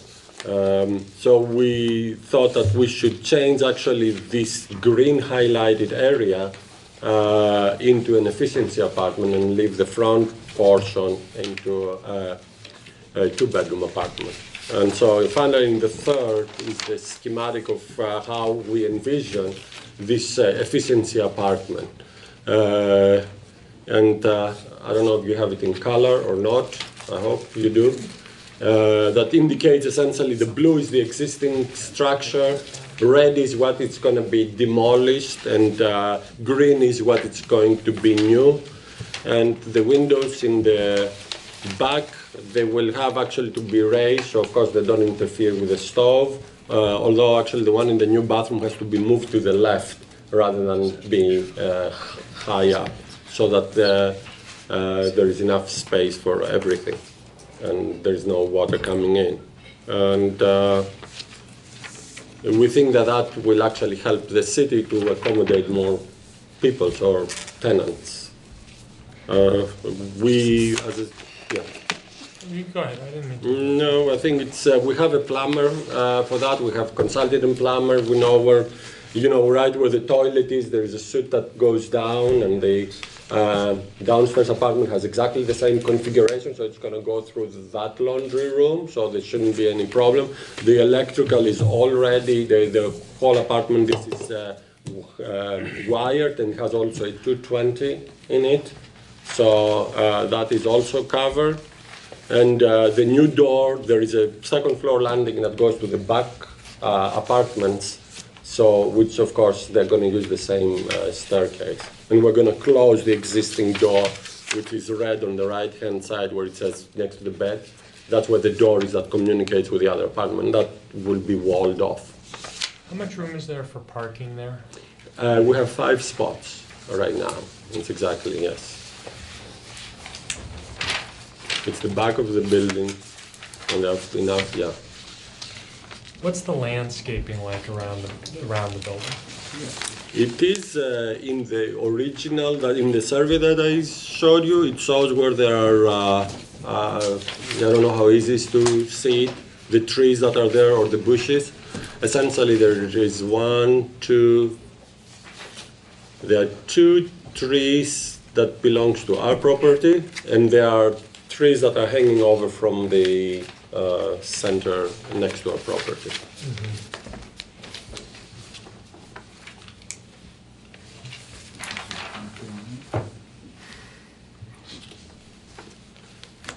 Ask a question there. Sure. So we have a photo like this. Is this something that you got, or you can take this if you want?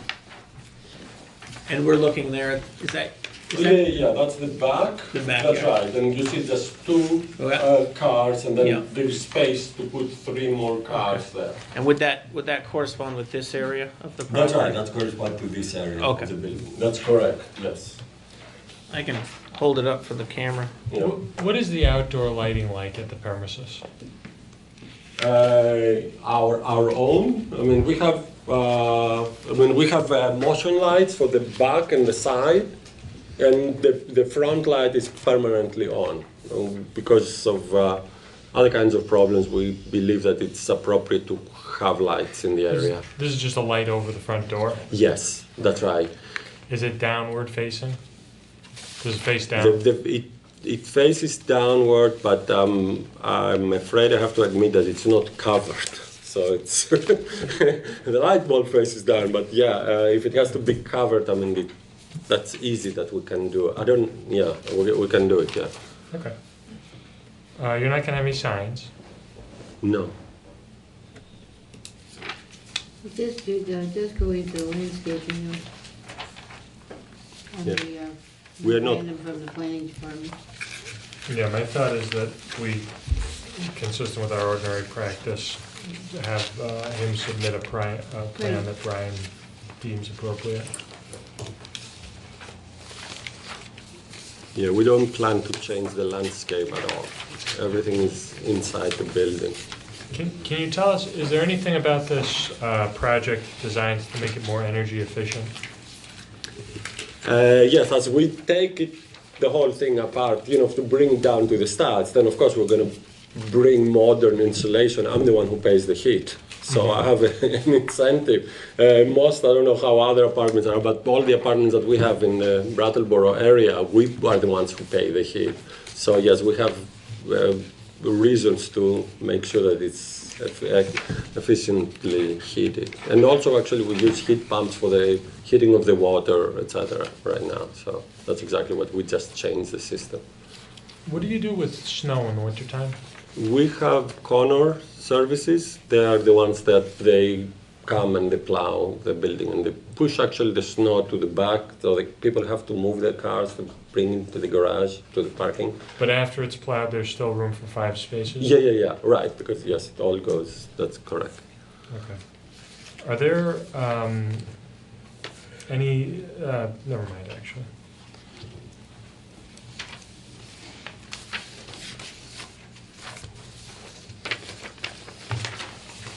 I think that's all of my questions. Does anybody else have some questions?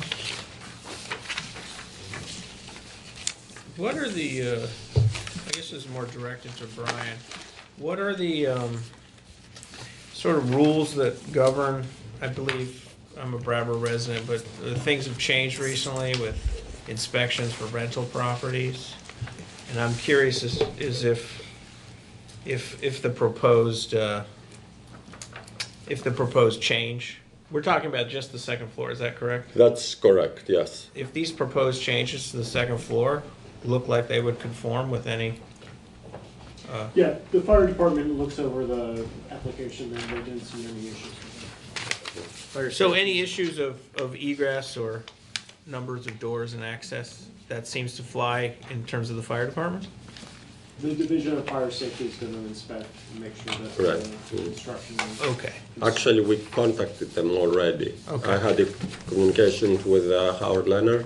Okay. And so he came in, look, because we are so close, we're just across the street essentially from the fire department. That's where Elm Street. So he looked at it and we're asking because we had exactly the same concern. Do we need to put a fire escape or not? And the way it is, he says, nope, everything is fine. Okay.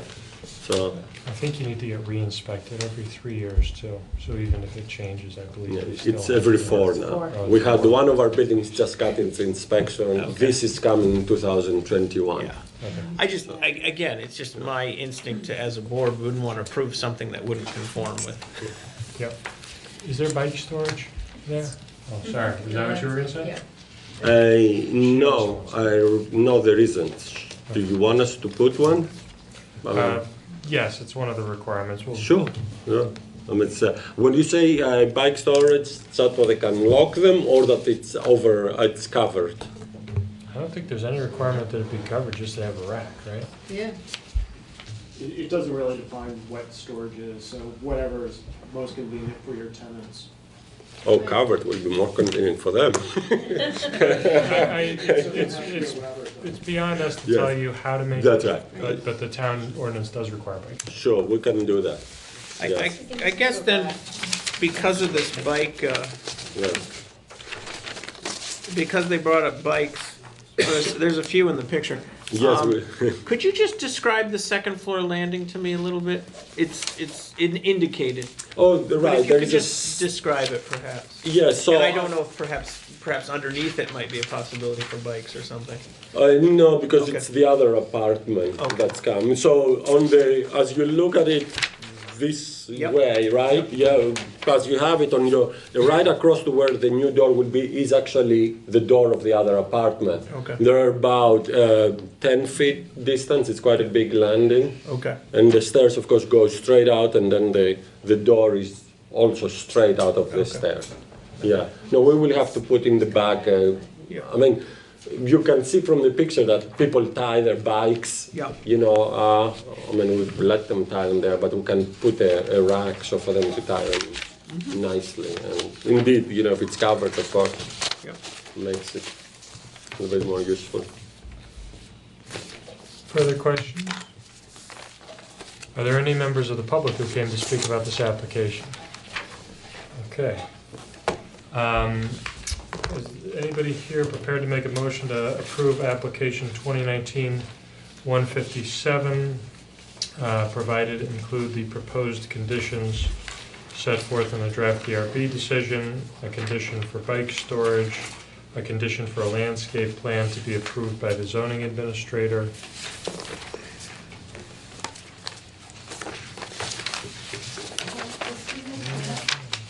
Sir. He needs to have access to a charging station. No, not a charging station, just an exterior outlet. Oh, an exterior, Yeah. oh, dedicated. You're familiar with this requirement, the 120 volt, 20 amp ground fault circuit interrupter outlet, or a 220 volt, 50 amp ground fault Right, circuit we interrupter have. protected outlet Yeah.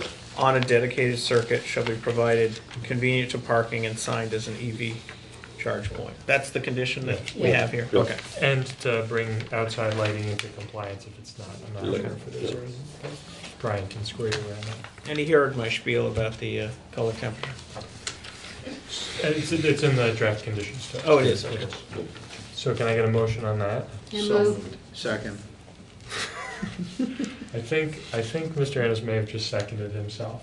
No, she so moved it, I seconded it. Okay. So, any further discussion? Hearing none, all those in favor? Aye. Any opposed? Motion passes unanimously. Thank you. Thank you. Have a nice night. Okay, so the next application is 2019-158. And just for I get the feeling there are a few members of the public who came to speak about this application. There are two applications with the same applicant. The first application we're hearing is the bottom application, if any of you are looking at your agenda. But these are going to kind of run together, and if you have something you want to say and you're not sure which application you want to talk about, just come up and make a public comment, and we'll figure it out. So, application 2019-158, that's Barrows Coal Company. I assume someone here is from the company. If you could just come up here, sir, and tell us who you are.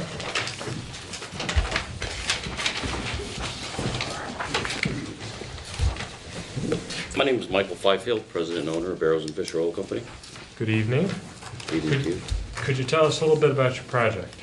I am looking to get permitting to be able to replace the foundation on our largest oil tank at Barrows and Fisher located at 55 Depot Street. And this is because of the new bridge? Yes. And just in case someone here hasn't seen your application, if people come to the meeting, they have access to the materials we have, but they might not actually go through them all. Can you explain the situation with the bridge for those of us who wouldn't be familiar? With the bridge going in, I'm concerned about the structural integrity of the foundation. It does have a little bit of spalling.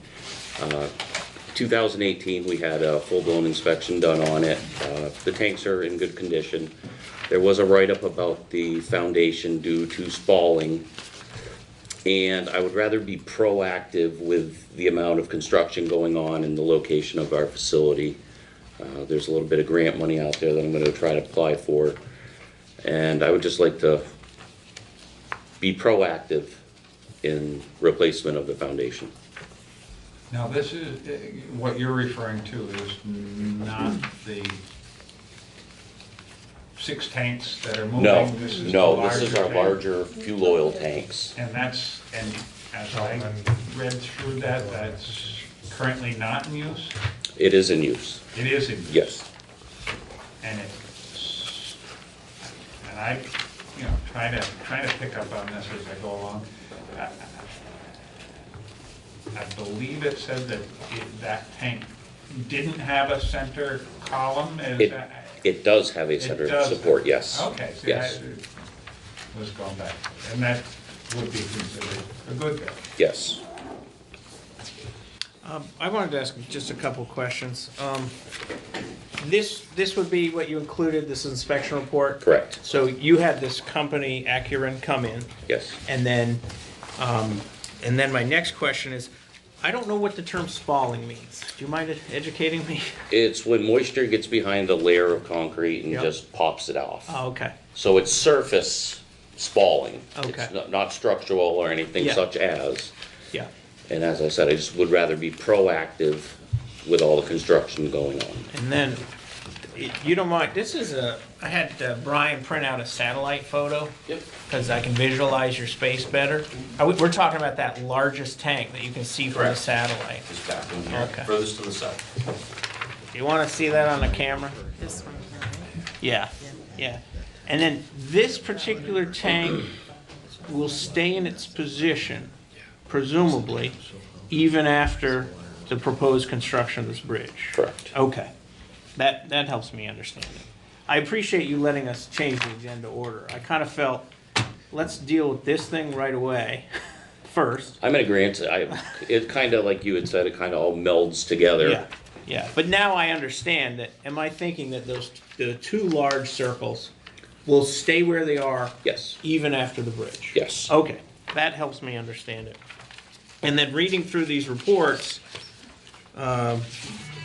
you essentially had one company give you the inspection. Yes. Give you recommendations, and it looks like another company has put forward to you a proposal of how they will handle that. Yes, sir. And that's what these documents were. Yes. So I think that's my questions. if you're coming from New Hampshire on the new bridge, this large tank will be on the left of the bridge. Correct. South, yeah. The south or the left. Yes. Yes. And But the bridge isn't gonna go over this tank. No. No. You're keeping your air rights, so to speak. We're not allowed to put a bridge structure over fuel containment. can't imagine why. Based on the proposals, I have a gut feeling that you've been really keeping track of what's been proposed by State of New Hampshire and VTrans. But based on the proposals you've seen, roughly how far to the south of this new bridge would be this largest tank of your facilities? There's a minimum of 75-foot buffer. Okay. Or excuse me, 75 feet from the center line of the bridge. To your fuel tank. Minimum. Okay. And we're actually over that. Yeah, and that's probably a federal regulation. Correct. Okay. See, and I assume this drawing, Wow. Oh, yeah, I should have looked at that line is your 75 feet? Correct. The two center lines are the outside of the bridge, and these two outside lines are your buffers. Yeah, that's why this little tank Right, is right right on on that it, line. yep. I see. Okay. So, I understand there's a berm to keep the stormwater in, right? It's to keep the oil in case of a spill, also to keep the river water out. What happens to the things that are kept inside? Does it just Goes stay- through an oil water separator. Okay. And are those berms large enough to hold the volume of the tank? They are. It actually does, if the tank ruptures. They are manufactured, I think it's Nothing 10% goes oversized. into the river. No. Are you, oh, I'm sorry, I didn't mean to interrupt you. No. Are you using the same, is this gonna be the same as the recommendation by the inspection company to have the 16 anchors? Yes. Mr. Chair. Yes. I'm just, it's funny, when I was reading these documents, it seemed to me on a much larger scale, parallel to a decision we made recently, where someone's residential home heating oil tank was located, I think they were actually in the floodplain, floodway, and that was recommended that they anchor their tank.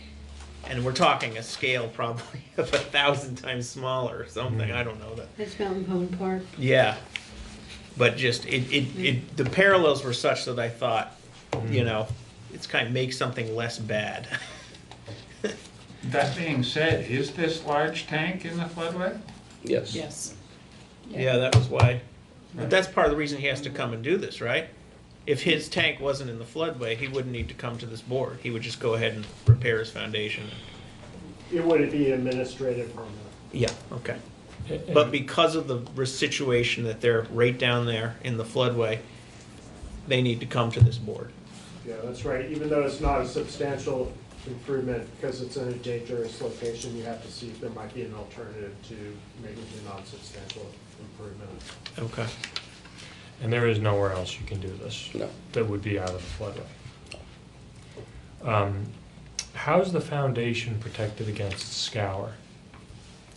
Other than being 12 inches above grade, there is none. Mr. Chair? Don't ask me what that means, because I don't know. You mean you asked a question and you don't know what you're asking? I asked a question that said, how is this foundation protected against scour, because it's in our... I would just wish someone, you promised me I'd learn things if I joined this board. I I don't know what scour is. Can I explain? If you're scouring it. I can do it, I can do it. Okay. It's pretty simple. It's basically when the current hits the structure and undermines it and takes out the gravel underneath of it. But that tank basically in the river, the current does not hit that spot, so it's sheltered. I see. So scour is what happens when... There's been bridges that have collapsed by scour underneath the abutments. Causes undermining. Okay. Happens to train tracks. And how is the fuel line protected from the same kind of event? It's buried in gravel and it's plastic sleeved. That's watertight, I assume? I hope so. That's all my questions. Anybody else? Am I reading the right page? Was that tank built in '66? Correct. There was a tank there before then too. It's like been there forever almost, hasn't it? I think it's a smaller one was built before that in '53. Okay. And during Irene, that tank never flooded? Nope. Just because of proximity to the dam, basically? Correct. Yeah. Okay, that's all mine. Are there lights on the tank? There are no lights on the tank. Was Irene the closest the highest the water's been at that tank?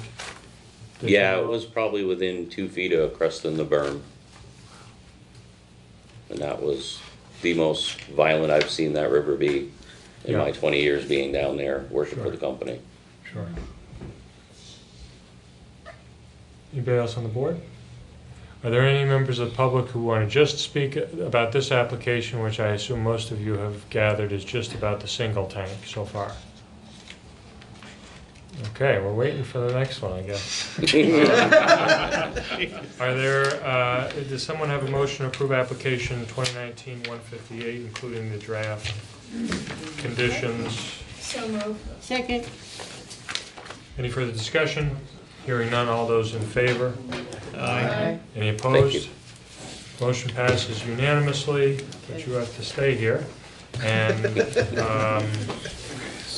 we'll move right along to 2019-165, which is the same applicant. I'll just move down. More. All right, so we knocked out one of those. What's that one? This is the big one, this one right here.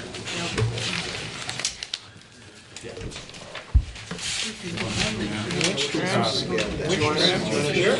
Well, Is this what we just moved? No. This is the draft to say the blueprint tables in my office. Remember you were asking about the bridge? There's your bridge. And also the wall, but These tanks here, my papers over there. Oh, should we, I'm willing to take out the others that are sitting here. I'm not gonna even dare open this thing. Yeah. Yeah. You wanna put the big paper out and we can take one? Do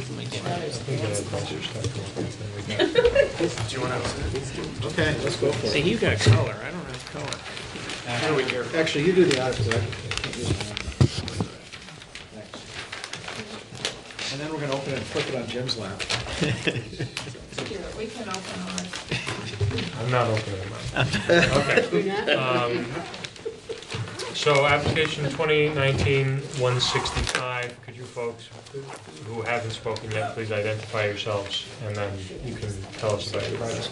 My name is David Frothingham, Barton. I'm the civil engineer for the project. John Maher, Tanks Unlimited, mechanical engineering of tanks. Mike Byfield, Barrows and Fisher. Jonathan Griffin, I'm the Agency of Transportation, I'm the project manager for the bridge, and here in support of this effort as part of the larger bridge project. Taylor Shoba, Atlantic Architect and Stevens Associates. So, all right. Why don't you just give us the overview of the project? Okay, so as discussed in the previous application, the New Hampshire DOT and Vermont Agency of Transportation is building a new bridge over this property, approximately in this location. Currently, 6 of Barrows and Fisher's fuel tanks are either under or within 75 feet of the center line of the proposed alignment. Therefore, we need to move those 6 tanks outside of that.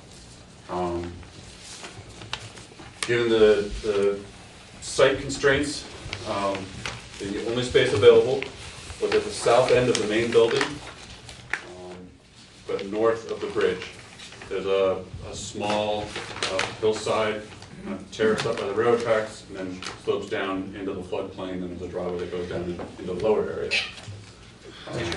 So what is proposed is 6 vertical tanks placed inside of a concrete containment dike, essentially a concrete floor with concrete walls, designed to store the volume of the largest tank plus the 25-year rainstorm plus 6 inches of freeboard. What was the last thing you said? Plus 6 inches of freeboard. What's that mean? Freeboard is the space between the water surface and when it would start to overflow a dam or a wall. Okay. So there's basically an extra 12 inches of space in this. Understood. Just, Whoops factor. just the largest one tank. Right. The spill containment requirements assume that the largest tank rupture, is that only one of them ruptures, and then you have to account for it happens during a rainstorm, and then extra volume just as a precaution. What are And you the- have to take out the volume of the other tanks in there when you make that calculation. What are the requirements you're referencing? It's the spill prevention EPA, SPP. control and countermeasure plan. It's a federally mandated requirement for any facility storing more than 1,360 gallons of fuel oil. And this ultimately comes from the EPA? Yes. CFR 42. Okay, sorry, I don't mean to interrupt you. Go ahead. Also associated with the tanks that are being removed is a loading rack where they unload fuel from 12 pullers, move it into the tanks, and then move it back into local delivery trucks. That also has to be moved. That is proposed in that same area, kind of right off the end of the building here. That's a concrete pad with a basically steel frame structure with a large roof that covers the trucks when they're being loaded and unloaded. In order to make grades in that area, because this sits up at a higher level of this building, there's a concrete retaining wall below it, and then just below that are 2 fuel tanks that they use to fuel their vehicles, gasoline, diesel, or small 1,000-gallon tanks. These tanks currently exist in a kind of a bunker building. It is also under the bridge. Within 75 feet of the bridge, we have to move those tanks as well. So we're taking all these tanks, moving them out of this lower area and up into this area, up out of the floodplain, out of the floodway. Could I interrupt for just a question? Sure.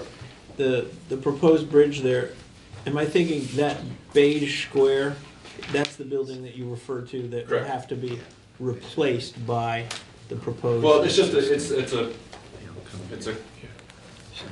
small building with 4 bays and concrete walls. They keep sand in one bay. They keep you know, that kind of stuff. Currently, there's tanks in one of those bays. We have to move those out. The tanks need to be moved. Yeah, the buildings. The building will be able stays. to stay there under the bridge so long as it doesn't have tanks in it. Flammable liquids. Correct. Okay, thank you. Now I understand. The building will stay, but any tanks in it need to be moved. Okay. Basically, any tanks within 75 feet of the center line of that bridge, we have to move. Okay. The loading rack area is also equipped with a spill control system. There's 2 drains in the concrete pad which go to an oil water separator and go to a stormwater filter before discharge to the river. That oil water separator is sized to hold the largest possible spill. So basically from the 9,000 gallons?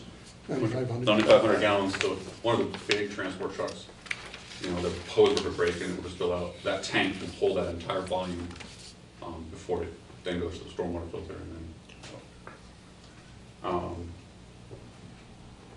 That's. This is only tangentially germane to the project, but since we have the project manager for the bridge here, I just follow along in the newspaper. Could you just give us an update on the timeline for the project and what's going on? So there's still a lot of work left to do. Right now, I think it's currently set on New Hampshire DOT's advertising schedule for the end of May to put it out to bid. That's an aggressive schedule. That might slip a little bit because we still have to relocate these tanks. Although we can advertise without them being relocated yet, so long as we've got the permits and we've got a contract and we're under the way, because there's so much work to do. Starting in New Hampshire, they can construct for 2 years before they get to Vermont. We also have to acquire rights from several other property owners other than Barrows and Fisher, which we don't have yet, and we're currently working with those property owners to acquire those rights. The select board would ultimately be the condemning authority if we have to go through condemnation, which we're not at that point yet. So a general update is the final design is done. We're working on developing what we would call our pre-contract plans and special provisions. And we are working with property owners and the railroad to finalize all of the rights that we need to enter into that next phase and obligate the construction funds from Federal Highway.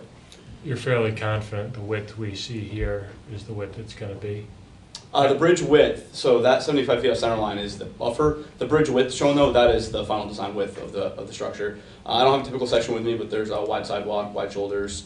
I believe there's a turning lane. There will be a light at the intersection now of Vernon Street and 119. Vernon Street's being raised 12 feet, so that way we can get the clearance over the railroad that we need. And ultimately, the project's advancing quite well right now. The right-of-way is the most complicated part, honestly. This is probably the most complicated part. This is what we would call critical path for us. Once this is in the works and advanced, then the other pieces just start falling into place. Could I ask a follow-up question?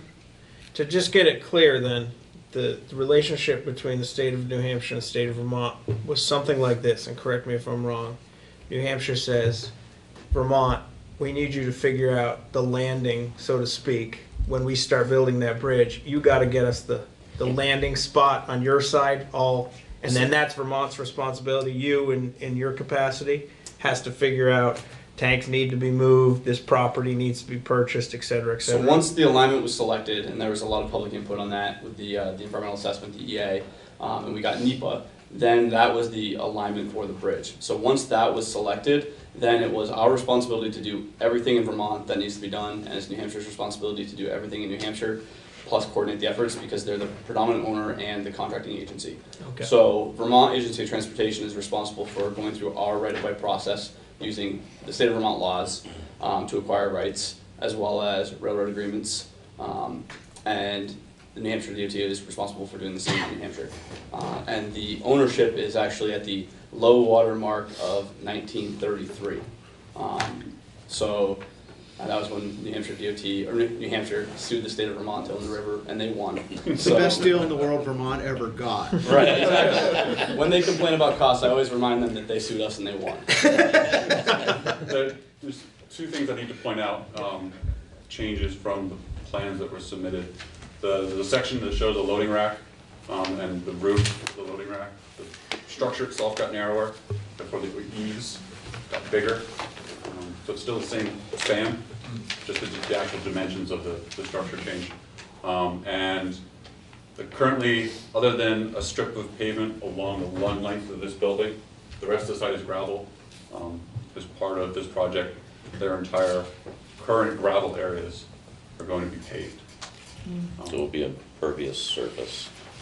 And currently gravel is an impervious surface. They're going from impervious to impervious.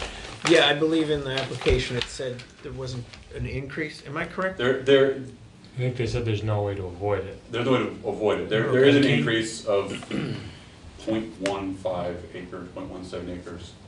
But as a Can total you just- percentage, it's very small. It's very small. Okay. Can you just explain why it's unavoidable? The increase? The increase in impervious surface. It's actually all comes from this driveway right here. There was no way to utilize existing driveways and existing truck patterns to build this on. The site is very long and narrow, so to maintain two-way traffic, especially during bridge construction, because we have to keep access for Barrett and Fishers open at the same time that the bridge is being constructed, we needed 2 lanes of two-way traffic through that center of that site.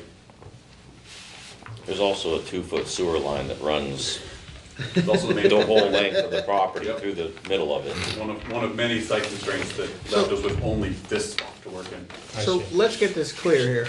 Your property, the Barrows property, contains through the length of it a 2-foot sewer pipe that Yes. presumably is going straight down to the wastewater treatment plant. Correct. It is the main trunk line out of downtown to the sewer plant. And in terms of any engineering that you folks have to propose, has to accommodate that. We stayed out of there's a right of way for that line. Okay. We stayed outside of that. Okay. It's red clay probably too, right? I don't want to come within 100 miles of it. It's not good. Questions by members of the board? Oh, we've got a point of order here. Actually, a question. Oh, Does sorry. your emergency operations plan contain flood events as well? I am not sure on that. I assume so. We do have means of a 10 horsepower pump. It's float driven. Currently it is off. We hand operate everything. As I said, we inspect the boil water separator daily. The pump will do 300 gallons per minute, and that is currently what is in place for flood management. Can I just ask a clarifying question? Is that pump would handle water for you? If the water was a Correct. concern, you could move that water Out of the at dike 300 gallons per minute? Correct. Okay.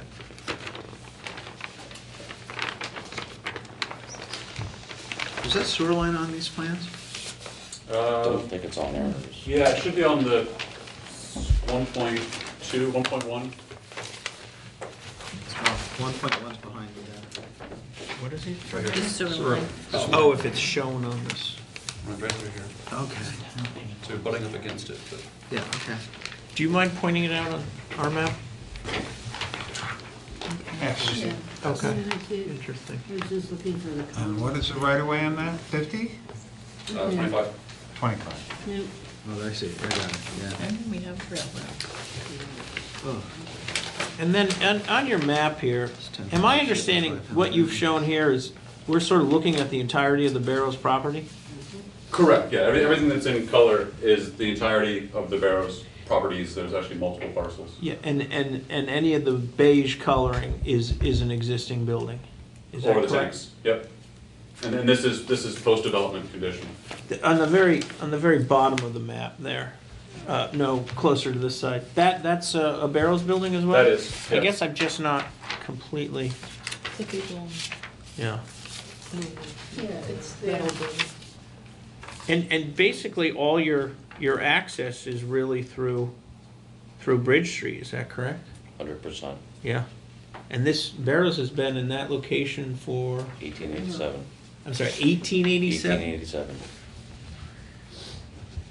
Interesting. Great grandfather. Final line. But the tank's from 1966. Correct. I just told him he aged well. So the one that we had before this one, is that the big tank over there? Yes, Oh, that's okay. down here. Yep. Yep. Could I ask a question of the fellow you're from the state of Vermont? Correct, yep. Which agency again? Agency of Transportation. Okay. What concerns, or what, maybe concerns isn't the right thing,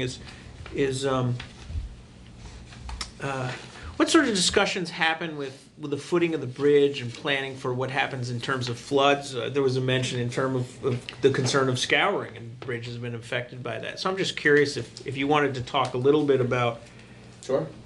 Presumably Barrows property, they're gonna have to give up certain rights of way so that certain bridge footings can go in? We're acquiring a significant amount of right-of-way from Okay. Barrows. Okay. I think the last count was like 12 different easements, which range from temporary construction easements to permanent crossing easements to access easements, to the Highway P essentially, which is a permanent highway easement for the foundation. So we're acquiring a tremendous amount of easements and encumbering their site quite a bit actually with the construction of this bridge.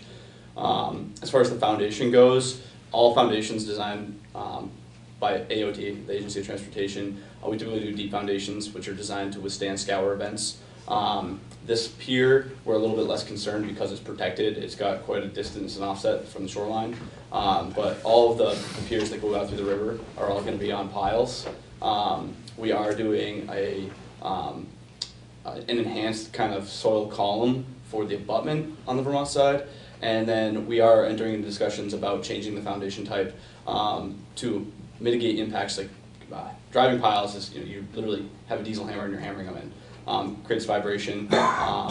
If we're concerned about vibrations or foundations of the local buildings, there's other things that we can do. We can do a deep spread footing where we would excavate even lower with a cofferdam and install it at a lower elevation below the calculated scour. So there's a lot of alternatives that we can do to install these piers, and we basically account for what we call an extreme event, which would be the 100-year flood, and we calculate a scour for that event. Now, somewhere along the line, I swear I read that this new bridge would actually raise the water level behind it. Was that true? So theoretically, yes, right? Because now you've added, I think we have 7 piers. So you're adding volume into the Connecticut River, which effectively displaces what space that water can take. So you do have an increase in surface water elevation, but through all the analysis that we've done, it's almost negligible. The engineering assumptions could provide a greater error than the calculated difference. So, but the theory is there's less space for water because you put concrete there. So in theory, your floodplain above the bridge is going to get bigger. So we had to do a CLOMAR for it. What was that term? CLOMAR, I forget the acronym right now. Okay. David, I don't know if you know it offhand. It's basically a hydraulic, an in-depth hydraulic study. LOMAR is a letter of map revision. Yes. I forget what the C stands CLOMAR for. is something, I can't remember either. Our hydraulics folks know that stuff a lot better than me. But basically, if you do have changes in surface water elevations within mapped floodways, there are federal regulations you have to follow in order to do that. So when we got the elevation report, that showed that this new construction was gonna be, I can't find it right now, 1 foot above the, Base flood level. the base flood level. That won't change. Correct. It's, I mean, I don't remember offhand, so I don't want to say a number, but if I recall correctly, it was less than an inch, which was the calculated I elevation think I change. heard something Might have like been- 3/10 of an inch or It was something very, like that. very small. I don't remember what it is, so I don't want to commit to a number, you know. Or 3 inches. But it was a very small amount. The area, the waterway area is so wide. Quite large. It can't be Yeah. 3 inches. No, I wouldn't think so. That's why I was wondering. I mean, the waterway opening is so Great for large you. through here. I think that the dam control basically is what is controlling all the surface water elevations. Yeah. Yeah. Does anyone know how much control, like if the dam was opened as much as it could, how much that would affect water level? Look at Irene. I I mean, it's amazing. I mean, CBS News was broadcasting down by the old Irving paper, and the water was still like 3 feet below the road there, and it was just amazing. I mean, You're talking south of the dam. yeah, it's just south of the railroad bridge, and I mean, that the dam literally does control, Yeah, and that was they had it wide open, okay. so it was pretty amazing. I can't give you numbers or anything, Yeah. but I was amazed. Further questions for the applicant? All right, members of the public, I know somebody's here to speak to this. Nobody usually sits here for this long. Because there were Do them. nothing. I mean, you don't have to, that's okay too. Sir, if you could just go up to the microphone, it's not gonna amplify your voice, but it's so the people at home can hear you. Did you swear No, I in? didn't. I'll swear you in right now. Oh, there's a microphone right Right directly Right behind behind you. Yeah. Right behind you. And that way the television can pick up sound. It's like doing karaoke. Do you hereby swear or affirm that the testimony you're about to give in the cause under consideration will be the truth, the whole truth, and nothing but the truth under the pains and penalties of perjury? I do. Can you just say who you are? Okay. My name is Michael Abbott, and I'm a member of the New Hampshire House of Representatives. I represent Cheshire District 1, which is the towns of Chesterfield, Hinsdale, Walpole, and Westmoreland. And I also sit on the Public Works and Highways Committee of the House of Representatives. And I would be happy to answer any questions you might have relative to the bridge. Oh, great opportunity here, don't we? Get her done. Absolutely. That's what he keeps telling me, right? All right, well, if there's no further questions. I have one question. Shoot, If he's right fire here. away. From what I understand, New Hampshire supports a fishing access on the island currently, between the two bridges, between the two existing bridges. Is that going to, as I understand it,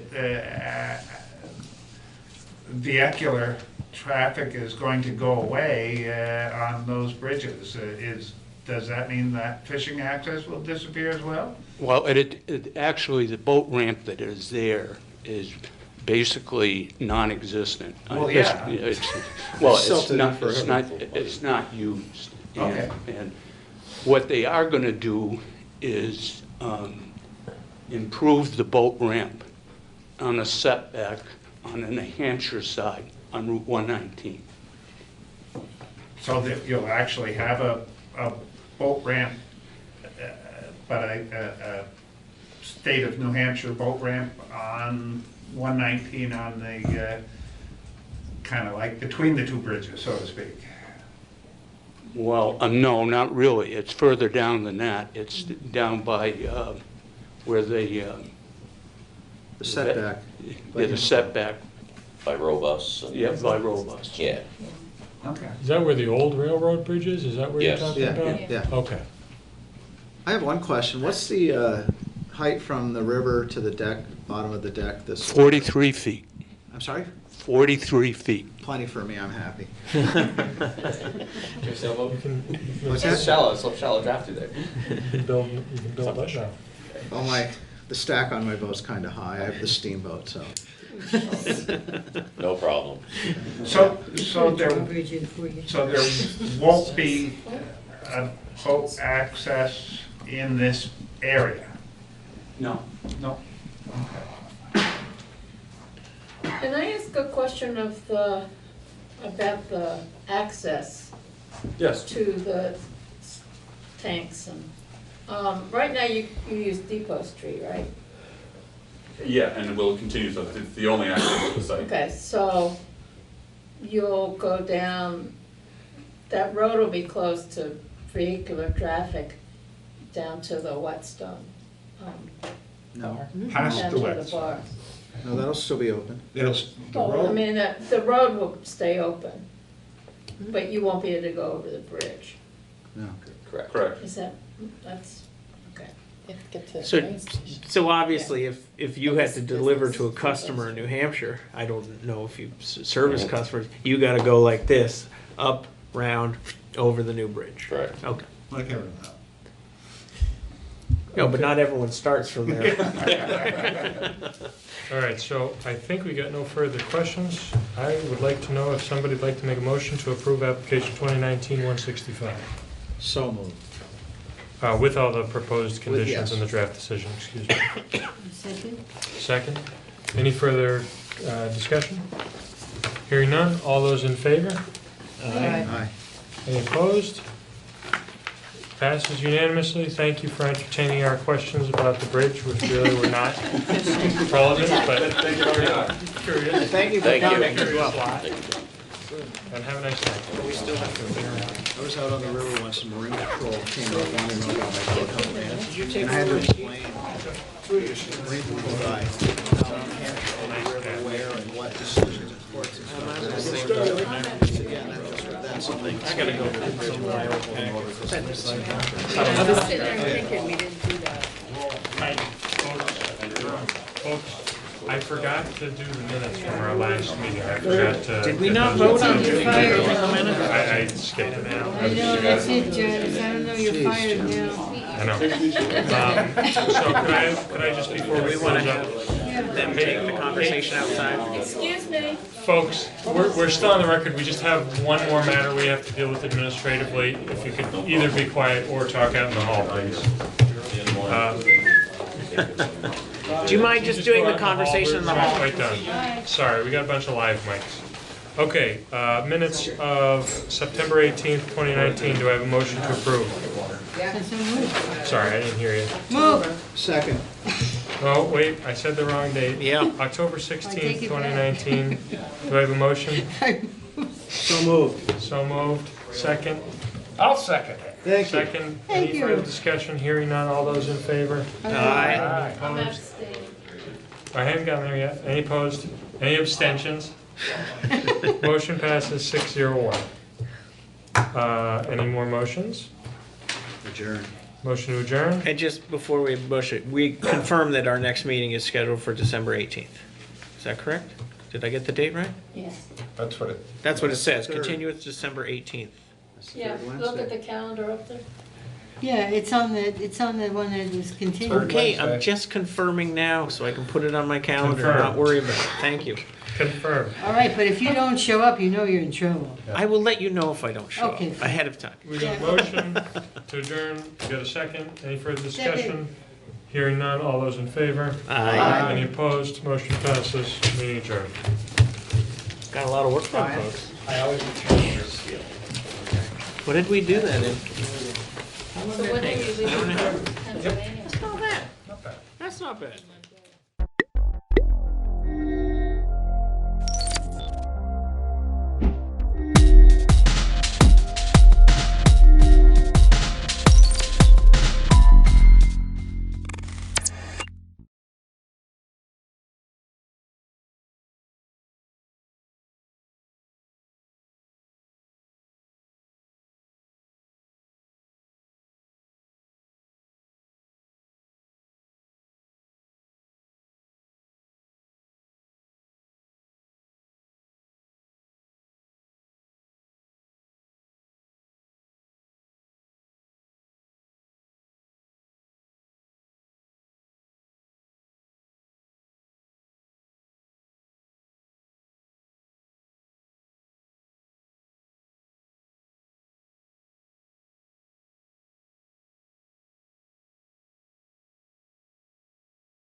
that the sun shines down its power to all the world and makes the wind blow strong as it will.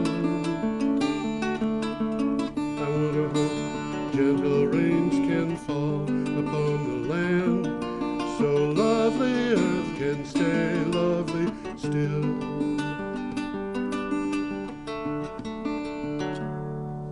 Hello, ladies and gentlemen. Welcome to the 347th edition of Energy Week with George Harvey, me, and the astonishing Tom Fennell. In the flesh.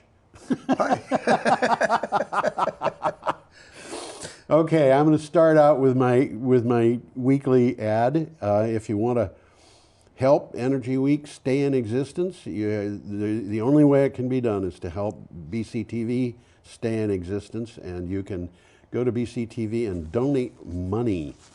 And it doesn't have to be a huge amount. Amounts could be as small as $1. We've had a couple of people give $5. Okay. Which is very, very nice.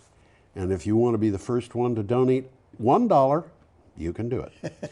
And of course, we will take any larger amount. What you do is go to BrattleboroTV.org. Go to the bottom of the screen, find the button that says Support Local Broadcasting. Click on that, and then put in an amount of money and tell them that it'll be PayPal or some sort of credit card. And right below the amount of money, so far down the screen, well, of course it depends on the size of the screen, is a box that you can put in a comment. And what you do is say that this is supporting Energy Week. And we don't need a huge amount of money anymore, but donations don't come in fast. Still need a few bucks. Yeah. Anyway, that is that. I have to tell everybody what the show is all about. This is a collection of news items from my blog, and my blog is geoharvey.com, GeoHarvey. I do it every day. I've done it every day since the 2nd of June 2012. Before that, I did it by email, but the blog itself was put up online on the 2nd of June. And I put up 10 to 15 articles each day, represented by a synopsis and a link to the original article. And we will start on the 21st of November, Thursday. We are recording this show on Wednesday the 27th because they won't let us into the studio tomorrow. My goodness. Even if we bring turkeys, huh? Even if we bring turkeys. Even if we are turkeys. That would have been neat to have one. Have one sitting there? Absolutely.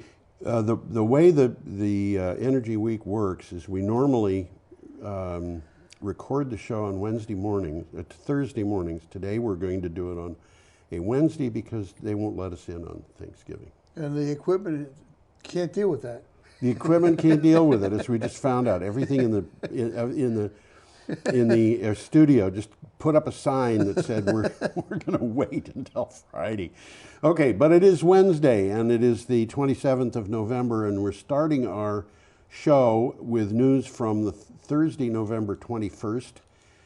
Normally I have about 10 to 15 items on my blog, geoharvey.com. And if you go to geoharvey.com and click on the calendar for November 21st, you'll find probably 15 items. Why is this which will doing this? include which will include both going together here. Everything's funny today.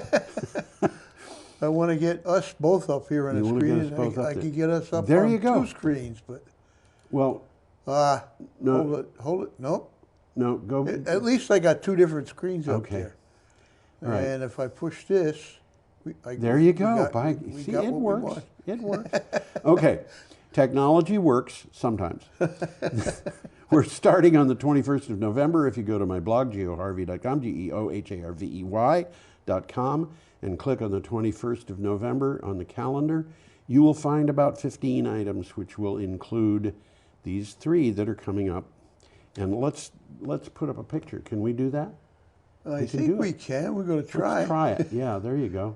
And looks like a picture. Whoop. You clicked twice. There we go. I clicked Man. twice. It's a habit. It's a habit. Okay. This is an item from Utility Dive. Do And you that, have in case you don't know it, is the U.S. Capitol. It's the U.S. With an Capitol O. building where all those people get together and chat. Well, shall we start? Yes, absolutely. Go to it, Tom. Presidential contenders join fellow senators in urging New England to speed energy transition. I could have been a contender. I could have been a contender, but I wasn't.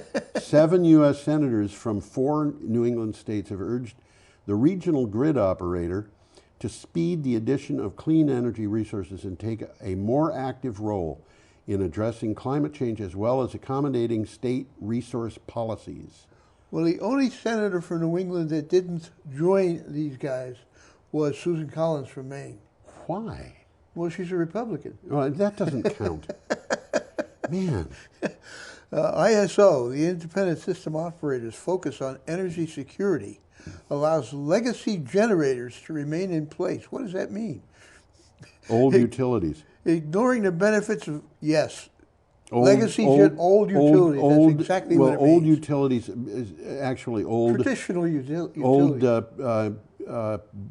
coal burning plants and Bingo. things like that. Generators, right? Yeah, Those that are producing electricity. To remain in place, ignoring the benefits of clean energy and frustrating states' efforts to address climate change. That's not good news, but that isn't going to last. No. It's politics. Yep. Move on? I think so, yeah. We have an item now from BBC, and I've got there we go. I've got a computer that I'm not familiar with here. Item from BBC. From the BBC, this is a lot of images in this one. This is a good one. Yes, it's a very good article. A lot third of of tropical African plants face extinction. A third of the tropical African plants are on a path to extinction, according to a new assessment. Much of Western Africa, Ethiopia, and parts of Tanzania and the Democratic Republic of the Congo are the hardest hit regions, standing to lose more than 40% of the richness of plants.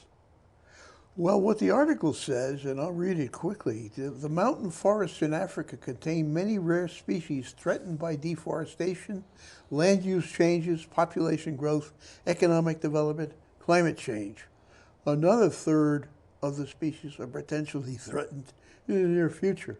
Yeah. So there's some changes coming, and Yeah. it's not good, I don't think. I'm noting here that a lot of people believe that the Western Sahara was grassland until human beings brought goats into the region.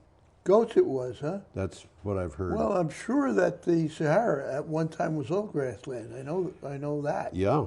But yeah. that was quite a while ago. Yeah. More than last week. Longer than last week, yeah. I have seen problems in the Sahara region since I was a little kid, but you know. Okay, we have an item. What's that? I think it's a 1,000-year-old man talking about the Sahara forest. And somebody says it's not the Sahara forest, it's the Sahara desert. It used to be a forest. You know, there are places where you can find, not the Sahara, but one of the places I lived in the UK was in Devon, and there are places where there are local legends about forest areas that no longer exist. Uh-huh. And when there was an unusually low tide, somebody could see stumps out in a bay. Well, that's so, yeah. And yeah. So the bay was a forest at one yeah, time. and as a matter of fact, Dartmoor apparently was a forest at one time. Not anymore. Okay, we have an item from Mother Jones. Yeah, we got another picture. And there is a coming up. I'm gonna try to Tesoro get the picture. oil refinery. I have no idea where Well, that. Tesoro's in Washington. Oh, okay. There you Okay. go. I was going to say I don't know where it is. And we'll look at it for a little while. Okay. Soaring fossil fuel production is on track to blow past climate goals. That's not good news. No, it's not. The world's top 10 fossil fuel producing countries are on track to extract more oil and coal by 2030 than scientists say the planet can handle without experiencing catastrophic warming, according to a report published on Wednesday. Now, I want to point out that we've got a couple of items that come later in this. On very that similar stuff. But they say have a very different message. A little different message. Well, So- according to this one, there's a graph on this. Yes. And it shows fossil fuel CO2 emissions. And there's a big gap Right. in what they need to do to avoid global Right. warming and Right. what they're doing. Right. And it's scary. Yes. Okay, we're up to Friday, November 22nd. So any of the next 3 articles, if you want to know about them. Well, I'll read a sentence from the previous article. Oh, 'cause okay, go ahead. It's not specific to it. Fossil fuels received a combined $5.2 trillion in entrenched government incentives across the globe. Now you know according to why the we've got IMF. problems. Yeah. Absolutely. I mean, these incentives, some of them are like 100 years old, but Yeah. and they're entrenched, so nobody, you just assume this Yes. is normal. It's normal. Well, Okay. let's move to Friday, November 22nd here. Item here from Clean Technica. U.S. shale boom may be winding down. What does that mean for America and for the world? A cloud has appeared over fracking as the world price of oil trends downward. The fracking industry grew in 2018 but did not grow in 2019. Halliburton laid off 3,000 workers and dozens of fracking companies have filed for bankruptcy. Well, we'll be touching base with that again Yeah, before I the mean, show's out. It's big news. Yeah, it's kind of ongoing, and many of the people in the world just don't know that this is what's going on. Well, there's a quick takeaway from this one. Yeah. We've been ignoring the harm that all oil and gas does to the environment when it gets burned. Yes. The only sensible course of action is to eliminate oil, gas, and coal extraction altogether. Yes. So the earth can begin to heal itself Yes. from the wounds inflicted by the fossil fuel industry. Yes. And of course, we've got to do something about all those subsidies. Well, one of the things that was interesting to me in this article was a number of these fracking companies that are going out of business, and they talked about there being more than 30 of them that have declared bankruptcy in 2019. Well, a couple of things are happening. One of the things is the fracking industry is being very disappointed in the results. Yes. They're not getting out of fracking what they anticipated they were getting. Yes. Yep. Should we go on? Yeah, we got a nice picture coming up We here. do indeed. This is, I think, just a really kind of stunning picture of solar panels on a Navajo. Well, this is the Monument Valley, which is one of the most beautiful spots in the world. Yes. And it's pretty much all owned by the Navajo. Right. And I'm sure that this is kind of a specific picture because you're not going to be driving through that valley looking at No. solar. It's a very small Yes. development. It happens to be what is generating enough for the tribe to survive. Right. But they closed a big coal burning plant right on the edge of this valley. Right. And this is what's left. Yes. And So- by the way, in case those things look familiar to people who are as old as I am, the Monument Valley was, in fact, one of the places that was used as a scenery for the movie Stagecoach. Oh yeah, if you've seen a John Ford movie Yeah. with John Wayne in it, Yeah. you've seen the Monument Valley. Yeah. And it's just coincidental you should mention that. I was looking at a movie 2 nights ago Yes. called what was it, Once Upon a Time in the West. Okay. Okay, and about a third of the way into the movie, they drive through Monument Valley. Yes. And it's a long trip. Yes. And it's really quite beautiful. Yeah, it is indeed. Okay. But just a coincidence, though, as we're Let me- talking about Monument Valley, I'm looking at this. Yes. Let me. Have you read the headline? Not yet. Okay. As cold dwindles, Southwest tribal solar farms pump out power. This is from UPI.com. New large-scale solar farms are bringing jobs to reservations and the first electricity to many families living on tribal lands in remote areas of the Southwest. The Navajo Tribal Utilities Authority brought online 2 solar projects with a total of 55 megawatt capacity over the last year. And, you know, some of this is going to people who have never had electricity That's what the before. article says, yes. Yeah. They've never been able to put up electricity. Now they've got it. Yep. And the article had some pictures of utility workers from out of town coming in, helping them develop the infrastructure. Right. There's a quick takeaway here. We've talked about this one. Earlier this month, the Navajo Generating Station, which was the largest coal plant in the West, closed after 45 years. Yes. The demand for coal power was too low to sustain the operation. Yes. Okay, the 2 solar farms generate all the electricity used on the 17 million acre reservation. Wow. So they're generating all their own power from solar, and they closed down the coal plant. Selling renewable energy on a large scale to cities like Albuquerque and Los Angeles pays for the infrastructure that power up the homes that have been waiting decades for electricity, as you just mentioned. This is an interesting takeaway, an interesting quote. Tribal lands in the Southwest are the Saudi Arabia of solar because they're largely undeveloped. Yeah. And they are. They are indeed. So- Okay, we've got an item here from Renews. This is an interesting one. It is indeed. Barrick is a company, proposes a 16 gigawatt New England grid link. That's pretty significant. And I'm going to say this because otherwise Tom will say it first. Anytime you hear gigawatt, that means big. They should call them bigawatts. Bigawatt. Bigawatts, right. Yeah, well, what do you do with terawatt? Okay. U.S. transmission developer Barrick has applied to the Bureau of Ocean Energy Management to develop the Southern New England Ocean Grid, an offshore grid system off southern New England. It is designed to connect up to 16 gigawatts of offshore wind capacity to the mainland. That's a lot. It's very, very big. I read, I think it's New York State has just announced they're going to open up a cable factory. Yes. Yeah. Well, and Barrick is developing a system of cables on a continental shelf connecting existing wind lease areas via a common link to shore. Yes. An underground grid, if you will. That's right. Okay. Transmission lines would connect lease areas directly into Boston, Narragansett Bay, Massachusetts South Coast, and Connecticut to provide offshore wind-generated electricity to area residents. So they're getting on top of this thing. It's a whole new It's concept, a whole really. new ballpark. Oh, It's just absolutely. entirely different. We are up to Saturday, November 23rd. Yeah, we've got a picture and coming we have up a here. picture of a child being threatened by large numbers of cops. I can't help but it's believe not it. exactly that, but I can't help but believe it, but one of those cops is wearing a pair of pants that are too big for him. all right. Look at his left leg there. Okay. Oh, you mean too long? Absolutely. Too long, that's what I mean. Yeah.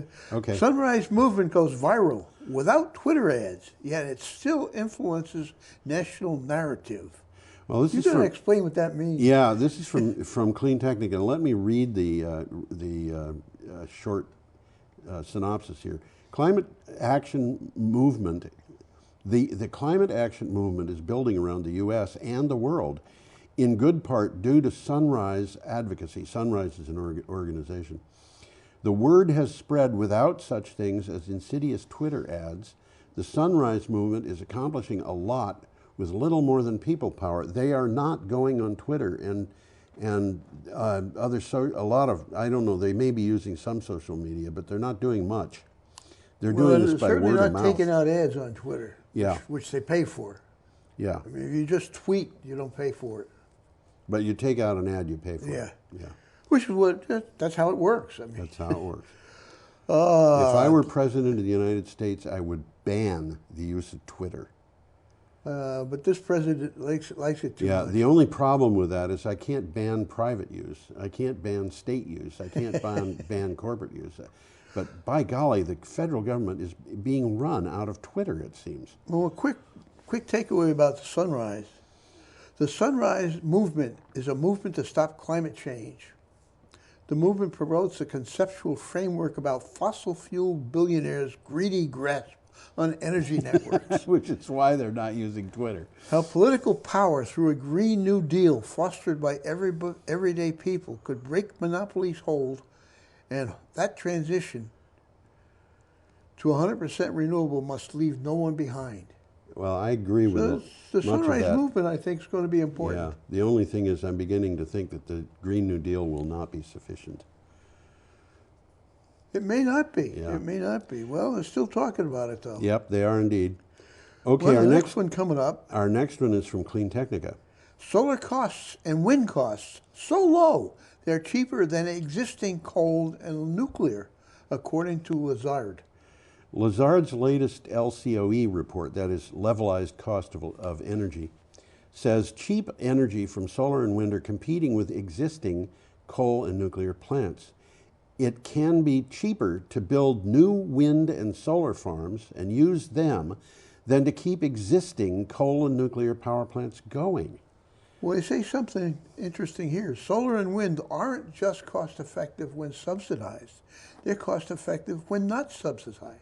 Yes. Despite more than a century of fossil fuel subsidies. Yes. Which we've already mentioned. Well, they're coming in very, very rapidly. Absolutely. And that's one of the things to remember about them. Okay, should we move on, or? Well, again, there's one more? last sentence here. Okay. They have actually gotten so cheap that they are now computing with existing coal and nuclear power plants. Yeah. Which we've been talking about. They're closing these guys. They're closing down plants because wind power or solar power is cheaper. Even backed up with batteries, it's cheaper in a lot of places. Well, Okay. the times they are changing. They are changing. That's absolutely true. Yeah, we got a picture coming We have up a here. picture, and this is an Let's see item if I can from get it up there. SciTech Daily. That is not Sci-Fi Daily, it is SciTech Daily. SciTech Daily. And by the way, both of those items are of intense El Nino. 2 different years. 2 different years. They don't show a light El Nino here. They're just showing. These are 2 the years tough where ones. it was violent El Nino. Yeah. And that's what it says here. These are El Nino events. The one on the right is in 1997, and the one on the left is in 2015. Both extreme El Nino events. I think you got them backwards. The one on the left is 1997. Well, it said in the article the one on the right is 19. The article had it backwards. I remember saying to that to myself when I read the article. I think you're right. I'm trying. Well, there it is. Yeah, there it is. November Okay. 1997. Go ahead. Or should New I? and strange climate pattern includes more violent El Nino swings. Yeah. In the Yeah, the industrial article had it age, wrong. in the industrial age, El Ninos have become more intense, standing to worsen storms, drought, and coral bleaching in El Nino years. A new study has found compelling evidence that the Pacific Ocean, that the stronger El Ninos are part of a climate pattern that is new and strange. Now, what they're saying is this is a pattern in the climate that is causing a change in the ocean. In the weather. The climate is changing, but it's causing a change in the weather.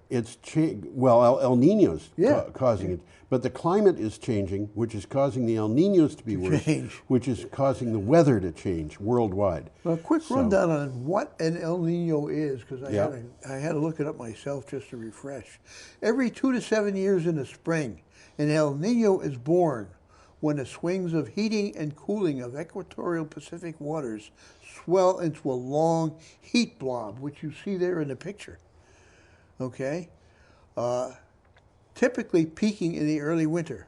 It blows through oceans and air around the world, ginning up deluges, winds, heat, or cold in unusual places. Yes. Okay, we are up to Sunday, November 24th, with an item from CNN. And maybe you should put us both up. I think I was just going to do that. People can see that we are, in fact, not just a couple of machines talking. Well, it's the Harvard-Yale football game, which was delayed after students and alumni stormed the field to protest climate change.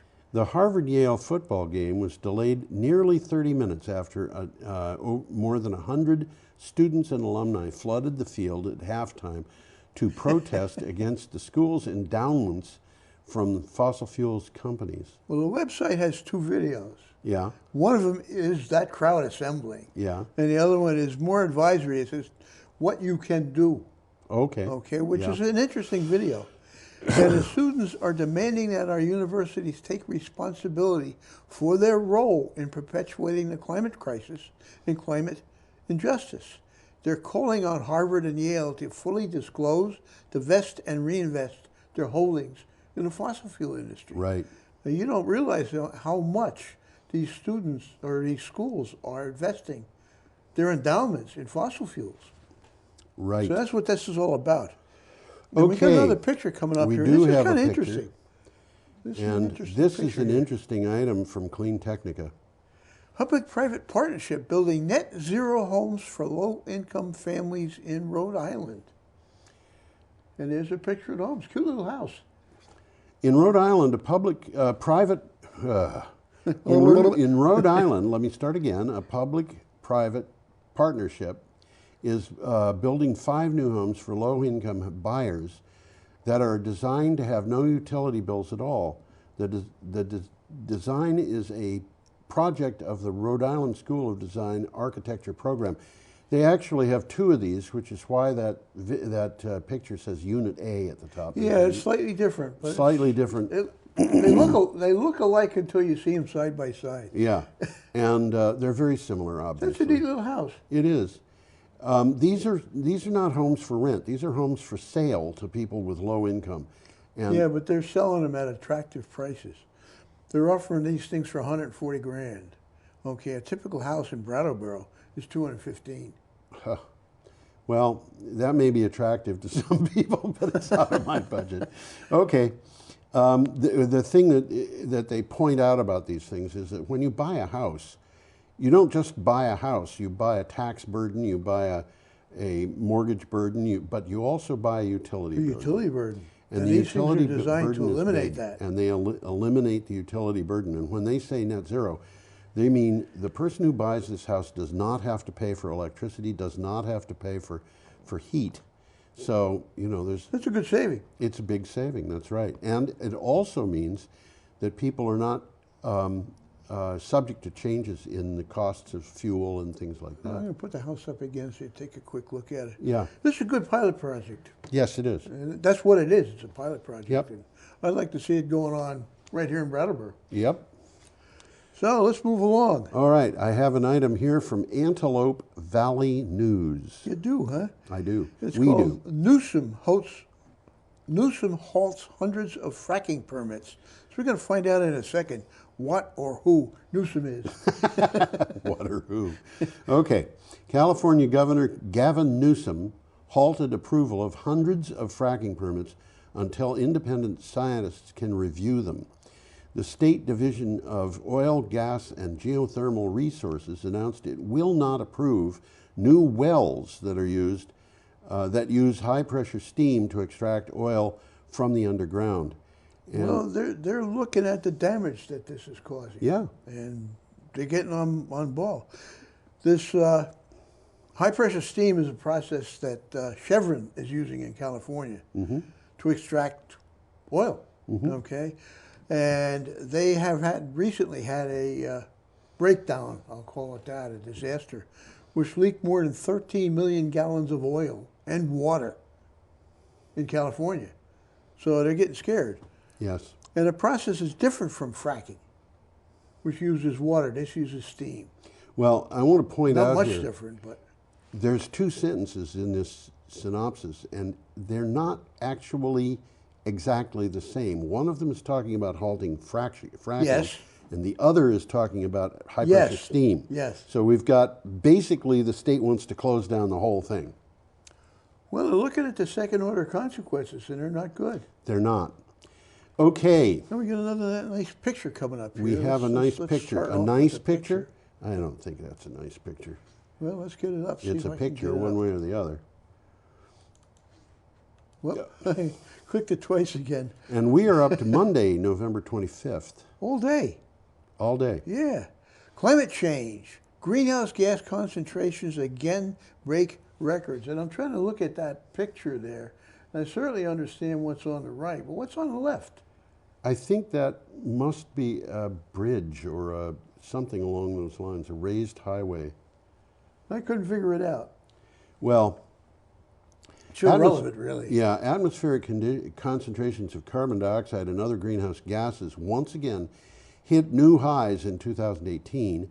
The World Not good. Meteorological Organization says the increase in CO2 was just above the average rise of recorded over the last decade, along with other greenhouse gases. Well, they explain that concentrations that they're talking about are what's left in the air after interactions between the atmosphere, the oceans, the forests, and the land. Right. So it's not just what they're putting back in there, it's what remains in there, okay? Yes. What's permanently in there. Yes. Since 1990, there's been an increase of 43% in the warming effect of these gases. Yes. And the worst one happening is methane, which is now at 259% of the pre-industrial level. We don't even talk much about that. No, we don't, but it is, one of the things about methane is that it's far more powerful than carbon dioxide. But it doesn't last as long. But it doesn't last as long. in But it the still atmosphere. lasts It 100 lasts years. Yeah, for a long time. I think the half-life of methane in the atmosphere is something like 20 years. Or I've forgotten. We I've can look forgotten, into that, but yeah, it's still not a good thing. No, it's not. And nitrous oxide is another one in there, and that's Right. that's at 123%. And there's no sign of a slowdown, which is the bad news. Yes. Okay, should we move on? Yeah, I think we can. We I have an think item we next can. from Renew Economy. Renewable generation in the U.S. is set to surpass coal in 2021 for the first time. It now seems likely that annual renewable energy generation in 2021 will surpass coal-fired output in the U.S. for the first time. Coal has been rapidly declining and renewables have been growing fast. It looks like they may be at least neck and neck for that year. My bet is they're going to be neck and neck for 2020. But, yeah, you know, it's push and shove. There's an interesting article on an interesting website, lots of numbers. It's talking about a new model grid, okay, with distributed power. And here's what it's, this is a takeaway. Coal and renewables, which they define as biomass, geothermal, hydropower, solar, and wind, okay, are rapidly heading in opposite directions in terms of market share. And as the article says, renewable generation in 2021 is predicted to be roughly 845 billion kilowatt hours versus 800 billion for coal. So the graphs will cross. they will. And we got another picture we have a coming up. picture of the Walney Wind Farm. And you know, there's an interesting boat in that picture right in the foreground. Let me, I'm pushing the wrong buttons here. Did you notice this boat, Tom? It has two bows. Yeah, it's a catamaran. It's a catamaran. Yeah, that's an interesting thing. It's a power catamaran. Well, it's part of, it's a workboat. It's a workboat. It's a workboat. They It's want part it of to be steady, and catamarans Yep. are steadier. So anyway, And there's another one in the background there. That looks like the same kind of thing. did you read the title already? I didn't. You didn't? Okay, this is from Renews. Ørsted unveils a 5 gigawatt energy island vision. As we said earlier, gigawatts are bigawatts. That's right. Ørsted plans to establish the island of Bornholm to deliver up to 5 gigawatts of power. It will be Denmark's first offshore cluster interconnecting 2 to 3 neighboring countries. The Danish company said the hub would potentially supply Poland, Sweden, and possibly Germany in addition to Denmark. Well, I had to look it up on a map, and this Bornholm is a kind of a big rock in the middle of nowhere. Yeah. And it's closer to Sweden than it is to Denmark. Yeah, well, most of Denmark is closer to Sweden than it is to Denmark. Got a good point there. But anyhow, they're talking about an interconnector to Poland, Yes. which works both ways. Of course, it does. It can ensure high security supply to both Denmark and Poland. Right. Yeah, that's right. Okay. Interesting article. Yes, it is. So coal, this one's coming up. Is this the beginning of the end? Yeah, I this think is we know from the the answer to that BBC. one. This year looks to be the largest, looks to see the largest fall in electricity generation from coal on record. according to a report in the online journal Carbon Brief. It is projected to drop by 3%, which is a fall of 300 terawatt hours based on the energy sector data from around the world for the first 7 to 10 months of the year. Now, they're talking about world supplies of coal. We have been talking in this show about U.S. Localized supplies, supplies, but yep. this is worldwide, and this is really important because we've been seeing coal plants being built in Indonesia, in India, in China, and worldwide, they're not. Coal is not being used as much as it was. Well, they're finding out that, well, I'll read from the article. Yeah. The economics of coal production no longer make sense in many parts of the world. Yeah. Where it is simply cheaper to generate electricity from natural gas and renewables. Yeah. I mean, it is here. Yeah. Already. And we know that be. it's better for people's health. And we also know there's other things here too.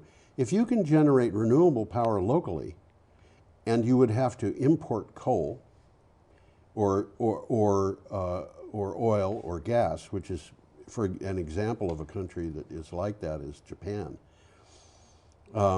There is a strong reason that has to do with national security to use renewable energy. Oh, absolutely, absolutely. Yeah. We're right here in Vermont. We don't mind coal in Vermont. So we don't. If we use coal anywhere in the state, it's got to be imported.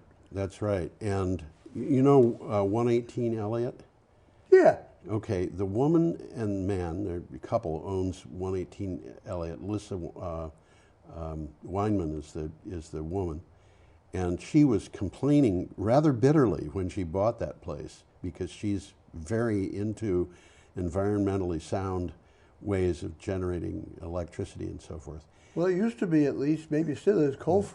No, it isn't anymore. Okay, good. They bought that place and immediately stopped using coal. But I remember seeing the coal truck dumping coal into a hole in the floor. She was buying it, the contract that she had, that she put a deposit on it, but with the deposit she had to sign an agreement, and the agreement stipulated that she had to keep the pipes from freezing, which meant that she was putting coal into a coal burning furnace every day, and she did not like that at all.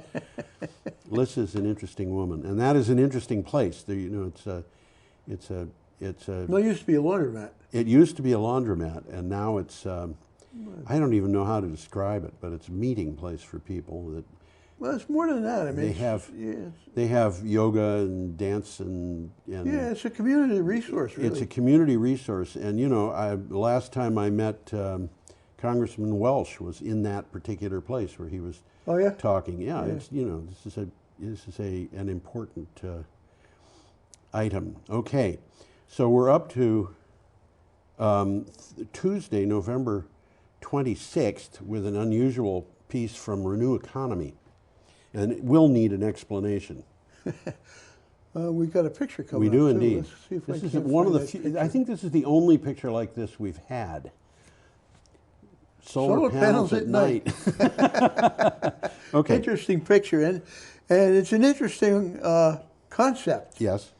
Okay, solar farm helps balance the UK grid at night. Now, I want to point out right from the get-go here that those panels are not generating electricity. Good point. Okay. Not from the stars. No, not from the stars. Life Source BP, which is a part of BP, British Petroleum. British Petroleum, said that a trial using one of its solar plants in East Sussex had successfully provided nighttime reactive power voltage support services to the electric network, a first for a solar asset in the UK. What it's called an inexpensive tweak to inverters can send the power back at a slightly different voltage to the grid. Well, yeah, I had a hard time figuring out what was going on, so I had to get the article and read it. I'm glad you did, because I couldn't understand it. Well, the inverters are used in all these solar panels to turn DC from the panels into AC that they can pump into the grid. Right. And in this particular case, they're not using the panels, they're borrowing the inverters, which aren't being used at night. Yes. Okay, and they're using the capability of these inverters, which are complicated electronic things, okay, to tweak, to tweak voltage. the voltage coming Yeah. from the grid from other sources, like wind, for example, so Okay. that it balances the grid better. Ah, okay. Okay, so if they had like a whole lot of wind power coming from over here, because it's not being used over here, the voltage tends to rise, and this is kind of smoothing all of that out. Yes. So they're okay. using the electronics. Right. Okay, they're borrowing it. It's really clever because they paid for it already. Well, they said it would save hundreds of millions of dollars a year.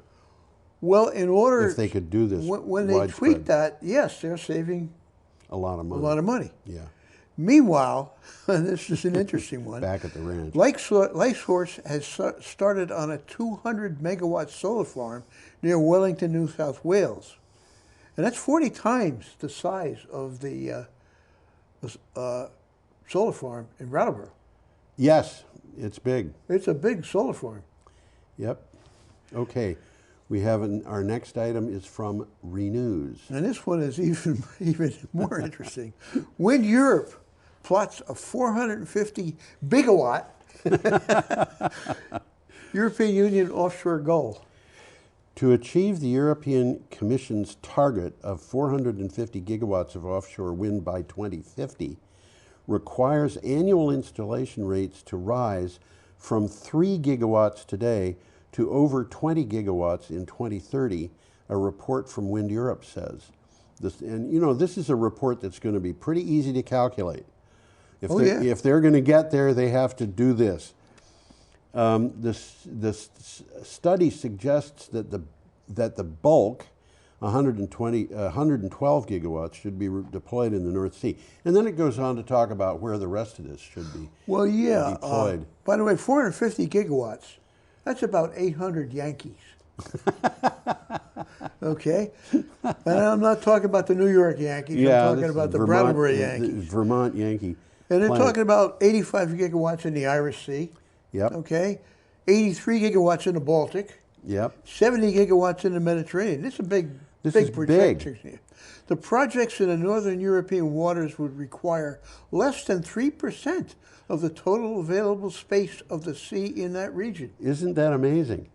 And Europe also needs to provide grid connections to more than one country. But of course, we're seeing these grid connections built. We're seeing the it's happening, yeah. From France to Ireland. It's happening. From Norway to Absolutely. the Netherlands. It is going in. It's taken a while, but it makes sense, and because it makes sense, it's happening. Yeah, and as a matter of fact, we're right now going through a situation in Europe where we may be seeing a new. The European Union is going through political changes with elections and things like that.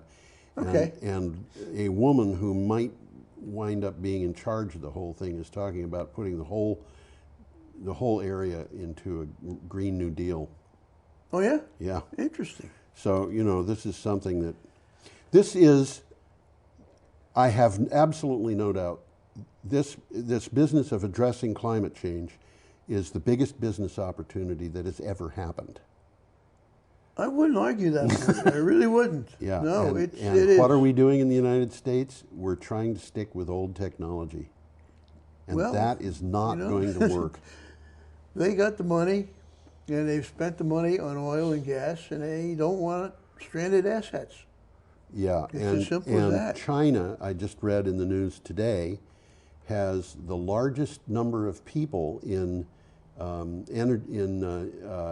staffs for embassies and consulates and things like that of any nation in the world. They do, huh? China. That's interesting. Where have we gone? What do you mean? We're supposed to be making America great again. Well, we're making China great again. Well, China, was great once upon a time, and maybe it's time to become great again. Well, they got an interesting system. It's a combination of capitalism and socialism. They're the most capitalist people in the world. Oh, yeah. But they've got a command economy. Yeah, bingo. Very peculiar. And they do a lot of planning. And they claim to be communist, but they're obviously not communist. Well, They let's do come a lot of little planning. closer to home here. We got a picture of Block Island coming up. We do indeed. And that's really just a pilot program. Well, And I think there's- that's the best way to look at it, yeah. Yeah, It's a there's 36 five megawatt. generators there, yeah. maybe six. There's No, six, there's six, five of them. 6 megawatt generator. It's a 30, And you're looking at 3 of the 5. 30 megawatt thing, and I think you're right. There's 5 and there's 6 megawatts each. Well, the article's not about Block Island, it's about New York City. That's right. Putting New York City's waterfront at the heart of a renewable energy revolution. This item is from Next City. Today, the East Coast looks to a pipeline of offshore wind energy projects or ocean-based wind farms that could generate more than 20 gigawatts of power within 10 years. Offshore wind energy could power up to 1 million homes in New York within 5 years. And in this, when they're saying New York, it's New York State. But the really interesting thing to me in this article was the effect this would have on jobs and business and such what. You can't help it. Yeah. You can't help it. Yeah. It's a very long and very interesting article, and it is very long. And I should point out, everybody, Tom reads these articles very closely, much more closely than I do. So, well, I have to say something about it. yeah. Well, New York City consumes nearly 60% of the state's energy. Right. Okay? The bulk of which currently comes from natural gas and nuclear. Right. Okay? The East Coast wind farms could reactivate the city's ports, and there's a map about that in the article. There is indeed. It's very interesting. Shrink its carbon footprint and boost economic development. And right now they're talking about 2 projects that are in the works, okay?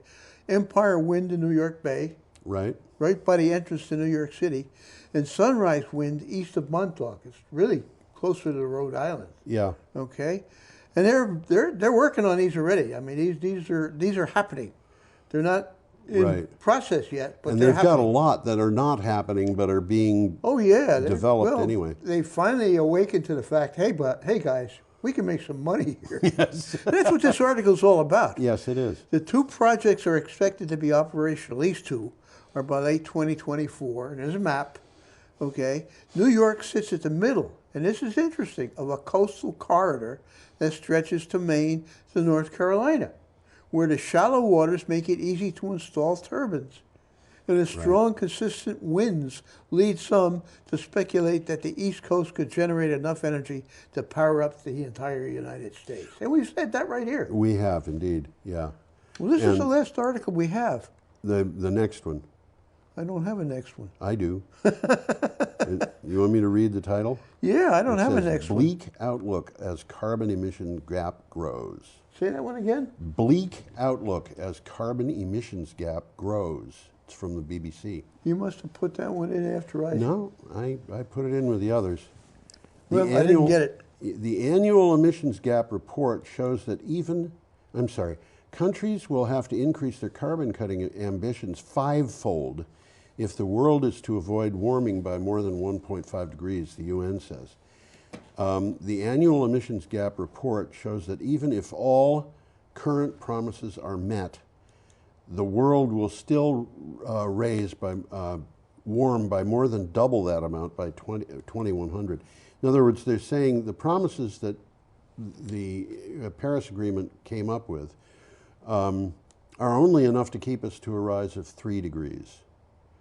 And, Which would be a disaster by itself. well, 1.5 degrees, I think, is going to prove to be a disastrous enough. I mean, we talked last week about the fact that the Federal Reserve Bank was counting damage done as a result of climate change at $100 billion a year in the United States in the last 5 years. Mm-hmm. And that's from less than 1 degree. And if we go to 1.5 degrees, my guess is that amount will double. It will be $1 trillion a year. And that amount of that amount of money going into damage from atmospheric carbon dioxide increases, is when you consider that and you think about we could have double that amount of warming, and Not good. oh, this would be people are starting to talk seriously about our civilization collapsing. Yeah, I've read stuff like that already. Yeah, and there was an article in the news about that today. There was an article perhaps last week. And collapse of civilization doesn't mean everything disappears, but it does mean For that some people it does. Well, for some people it does. And They're talking about that. You know, I'm thinking maybe back to clubs. I don't think we're going to go back to clubs, but I think we will in some places. Yeah. If we don't deal with this, we're going to have. 5 years ago, I was saying we can keep the damage to a number of people in the millions and dying as a result of climate change. And now I'm starting to think that's going to be in the billions. We're going to see possibly a 50% decline in the human population as a result of climate change. Wow. That's my thinking, my own thinking. And if that came about, I mean, just think about, we think about Hitler as being one of the most vile people in the world, in world history, because of the number of lives he took. Mm-hmm. We could say the same thing about Joseph Stalin, and on a much smaller level about Pol Pot and so forth. And Mao Zedong. Mao Zedong, and go down that list, and 100 years from now, 50 years from now, maybe even as little as 20 years from now, I think it's altogether possible that we're going to see Americans named in that list. And I think it's inevitable. I don't see how we can avoid it. I really don't. Well, we know what we have to do, but we don't seem to have the will to try it. No, I'm going to correct you there, Tom. We know what we have to do, but we're not willing to do anything but the opposite. That's even worse than what I said. Yeah, that's right. I think that's what it is. This is a pervasive problem that is in the, and this was done on purpose. That's the thing that's so sad about it. This I think is being done on purpose. We are... Well, it is being done on purpose, but the purpose is to make money. But the purpose isn't to destroy the population. No, it's not to destroy the population, but I think that, it's an inevitable effect. It's an inevitable effect. Yeah, that's right. Their lives is more important than my money. Yeah. And if you take a person who is extremely wealthy, who says I'm worth $5 billion or $8 billion or whatever, who takes a position in support of that, what's he going to do with his money? How fast do you have to spend $5 billion when you're over 70 years old to spend it all? It can't be done. I guess it could be done, but not through ordinary living. No. Basically, you'd have to throw it away. Well, you'd have to throw it away. So there is our show, Energy Week, for this week. And so according to the clock, we got 9 minutes left, but we had a technical glitch that left us without a computer for a few minutes, and the result of that was that our timing is a little off. We still got a few minutes left, but you think so? We can try. Well, I don't know. We've run out of things to talk about. Why don't we just? We haven't run out. We've got lots to talk about. I just don't have anything here. You don't have anything there, but let's go back to that article about New York City, because the waterfront stuff in New York City, what we're talking about is resuscitating areas. When you think about it, when I think about what Brooklyn was like when I lived in Brooklyn, which was like 1965 to 66, there were areas there where not only were there no jobs, there weren't even any people, Yeah, I mean, there was parts of Brooklyn in the 60s that were really starving. really starving. And right now, what we're talking about is not just gentrification. The area around Pratt Institute, which I went to, was gentrified, and the result of that is that we have BMWs today being parked outside of what were at that time abandoned warehouses. But this kind of thing is not going to be gentrification. This is going to be bringing real jobs into that area. And by that area, I don't mean the area around Pratt Institute in northern Brooklyn. What I mean is the area of New York City along the waterfront, which would probably include from Coney Island east.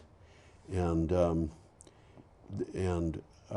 know, what's going to happen is these big offshore wind farms are going to bring in electricity to land, but somebody has to build the cables. Somebody has to build the stands that the wind turbines are building. All of that has to be The done. wind turbine blades have got to be manufactured. The nacelles, All of those turbines, things all of have that stuff has to be made. And as I said earlier, they're planning a submarine cable factory in New York That's State. right. That's right. That's what they're talking about doing. And when that happens, it means that all of those jobs are going to be, or many of the jobs are going to be right on the waterfront, because they're going to be jobs that, you know, if you build a nacelle for a 10 megawatt turbine, It's going to have to go in the water. it's going to have to go in the water. That's why we don't have those things on land. Yeah. Those big nacelles, those 130 yard long wind turbine blades are not easy to move across the country, but they're relatively easy to move at sea. So what you do is you build them right next to the dock. Well, the article mentioned that there's very few places where they could do this in the East Coast. Yes. That they don't have to contend with a bridge. Yes. You know, and I don't know whether that's a problem or not, but these things are pretty big, and They're maybe pretty they big. can't fit under Well, these bridges. just look at the ships that they use for the jack-up ships. You know, Yeah. that they use for these. Are they going when to fit under the bridge? When Well, they we don't know. When they sail, they've got mast sections stored on the Yeah. deck vertically. Yeah. Which means that these things go, you know, 15 stories up in the air. Yeah, they have a problem with bridges. You're not going to build these things in Hartford, Connecticut. And Well, ship they them did down. mention that Staten Island Yeah. is apparently the only place in the East Coast where they could build something like this, where they don't have to contend with a bridge. Yeah. Okay. That's interesting. Of course, they can build They them could, anywhere. they could go to South Brooklyn, you know, like South Floyd Brooklyn. Bryant Field or something like Yeah, that. they can go to the South Shore of Long Island. Actually, in many places of the North Shore, they could build these. They could build them in Connecticut or Rhode Island in some places that In are the along. east side where they don't have to deal with bridges. That's right. But, you know, in some places, like, I don't know what you could do in New Jersey, because there you've got a problem with the water being shallow in a lot of places. Okay. You know, so I have the sense that you would not build these in Atlantic City. But anyway. What would it do to tourism? I don't know. I think it's probably time to go, Tom. It probably is. So we'll see you next week, or we hope that you will see us next week.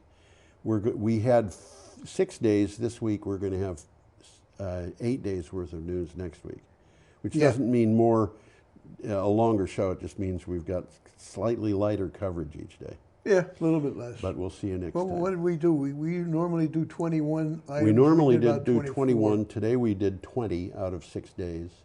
Was it 20? It was 20. Okay, well, so we did two. We would have done 18 for 6 days. So Yes, we did 20. I- Okay, I put in that a makes couple sense. extra.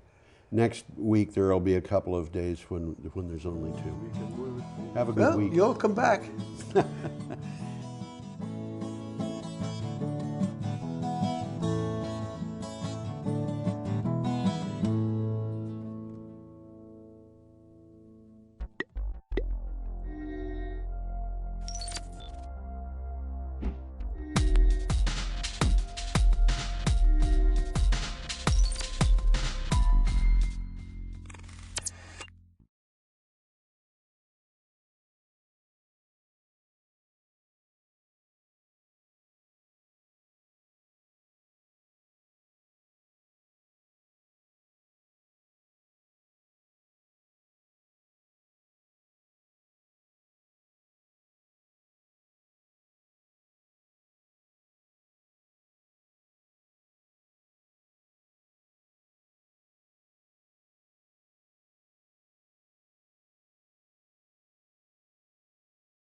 Good evening and welcome to the Tuesday, December 3rd Select Board meeting.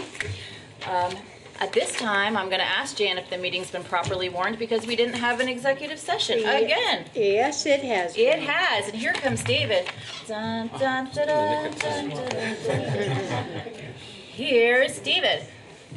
Excellent. All right. So at this time, I would take a motion to approve the meeting minutes from November 12th and November 19th. So moved. Wonderful. Liz has made that motion. All those in favor? Aye. Aye. Chair's remarks. I do have remarks, but I need to pull them up, please. And thank you. This is regarding there we go, a community event taking place this Saturday, December 7th, starting at noon and ending at 3 at the Stone Church. This is called the Awareness Raising, Bread Breaking, and Noise Making Forum, but for those of you who kind of have been following town events, this is the Community Equity Committee that is comprised of people who are actually suffering from housing insecurity, substance addiction, poverty. It's kid-friendly. There's going to be food and coffee, tea, games, live music, and a panel discussion. You're not going to want to miss that. So it kicks off at noon with kids' activities, music, and food. Feed the kids first, obviously. Keep them calm. And then from 2 to 3 is the panel discussion with current members of Lived Experience. There is a $10 donation suggested, and you can bring winter clothing to donate. And I really wouldn't miss that panel because it's our community members that are actually experiencing the challenges rather than us on the fringes who think we know what the challenges are talking, as we often are the ones talking the most. So once again, that's this Saturday from 12 to 3 with the actual panel starting at 2 o'clock. So those are my comments, and I would now go to Peter for manager's comments. Oh yes, I'm sorry. I had more comments. You know where they are? Nope. Okay. No more comments. We'll just move on. Mm-hmm. So I'm going to give an update about the storm. Later in the meeting, we did have an update we also want to provide to the community in follow-up to last week's issuance of a health order by the select board. There it is now. Oh, okay. Go ahead and then I'll do the Just storm. kidding. It's still my turn. So my next item, I'm still going to be reading off paper because it's not memorized, is an update on the health order. And this is regarding the violations that we had at 6 Reynolds Drive and 4850 Central Street. If you remember, we discussed it and we approved last week at the select board meeting, giving Will Hunter a deadline of Wednesday, which is this Wednesday, December 4th, to comply and come into compliance with correcting all violations. Deputy Health Inspector Officer Brian Bannon and the State of Vermont inspectors will re-inspect the property first thing Thursday at 9 a.m. If the inspectors find that not all previous identified violations have been corrected, the town can allow more time if significant progress has been made and there's a schedule in place for full compliance. Or the town could seek an injunction from the court compelling Mr. Hunter to come into full compliance by a date certain. New violations could be addressed through a new health order or emergency health order with or without a requirement for the tenants to vacate the premises, and that's depending on the number and severity of any such new violations. Continue, Peter. Thank you. So the most urgent announcement that I have regarding the storm is just to alert the public. Anybody who's been driving in downtown today has seen the signs and the flashing lights at the parking lots, but I want to make sure that anyone who hasn't been downtown knows that there will be snow clearing going on this evening, and we expect it to be tomorrow evening as well, in the downtown, on Main Street and the side streets, and in the parking lots. Vehicles that are parked on street must be removed by 11 p.m. and vehicles that are in the parking lots must be removed by 1 a.m. so that that snow clearing can proceed. People can park in the transportation center. We encourage that they do so in order to be, again, off the streets by 11 and out of the parking lots by 1. It's free parking overnight in the transportation center, although if you leave your car there past 9 o'clock in the morning, then it's pay and display after 9 a.m. If the transportation center becomes full, there's overflow parking allowed at the Preston parking lot across Flat Street from the transportation center. And a quick summary of the storm. We all know that it lasted for the better part of 2 days, 2.5 days. Beginning on Sunday in the afternoon at about 3 p.m., the Public Works crews began their work, and they continued for 24 hours throughout the night and until 3 o'clock in the afternoon on Monday. Went home for about 12 hours of rest and came in at 3 o'clock in the morning this morning in order to go back out and clear additional snow that had fallen overnight. The total accumulation varied from about 18 to 22 inches, depending on where you were in town. And the crews went back home at 3 o'clock this afternoon, but will be back on duty after an 8-hour break at 11 o'clock tonight to man that snow clearing process alongside contractors who assist with that work. Because of the volume of snow, we do want to warn the public and acknowledge that it will take 2 nights to clear the snow from the downtown district and from side streets.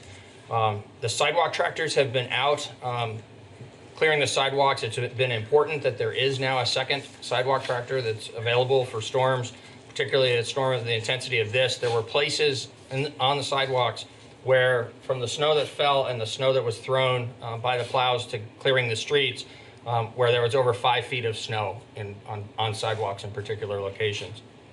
So, and one other acknowledgement, the downtown crosswalk snow removal, which was again something that we hadn't done until about 2 years ago, but did add as an increased level of service so that at the intersections in the downtown area, we have contractors now who come and shovel those out.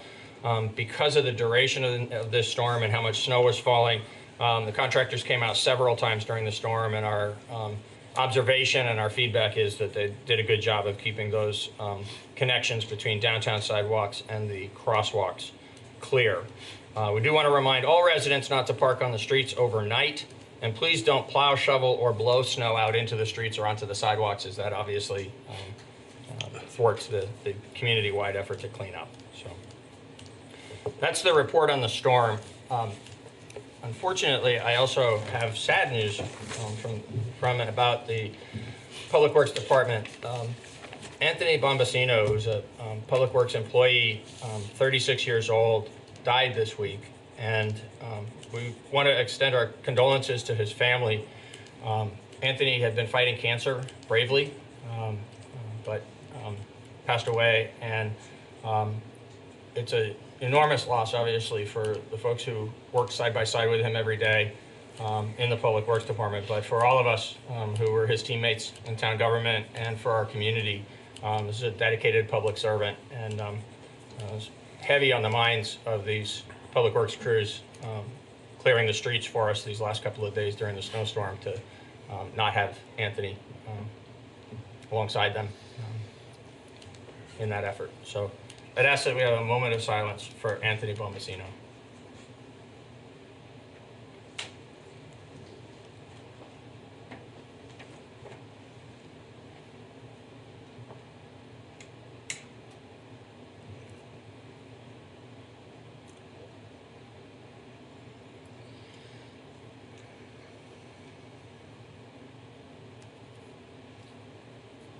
Thank you for that, Peter. It's tragic. Reading the story online was tragic. Heart goes out to his family, as all of ours do.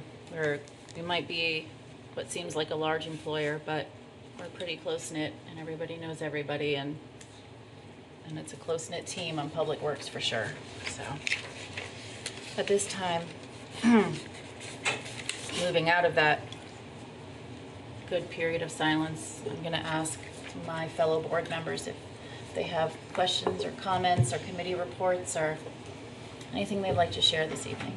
David, I see you looking like you do. And I have to, imitation being the sincerest form of flattery, I too will read my announcement. This is regarding the recent announcement by Superintendent Lyle Holliday that she will be retiring at the end of the school year. And the supervisory union has set up a process for hiring a new person. I want to read this public announcement that went out announcing a meeting. This is from Carrie Amadon, who is the Vernon chair and also the chair of the supervisory union board. We welcome you to attend the upcoming public meeting in regards to the WSESU superintendent search. At the most recent supervisory union board meeting, the Superintendent Search Exploratory Committee was established to lay the foundation for this process. The committee will hold our first meeting on Thursday, December 5th, that's this Thursday, at 3:30 p.m. in the multipurpose room at the Brattleboro Union High School. That meeting is starting at 3:30 because we wanted to make sure that administrators and staff were engaged very early in the process. We'll be having additional meetings later in the evening for people that are working at that time. Please note that the exploratory committee is not the committee that will choose the superintendent. We are the committee that will brainstorm, discuss, and debate options to recommend to the supervisory union board as possible paths forward for the selection process. Input at this time, and this is where you all come in, input at this time will be invaluable and greatly appreciated as this committee works toward assisting in the important choice that will impact our students, staff, and community. So again, that's Thursday evening at 3:30 in the multipurpose room at the high school. Thanks. Thanks, David. Liz or Tim, is there No, anything thank you'd you. like to comment on or report about? No? No, thank you. I don't. Okay. Thank you. Okay. Then at this time, I will open the floor to public comments from the community. This is an opportunity to speak about something that is not on tonight's agenda. Please know that because it's not a warned item when you speak, we cannot engage in robust conversation. That is saved for warned items that are formalized on the agenda. With that stated, who would like to go first? Kurt?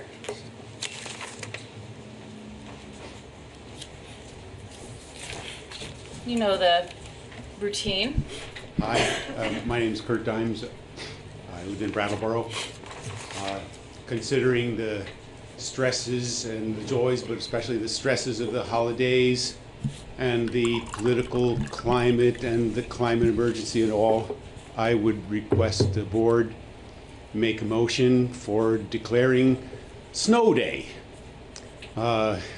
which could be random snowball fights sanctified and supervised by the police, or snowman making contest. I think it'd be great. I love that idea. I don't think we're going to do that tonight, but I actually love that idea. I think that's one of the best things you've brought forward in a while. I like it. Thank you. Who would like to go next tonight? Shanta? I don't know why I thought Cassandra was holding a baby. Hello. Hi, thank you for hearing me tonight. Yes, and please introduce yourself for the TV viewing audience. That's right. My name is Ishana Artra, and I live in Brattleboro. Thank you. And I am here tonight to talk about the cell tower that is proposed to be installed in the steeple of the First Congregational Church in West Brattleboro. Mm-hmm. Before I do, though, first I want to acknowledge that this is a very heated topic, and it's set amidst national uprising, quite frankly, around the proliferation of cell towers, the rapid proliferation of cell towers in our towns and neighborhoods. I was thinking about this today as I was preparing to talk about the position that you're in, the select board. And you're in a hot seat. I had the image today of like a sandwich being squeezed, and you're in the middle. The setting is really contentious. The Federal Communications Commission is being called to task. They have not updated their safety guidelines since 1996. And the Government Accountability Office is aware of this and has recommended that they reassess. There hasn't been action taken. Congress people have been writing to the FCC. The U.S. Supreme Court of Appeals in Washington, D.C. Recently ruled that the FCC was acting without reason and capriciously when they eliminated the historic and environmental review from cell tower permitting. And there are parents and teachers and doctors all across America who have been, and others, who have been crying out saying enough exposure, unsafe exposure to radio wave radiation. And so then I've been thinking about what your role is in all of this. And as the Select Board and also the Board of Health for Brattleboro, I feel that your role, and I'm speaking for myself, but also as a member of EMF Safety for Vermont, so sometimes I might say we as well. Understood. Thank you. Is to comment on the permit applications that come through the Public Utility Commission in a way that stands for environmental, historical, health, quality of life for the citizens, aesthetic quality, environmental health, air quality. Radio frequency radiation is considered electrosmog. It's considered an environmental toxin. It's a class 2B carcinogen. And so that's really what I'm here tonight to talk about a little bit, is what are the questions that this raises for our select board and as the select board and also as the Board of Health. So I was looking at the title 18, I believe, for the select board's role as the Board of Health. And I'm going to make sure I get that right for the record.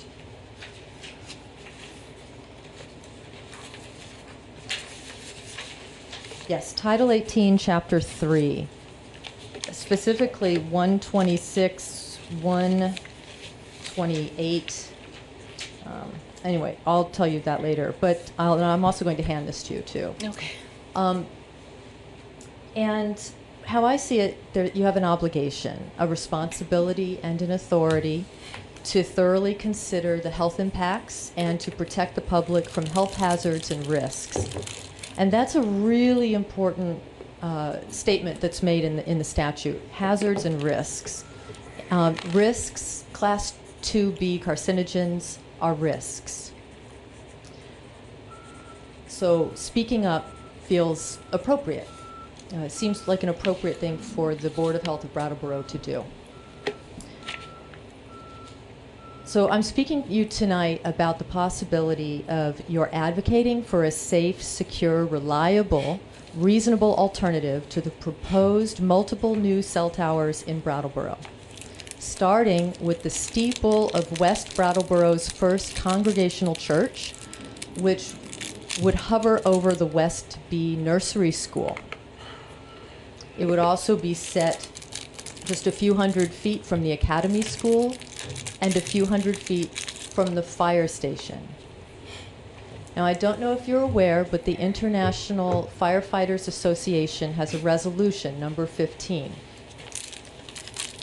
And that resolution exempts firefighters from having cell towers sited near them. So if there's any order that orders cell towers to be deployed without review, this resolution, when it's adopted by a municipality, exempts the firefighters. It's Resolution 15. And this is because of the migraines, the vertigo, the disorientation, the attention, the focus deficit, the mood changes, and other symptoms that would take over firefighters who were living near cell towers. A study was done, and the results of the study were used to argue for the exemption. And in California, that exemption has been made, and there have been other locations as well. So I wanted to offer you that consideration. I appreciate, well, I will say that we usually do 2 minutes of public participation. Okay. So if you All right, if I could could wrap bring up it to real quick. closure. I appreciate that. Thank you. Thank you. So I've heard the argument that that the Board of Health, and I understand it's complicated right now, is deferring to the FCC for determining whether or not the cell towers are safe. And so what I'm bringing to your attention tonight is that right now there are cases being brought against the FCC about the lack of safety, updating their safety regulations to match those around the world, and that the environmental and historic review has been reinstated. And if there's any way that that can be applied to any cell towers in Brattleboro, I urge you to make a case for that. And to please, please, please make comment as individuals or members of the Board of Health or as the Select Board members to the Public Utility Commission, and to alert the public when a cell tower is being proposed, such as in the First Congregational Church in West Brattleboro. As we're aware, that notice is, you can make that notice, and that would be very valuable for the public to know. Thank you. Yes, thank you. I will personally dedicate myself to taking a closer look at this than I ever have, which is zero lift. Okay, I appreciate that I will very take a look. much. Yep. Great. Very much. Thank you. I was supposed to mention the precautionary principle, so that you have an opportunity, the public has an opportunity to look up the precautionary principle. Precautionary principle. As it relates to this issue. Thank you very much. Are there other members of the community who would like to speak on a topic that is not listed on tonight's agenda? Yes. Please come forward and state your name and your location. Hi, my name is Mary Stowe. Can you hear me? Yes. Well, maybe a little louder would All be right. nice. Okay. I live in Brattleboro also. I just have been involved in these kind of what happened from the last meeting. And I just would like to remind everyone that, I mean, it's very clear to us, we know that we live in a time of fake news, right? And not everything we read we can rely on. So if it falls on you to find out about the safety of cell towers and electromagnetic radiation and so on. I would like you to just be really, really careful that what you're reading is not something that's been written by the industry, because a lot of things that are out there are not accurate, and it's very easy to be taken in by that. So I've sent you all an email with an example about that. Thank you, Mary. Okay. Are there other members of the community who would like to speak on something that is not listed on tonight's agenda? Cassandra? You know the drill. I do. My name is Cassandra Holloway, and I'm in Brattleboro, and I also am the director of now Building a Positive Community. So we just changed our name, so it's going to be it's official, and we're really excited about it. I wanted just to share it all with you. Nice. So if you start hearing what's building a positive community, it's still BAPC. So we were very smart to keep the acronym, which most of us know. Most people know us as anyway. And we're going to be really broadening our work to really focus on developmental assets. So we'll still be doing what we have been doing relatively, but also kind of branching off more into how do we build assets in our community for our young people.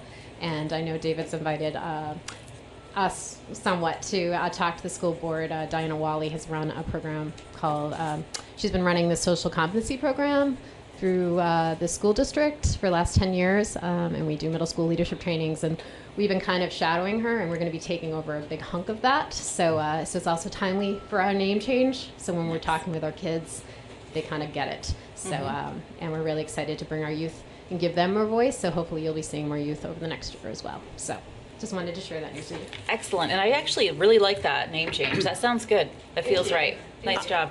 I still don't have any idea what your group does. Oh, Sorry. marketing moment. Yes. So we've been around.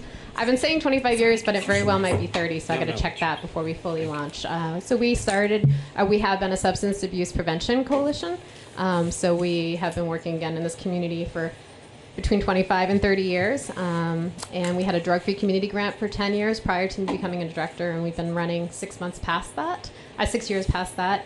So now what we're really trying to do is broaden the work we do, partially for sustainability, but it's also important that we, again, focus on assets, because the more assets we have in the community for our kids, internal assets, which is that social competency piece, assets within their schools, within their families, and also within the community, which is hence the name.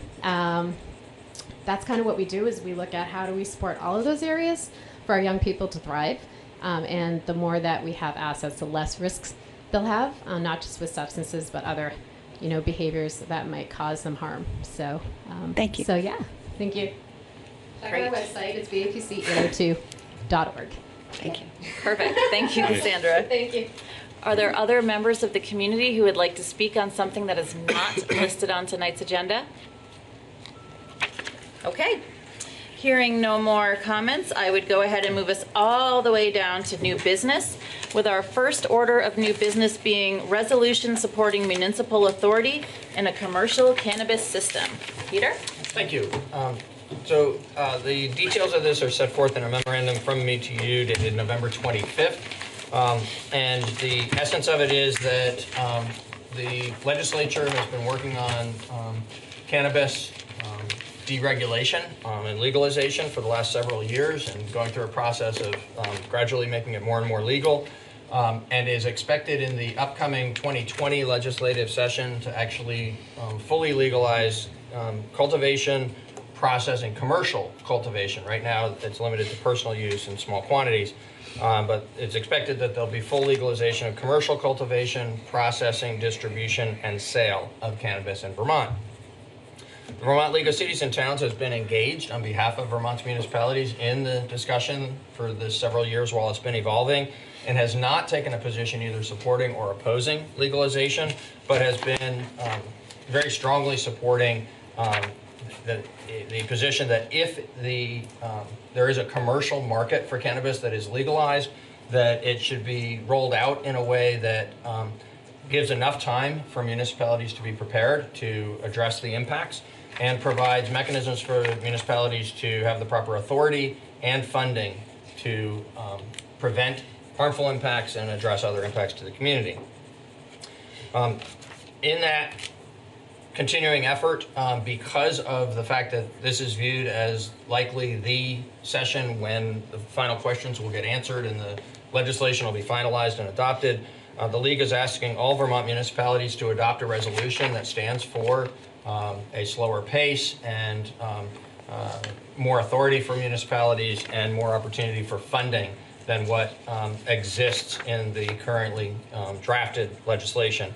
So attached to this memorandum before you this evening is a resolution that's proposed for the Brattleboro Select Board to add its voice to the collaborative effort among municipalities all across Vermont to, again, not weigh in on whether or not cannabis should be legalized, but that if it does get legalized, that it's important for health, safety, and welfare across Vermont that municipalities be empowered to properly regulate it and collect enough revenue to support the efforts that will be required in order to provide that regulation.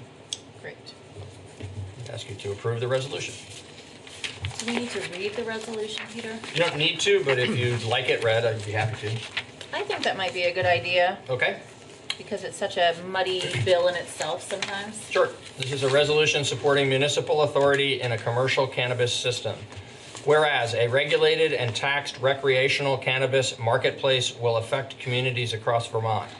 Whereas the 2019-2020 Vermont League of Cities and Towns municipal policy calls for any legislation legalizing commercial cannabis to address the impacts on municipalities, school populations, first responders, municipal regulations, and municipal budgets.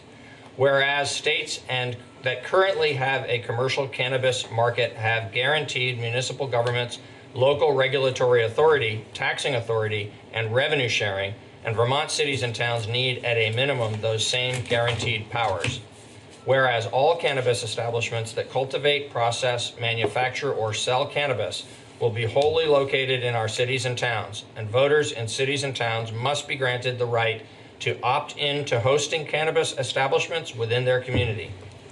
A quick digression, the importance of that language Sounds a little. is there's a debate in the legislature as to whether everybody's in unless you opt out, or whether it should be an opt-in system where municipalities would not have commercial cannabis activities in their community unless they choose to opt in by a vote of the people. And so, Can I jump in? Yes. It is very common in Vermont to have to opt in. And that's with banking, with many things. Most places make you opt out of certain things, like in banking for overdraft protection on your debit card, but Vermont has traditionally been an opt-in, which is actually a protection on consumers and citizens. and that's why it's included within this resolution. So continuing now with the resolution. Whereas all duly adopted ordinances and land use policies and regulations adopted by municipalities pursuant to 24 VSA Chapter 117 and 24 VSA Section 2291 must be upheld in any commercial cannabis system. Whereas local cannabis control commissions must be given the same level of authority as local liquor control commissions. And whereas cities and towns must be granted authority to assess licensing and permitting fees for cannabis establishments. Now therefore be it resolved by the Select Board of the Town of Brattleboro that if the state of Vermont legalizes a taxed and regulated cannabis market, then 1, the Town of Brattleboro supports including in that legislation provisions that adequately address all aforementioned local considerations and concerns. 2, the Town of Brattleboro supports state collection and remittance of a local cannabis tax of 5% in any community that hosts retail cannabis establishments. And 3, the Town of Brattleboro calls upon the state of Vermont's administration and legislature to provide communities with adequate time and clarity in law for local officials and community members to discuss the local implications of such a market and to update, clarify, and/or establish local regulations and policies as needed. Excellent. Thank you very much. We're looking basically to be able to allow our community members to have buy-in, to allow ourselves to opt in, and to allow ourselves to maximize taxes. Basically, maximize the money to control the market and to allow community members buy-in on said market. Members of the board want to have some discussion on this I just item? add one thing to that. If you think about all the things that happen at the state level that we wind up having to pay for, and that's plenty of that happens in the town and even more in the schools, I think. That's part of what this is trying to address, is that we're able to tax so that we can cover the costs that we know and that every community that's done this knows are going to come. Other board members would like to speak on this topic? Otherwise, I'm going to come to the community.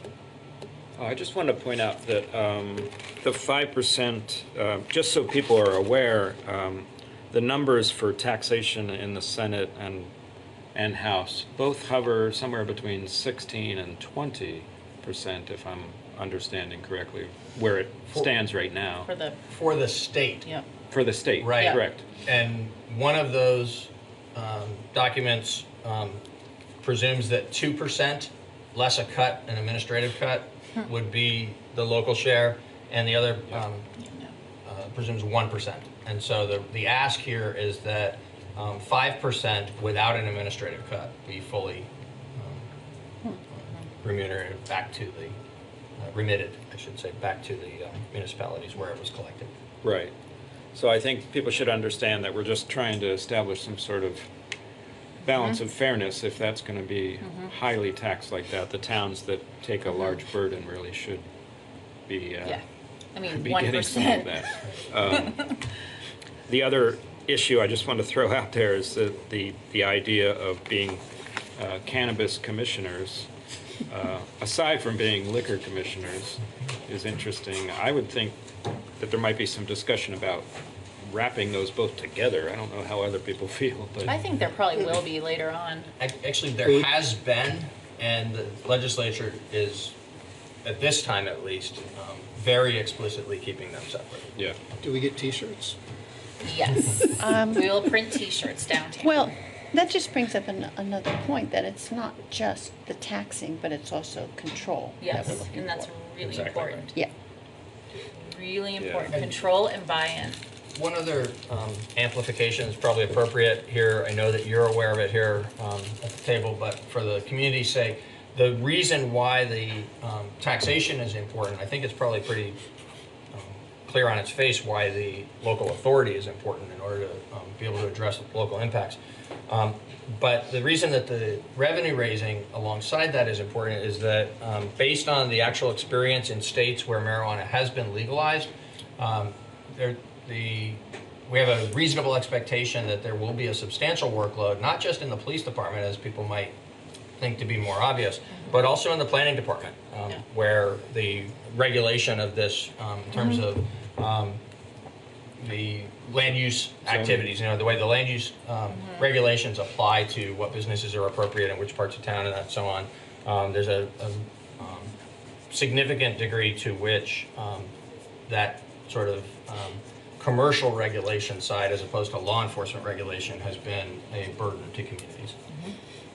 So a lot we don't know, but it's a good idea to get ahead of it and make our voices known, perhaps. And make them known strongly with a strong case for control and money, basically. Indeed. We might want to add, if that's the case, we want to add some lobbying activities to, at least with our local legislators, to the resolution, because the resolutions go in a stack and they go to the committee and that's where they sit. So it's the follow-up that makes a difference. I can assure you that those of us on town staff who have a role in this and will be participating actively in the league's coordinated lobbying. But certainly, if select board members want to be involved in that as well, we can coordinate around your calendars so that you know when would be the time to make a trip to Montpelier. Every we town could just has talk a- to our Or you certainly should talk to legislators. the local folks, yes. And every town has a representative in the legislature. If the select boards are talking to them, it would be a lot easier to get through. Yeah, that's a good point. So part of this is definitely to spread the word locally, based on you taking this action this evening, if you do choose to take it. The additional step, and what I was leaping ahead to without acknowledging that first step here locally, is there will come a time when additional testimony is going to be taken in Montpelier by the committees that are going to act on this legislation, and the league will be coordinating municipal officials coming and testifying at that time, and we'll participate in that as well. I did have a quick conversation with Becca Ballant fairly recently and hinted that we might ask her to come in so that we could discuss it more fully once it becomes an actual thing that looks like it's going in a direction. But she did think there was going to be some movement on it. Whether or not it's going to pass is another question entirely. But, so. Are there members of the community that are here to speak on this item tonight? Sandra. I'm really here mostly to listen, but what I will say is we're only funded until June to actually provide technical assistance to municipalities with this issue. So if you want to tap like us now's the time, because as of June, we may not have funding, which goes to that 5%. You know, the state does have money for alcohol and tobacco, but we are getting less and less in the prevention and recovery, the whole continuum of care. So it's also something that you also have to be, thinking about too, is how do you want to support our young people around this, because the state might not. They will say they will, but what I will say is we're not seeing that with tobacco and alcohol. It goes to other infrastructure and other things, and we're competing for it now, and now we're told we might not have any to address tobacco, which is kind of concerning with the juuling being such a big issue. So I'm just letting you know, like, I'm not, gonna speak to like how we feel about it, but I do want to say that the more the town has control of this, the better, and we're here to support you in whatever way you want, and you have us as we have connections to the state and to cities and leagues, so like please use us while you have us. Thank you very much for coming up and letting us know that, and letting us know your funding deadline. That's important for us as we make plans to have agenda items and follow the legislative bills coming through. Thank you. Yeah, I would love to try to put it in a tab somewhere for I think before, that would be a good idea. as the session gets going a little bit, we can check in with our reps. Yep, that would be a good idea. Further comments from community members or board members? I'm going to mix it up. Anybody? Ricky?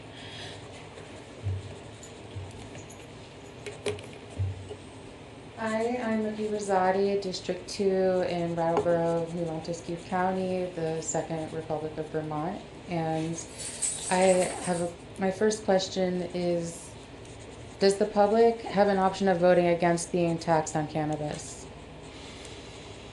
I don't know if the state's going to give that.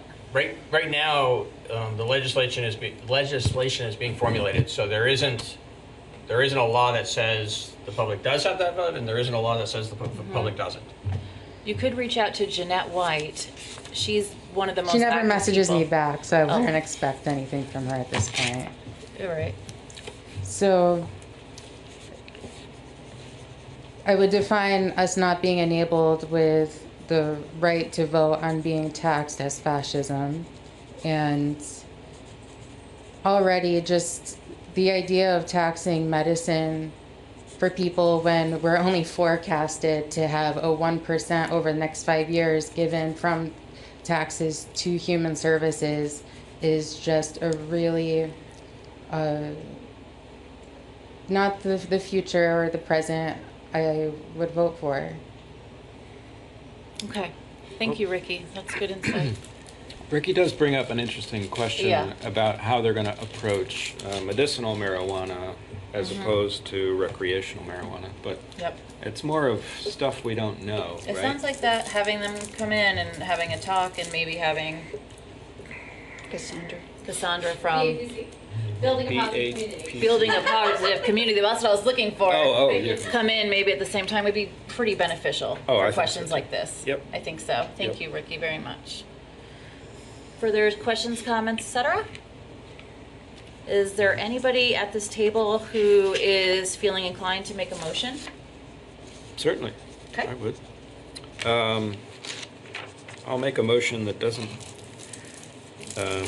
require me to read everything that Peter read to us. So I'll make a motion to approve a resolution supporting municipal authority in a commercial cannabis system as presented. Okay. Tim has made that motion. All those in favor? Aye. Are there anybody opposed? Motion carries 4-0. Thank you. Thank you. Okay. We're now going to move on to our next order of business under new business. I need your pen.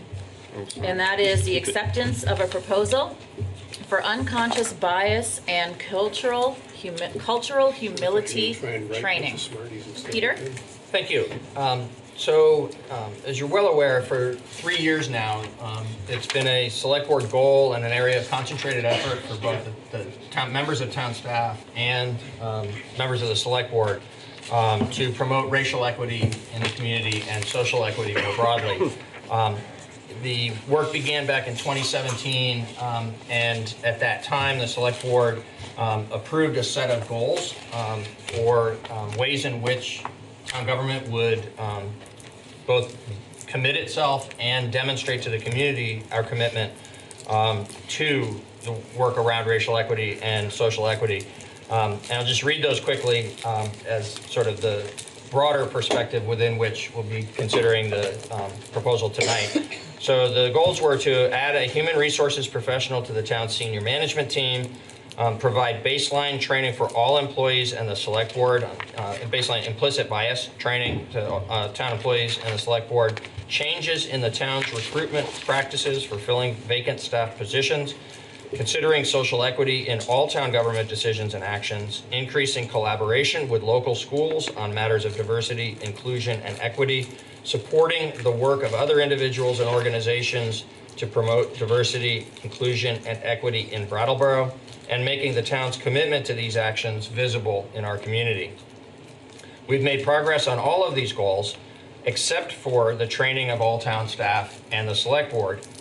On that goal, we consciously delayed implementing it until we were able to bring on a human resources professional so that we knew we would have the internal staff capacity to be able to follow up on the baseline training with an intentional and ongoing program of promoting equity as a fundamental part of the organizational culture of town government. Sally Nix joined our team as our Human Resources Director back in June of this year, and in September we issued the request for proposals that has led to the proposal that's before you tonight. We received 6 proposals from consultants who were interested in providing this training. One of those proposals didn't meet the town's specifications. It was actually proposing to train the trainer as opposed to train all employees. One other proposal was far more expensive than the others. It was a comprehensive proposal, but would have cost $40,000, where similar proposals were ranged at 4 others were in clustered around $15,000 in the $14,000–$15,000 price range. And so we focused on those 4 proposals primarily in deciding what to recommend to you this evening. Curtis Reed has assisted the town. He's the founder of the Vermont Partnership for Fairness and Diversity, and active in various ways in the community and throughout the state for racial equity, promoting racial equity actions institutionally and person-to-person community conduct. Curtis has assisted us, and Sally Nix, our Human Resources Director, and I, together with Curtis, the 3 of us were the panel that reviewed the proposals. We agreed unanimously that one of the 4 proposals that were sort of clustered in being similar to one another in both content and price, one stood out as superior both in the content of the training and especially because it included follow-along services to help us launch a working group within town government to keep the work moving forward from the training that everyone would receive. That proposal was provided by Dottie Morris and Mary Gannon. They have both provided this same kind of training to other organizations in our area, and both have been active, Dottie more so over in Keene, Mary here in our community, for the cause of promoting racial equity. Their proposal is attached to my memorandum to you dated November 25th, I believe it was, 26th, that was in your backup materials and posted on the website. Their proposed fee is $14,342.88, and I'm happy to recommend to you that you authorize me to enter into an agreement with Ms. Morris and Ms. Gannon so that we can proceed with this training. Excellent. Thank you, Peter. Are there members of the board that would like to speak on this topic? Yes, I was happy to be present at the NAACP dinner where both women spoke, and I'm looking forward to working with them. Yeah, I agree. I would have said something similar. That dinner was well attended, the energy was fabulous, and there can only be good things that come out of anybody that spoke there. So. Tim or David, anything you'd like to add? No, just glad that we're here. Excellent. We got to this point finally. Are there members of the community who would like to speak on this topic? Okay, And then. I'll just say that it's satisfying. Kind of cut me off. I was going to. No. It's satisfying to get to the end of the process because, as it's mentioned in Peter's report here, it all kind of started in the Select Board Candidates Forum where we were candidates. You and for I the were first candidates. time. That was, Yeah. I think, 15 to So- 35 years ago. Very nice. Yeah, it feels like it Yeah, sometimes. feels that way sometimes. But as Peter explained, we've been making good progress, and I see this as a real outcome of a big democratic push from our community. So I agree. it's a positive thing. It feels like we're going to get a lot of bang for our buck here. So I'm pretty happy to move forward with it. Me too. I think it's true that it's the end of the process of getting to the step, but it's the beginning of the process of dealing with diversity and equity. What is it? The beginning. On the boot. With every end, there is a beginning. Yes, point well taken, and I would underscore that by saying that the progress that we've made has been in our work with the community. We have a commitment to doing that work internally with each other in addressing the way we work with one another and the way we work for the community. And it's exciting to be at the moment when the work that has been ongoing now these last few years between some of us in town government and the community we serve could be brought in to now be something that we will be working on together as an entire town government team. Excellent. Well, at this time, is there somebody on this board who's inclined to make a motion? I am. Excellent, Liz. Okay. I move to authorize the town manager to engage Dottie Morris and Mary Gannon for a fee of $14,342.88 to provide training and facilitating services in accordance with their proposal dated October 30th, 2019. Okay, Liz has made that motion. All those in favor? Aye. Any opposed?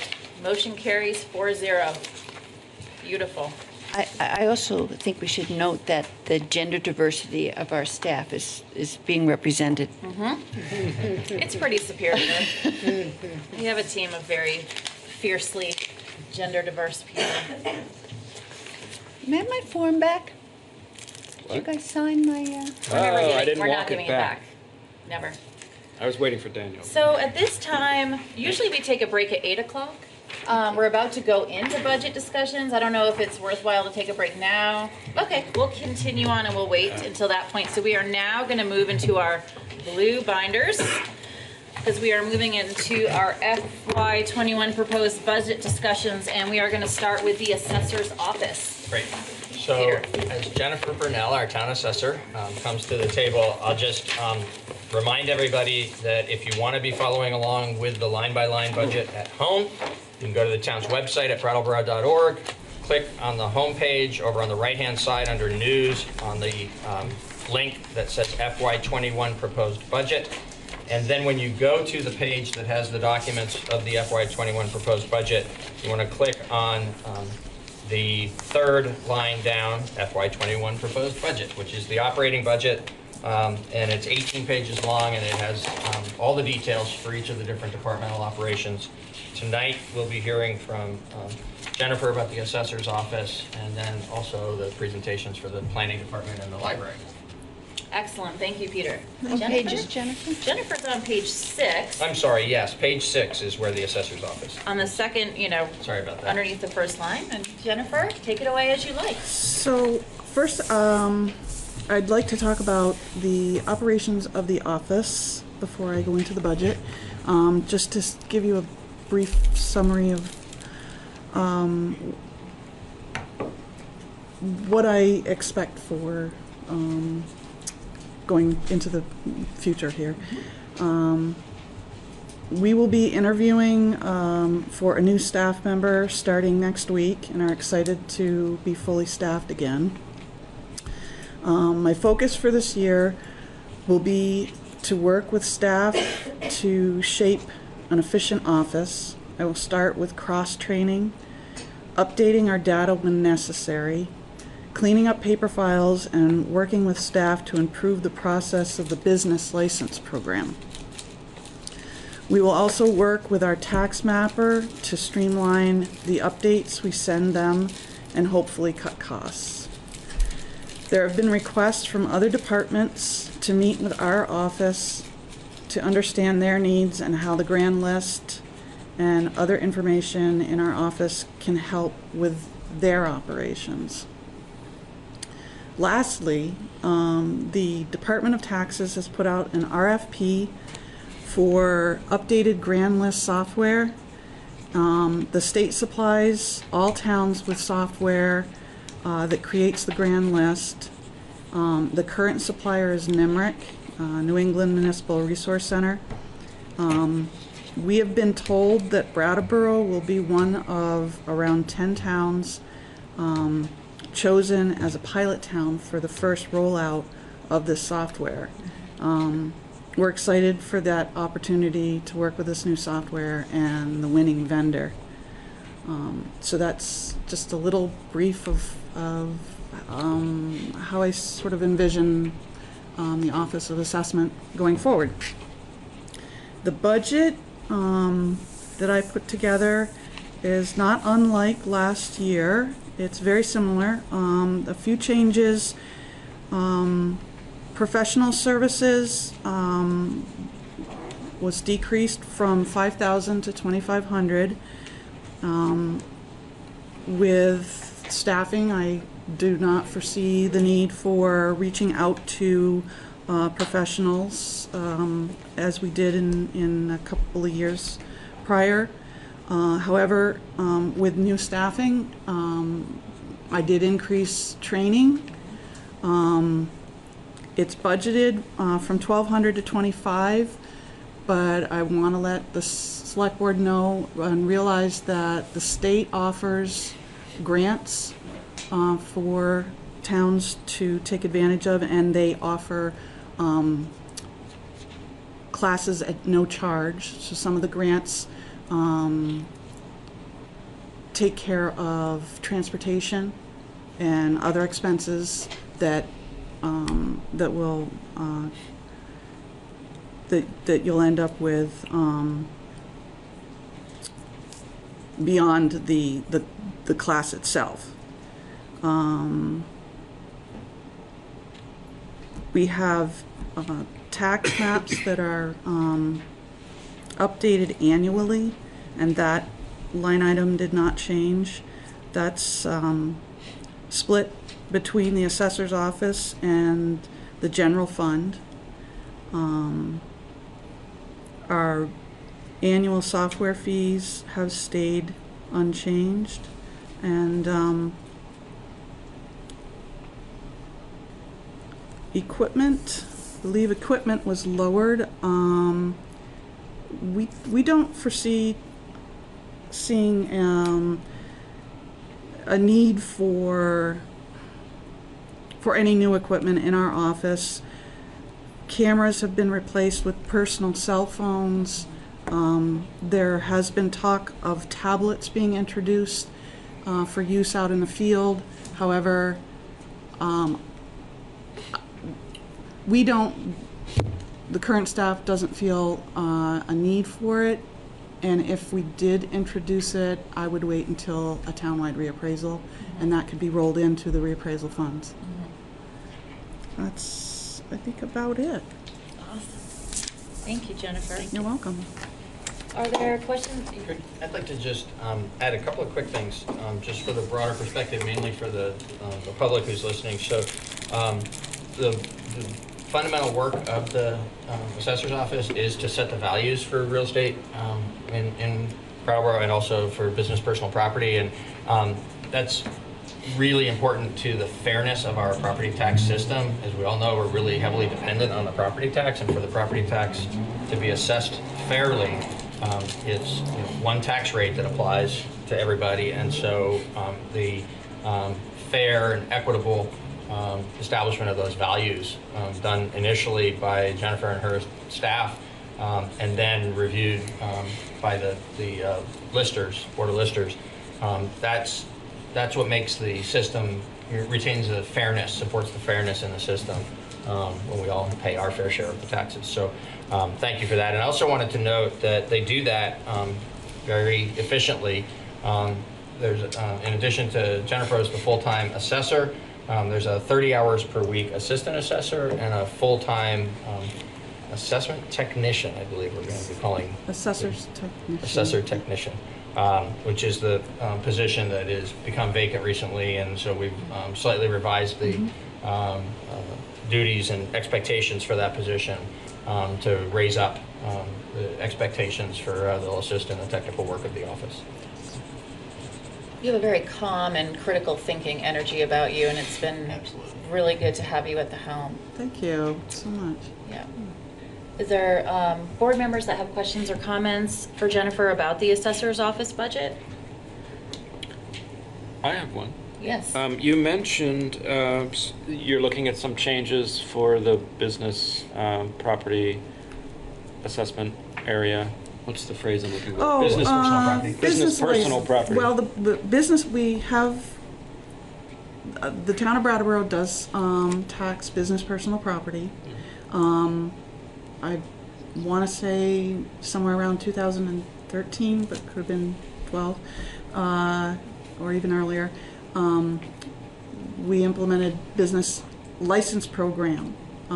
So with a business filing for their business license, they will be exempt for the first $5,000 of business personal property. There's a $50 fee for that business license. We're currently taking in licenses for the 2020 year. The deadline for that is December 31st, and if you get your license prior to December 31st, you will not be fined. There are fines that do come in after January 2nd, or on January 2nd.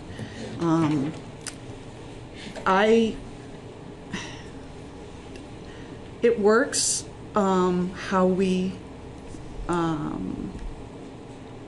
how the process goes, but it feels clunky to me, and I'd like to work with the new staff to see how we can make it better, see how we can improve it, and it works for some businesses enjoy the online form. They're getting used to it. I don't see that changing. It's just the billing process, the informing, and trying to cut the expense of mail, postage, paper, so forth. If there's something we can do, and then the time we take to record so that we're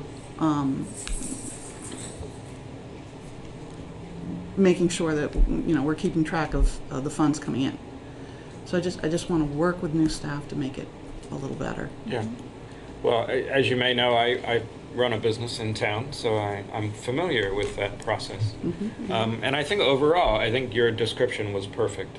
It's a little clunky, but it does work. So we could probably make it a little better. Maybe even for the online payments. I think for some reason I choose to register online, but then I actually bring a check. Most people do. That well, may maybe just it's a be- 50-50. I've never been able to pay online. Yeah. I pay online. You pay online? Okay. Well, So does my husband. I think it might just be my old-timey nature. Tim's just old. Reaching out to businesses and having a conversation with them with a full staff, we would be able to do that. Right now we don't, but that's another avenue, is what's working, what isn't, how can we make it better. Right. So that's another part that I would implement to help with that. Thank you for your comments. I have a question. Yes. How much revenue does the town receive from that? Is it I got the answer to that. 50,000? Yes. Cool. It's about that. Sounds nice. It's a lot of businesses. Yeah, I'm down with that. The thing that is always a conundrum in our household is that there's a state license and the town license, and they're at different times. And if you're streamlining and if you could coordinate, that would be nice. Let me know what that time is that the state Yeah, requires. that's good feedback, Liz. Yeah. That's March, isn't it? Yes. Yeah, it's March. When's Mhm. ours? March 15th. December 31st. Ah, Yes. yep. Okay. Good feedback. Okay. Well, we put out, I think we do this because we send out a notice for your business personal property asset reports. We actually send those reports out for businesses to fill out in February. And they are due April 20th.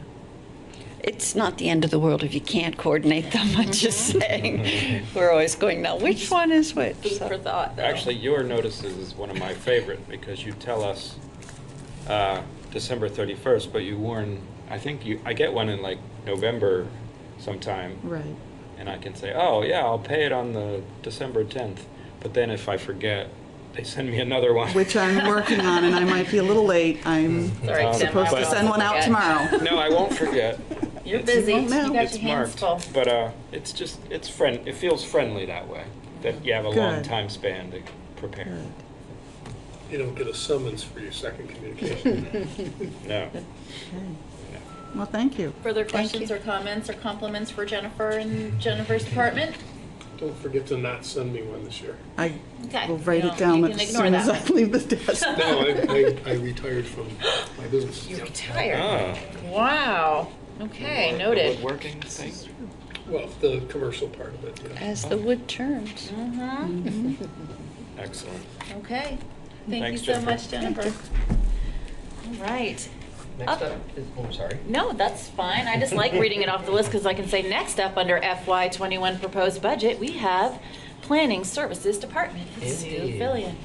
So as Sue comes to the table, I just want to underscore one thing that might not jump out from the numbers in the budget. First of all, we're on page 7 near the bottom at the beginning of the planning department budget. Sue will present that and the continuing budget over on page 8 in a moment. But I wanted to just underscore that the sustainability coordinator, who we're in the final stages of hiring, is going to be an employee within Sue's team in the planning services office. And so just sort of an accountability moment here for the $100,000 that the community rallied to put in the budget for this position. You'll remember last year it was just $100,000 in the same line item where traditionally for many years we had $10,000 for climate protection is what it was called. It was under auxiliary services.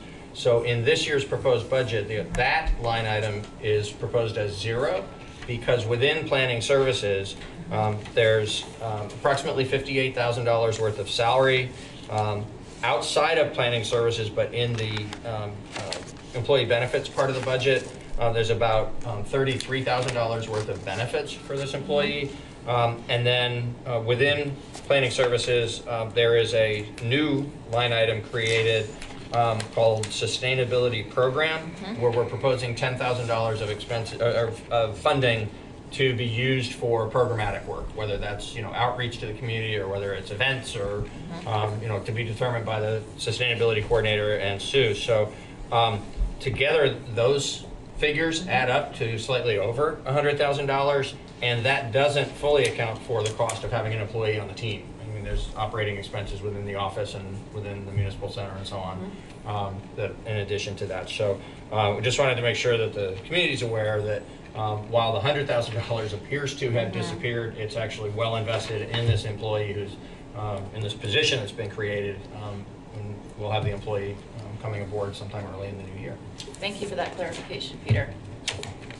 Sue, if you're ready, you can start however you'd like. I am. So I'm going to start like Jennifer and give you an overview of the Planning Services Department. So as Peter noted, we're a growing department. So there are 3 full-time staff right now. There's myself, Brian Bannon, who's the zoning administrator and also the floodplain manager for the town, and also an assistant health officer. And then there's Andrew Graminski, who is our newly hired planning technician. So he's a recent college graduate with a planning degree, and that's going to tie back to the budget, another line item later. So we provide a variety of services. Most people in the community might interact with us because of permitting. So if you're doing an addition, you're putting up a sign, you're doing new construction, you need a zoning permit. So that's how we interact with a lot of the general public. We also consult on large development projects. So if somebody's building a house, doing a major subdivision, a new business, they often are meeting with us to understand our regulations, and we consult with them and give them some guidance. We do long-term planning. Like right now, we're working on the downtown design plan. We've been involved with a tri-park master plan to provide safer homes for people outside of the floodplain in Mountain Home Park. We do hazard mitigation planning as well, and all of those include public outreach. We also, not only do we do long-term planning efforts, we participate in long-term planning efforts. So several state projects we're involved with, whether it's the Hinsdale Bridge, the Putney Road Plan. We're often have a seat at the table for those. We can provide guidance on potential grants and loans from various state and federal sources, and we're also often applicants to either support projects in our department or in the town. We do health and zoning code enforcement. The health enforcement has increased over the years, I think. We take care of the E911 addressing and do the coordination over the liaison between the state and the town. We can do GIS mapping and spatial analysis. We manage the flood program for the town, so we participate in the National Flood Insurance Program. So not only does that incorporate permitting, but there's a lot of outreach so that people know what options they have for flood insurance. And then we also go above and beyond. We've taken several actions so that we can help reduce the cost of flood insurance for people who have it in the town. We assist other departments with projects and permitting. So if there's Act 250, if there's some stormwater permitting, we often help out with that. And we have also helped nonprofits in the town that maybe need to go through Act 250 and give some guidance. We have the Brownfields program. We do a lot of hazard mitigation planning, working with various groups that are conserving land and restoring floodplain. We also support several town boards and commissions, and several of them have statutory functions. So there's the Development Review Board, which does site plan, subdivision review, local Act 250 review, the Planning Commission, who are kind of make recommendations on land use policy to the Select Board, the Conservation Commission, and the Design Review Committee, which is a newer board, which reviews development in historic districts and makes recommendations to the zoning administrator or the Development Review Board. And then we also just get involved with various community planning efforts. So I sit on as an ex officio member of the Downtown Brattleboro Alliance. Various projects pop up and we get involved. The Army Corps has been looking at different potential flood restoration projects in Brattleboro, so we kind of consult with them. Winston Prouty is going through a planning effort. We get involved with projects like that.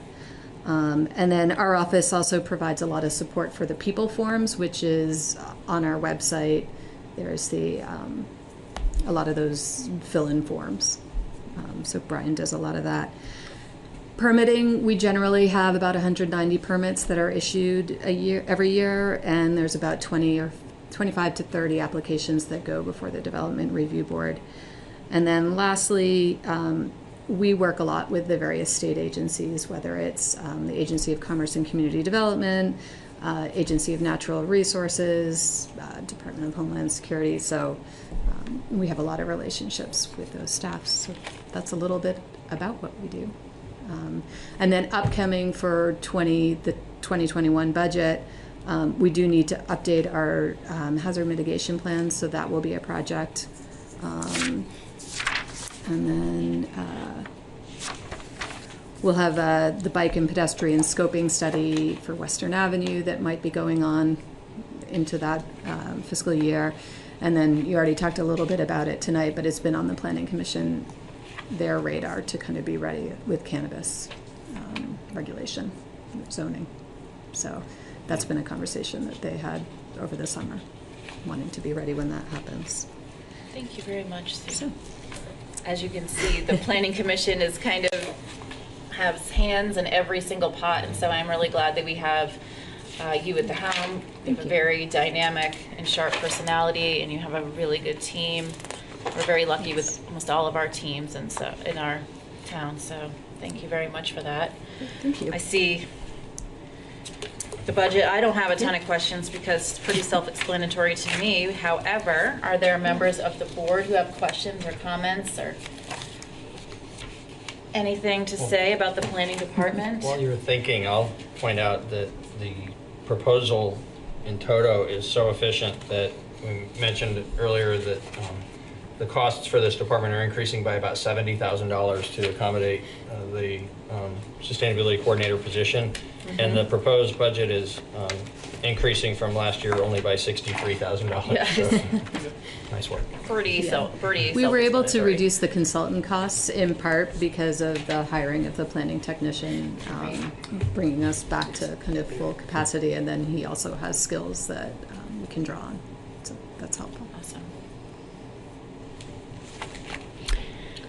Well, I'd just like to say that I'm very familiar with the work of the planning department, and I think it's excellent. And not only this past year has Sue and her team had a tremendous amount of outreach with the downtown master plan and some very fun and interesting projects that get the community to understand what land use planning is, which is usually esoteric, but I think it's common sense. And also, when when Sue was talking about the permits, Brian Bannon did such an excellent job helping the BOC get their warming hut permit, and now it's there and in place, and it's snowed, and it's great. And I think Andrew's a great addition to the team as well. Thank you. Strong department. Disclosure. Are there members of the town staff who have any? Because that's all that's left in our audience. Are there members of the Jennifer Star and Still public. BCTV? There is still public. I have a couple. Oh, Ricky's talking. Yes, Tim. Would you like the softball or the more challenging question first?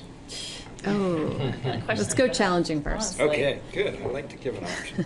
I'm learning this about a toddler. It's good to give them this or this. Yes. I'm not Those are making fake any options. comparisons. It's okay. You're not supposed to give real options to the toddler, Tim. No editorializing. Well, they're not real.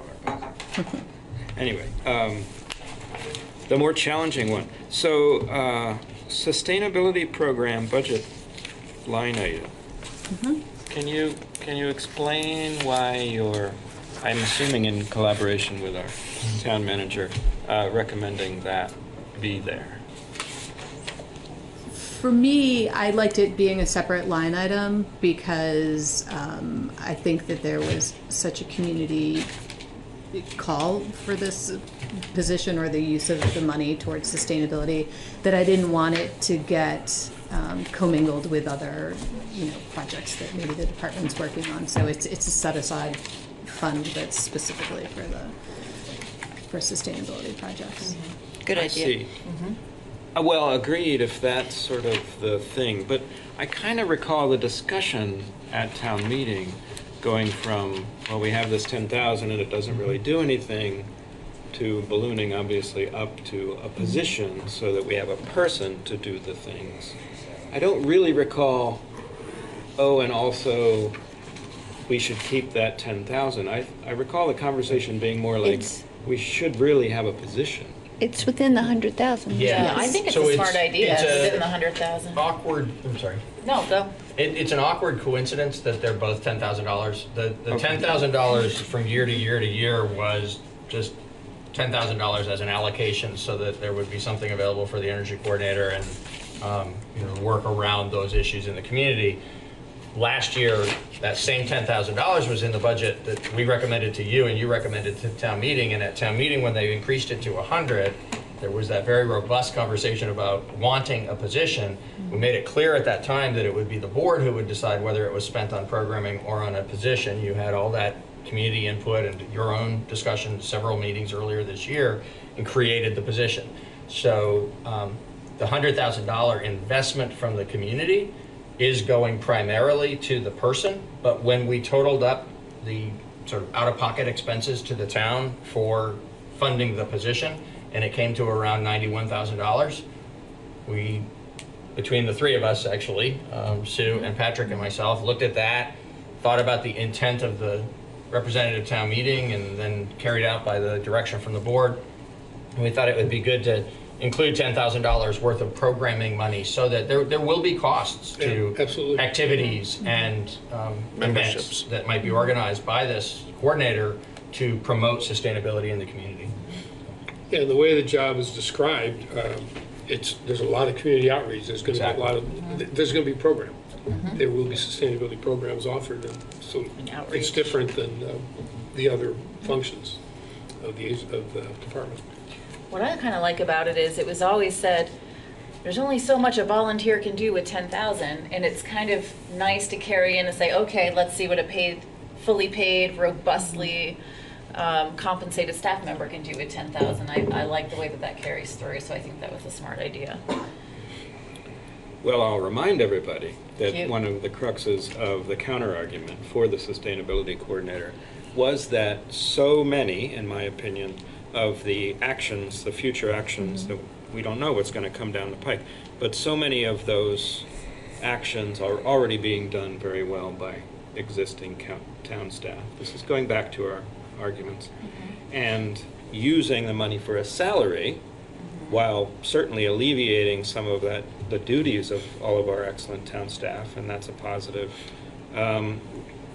would leave us with not so much money to do the programs with. So what are you hoping would happen with the $9,000, $10,000 that were left over? What is your end? I didn't really see it as, I thought the discussion became, we must have this, the community wanted this sustainability coordinator, not that we must spend $100,000. It was more of a, in my opinion, an up to get the job done. But it wasn't. Because if you recall the discussion at town meeting, it was, yeah, I had a. Nope, that's fine. I didn't mean to see that. The discussion became, we must get this person, and will 50 be enough? The question was thrown to Peter, and he said, no, 100 would be enough. And I didn't really interpret that as like, use everything you can, and then make sure you spend that extra $10,000 on nice stuff. I interpret it as, get the sustainability coordinator at all costs. I'm not sure it was ever written as an up to, though. I think it was written as 100, and if it's written as 100, I think we have to use it But that normally way. in our budgets, that's what budgets are for. You budget things, and then you hopefully don't spend up to that budget, and then you adjust the budget for next time. So I just find it a little curious that it goes along with a $10,000 price tag. I have a comment. Okay, you and then David. Well, David, you go No, first. no, you go. Well, It's not really necessary. moving on from our vote that some of us dissented from, and having someone, coming on board to do this work, I think it's best to start on a good footing with some spending money to get the job done in the way that the town envisioned, as the resolution said, and the community wanted. I think one of the goals of the sustainability coordinator will be to seek grant money, but I really don't see the need to, hamstring this person by not having any purse to use. And so I would definitely think that the money left over within the $100,000 is appropriate for the planning department to use to get this effort off the ground. Yeah, I think my concern, not to enter into a debate about that, but here we go. Why not? And then. I'm the one who has to get up at 5 in the morning, so. But Truth.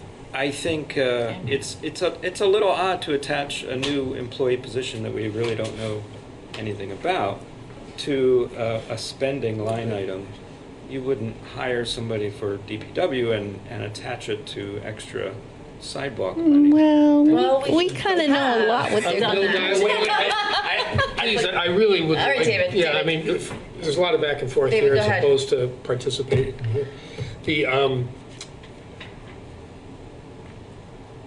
It's not extra money, and it's not public works. None of the public works jobs or the traditional jobs that we have that are in place involved as many staff members developing the job description, figuring out how to make it work most effectively, researching other positions, looking into the experience of other towns in order to figure out how to do this and how to make sure it's effective. The purpose of all of this, once the decision is made, is to have it. Let's do it in a way that's going to work, and I think that's what's here. And having been born and spent the first 8 years of my life in Niagara Falls, New York, I've seen a lot of water go over the falls and under the bridge, and I think that's what this is. And I would just assume we sort of, I mean, you can keep rehashing it if you want, but I think it's really... It's a rehashing. Well, it sounds that way to me. Oh, okay. What I'm pointing out to everyone, that it's now a line item. Yeah. So if this new sustainability coordinator says, this is great, this is a great job I'm doing, here's my report, we can evaluate it as a board, but you know what?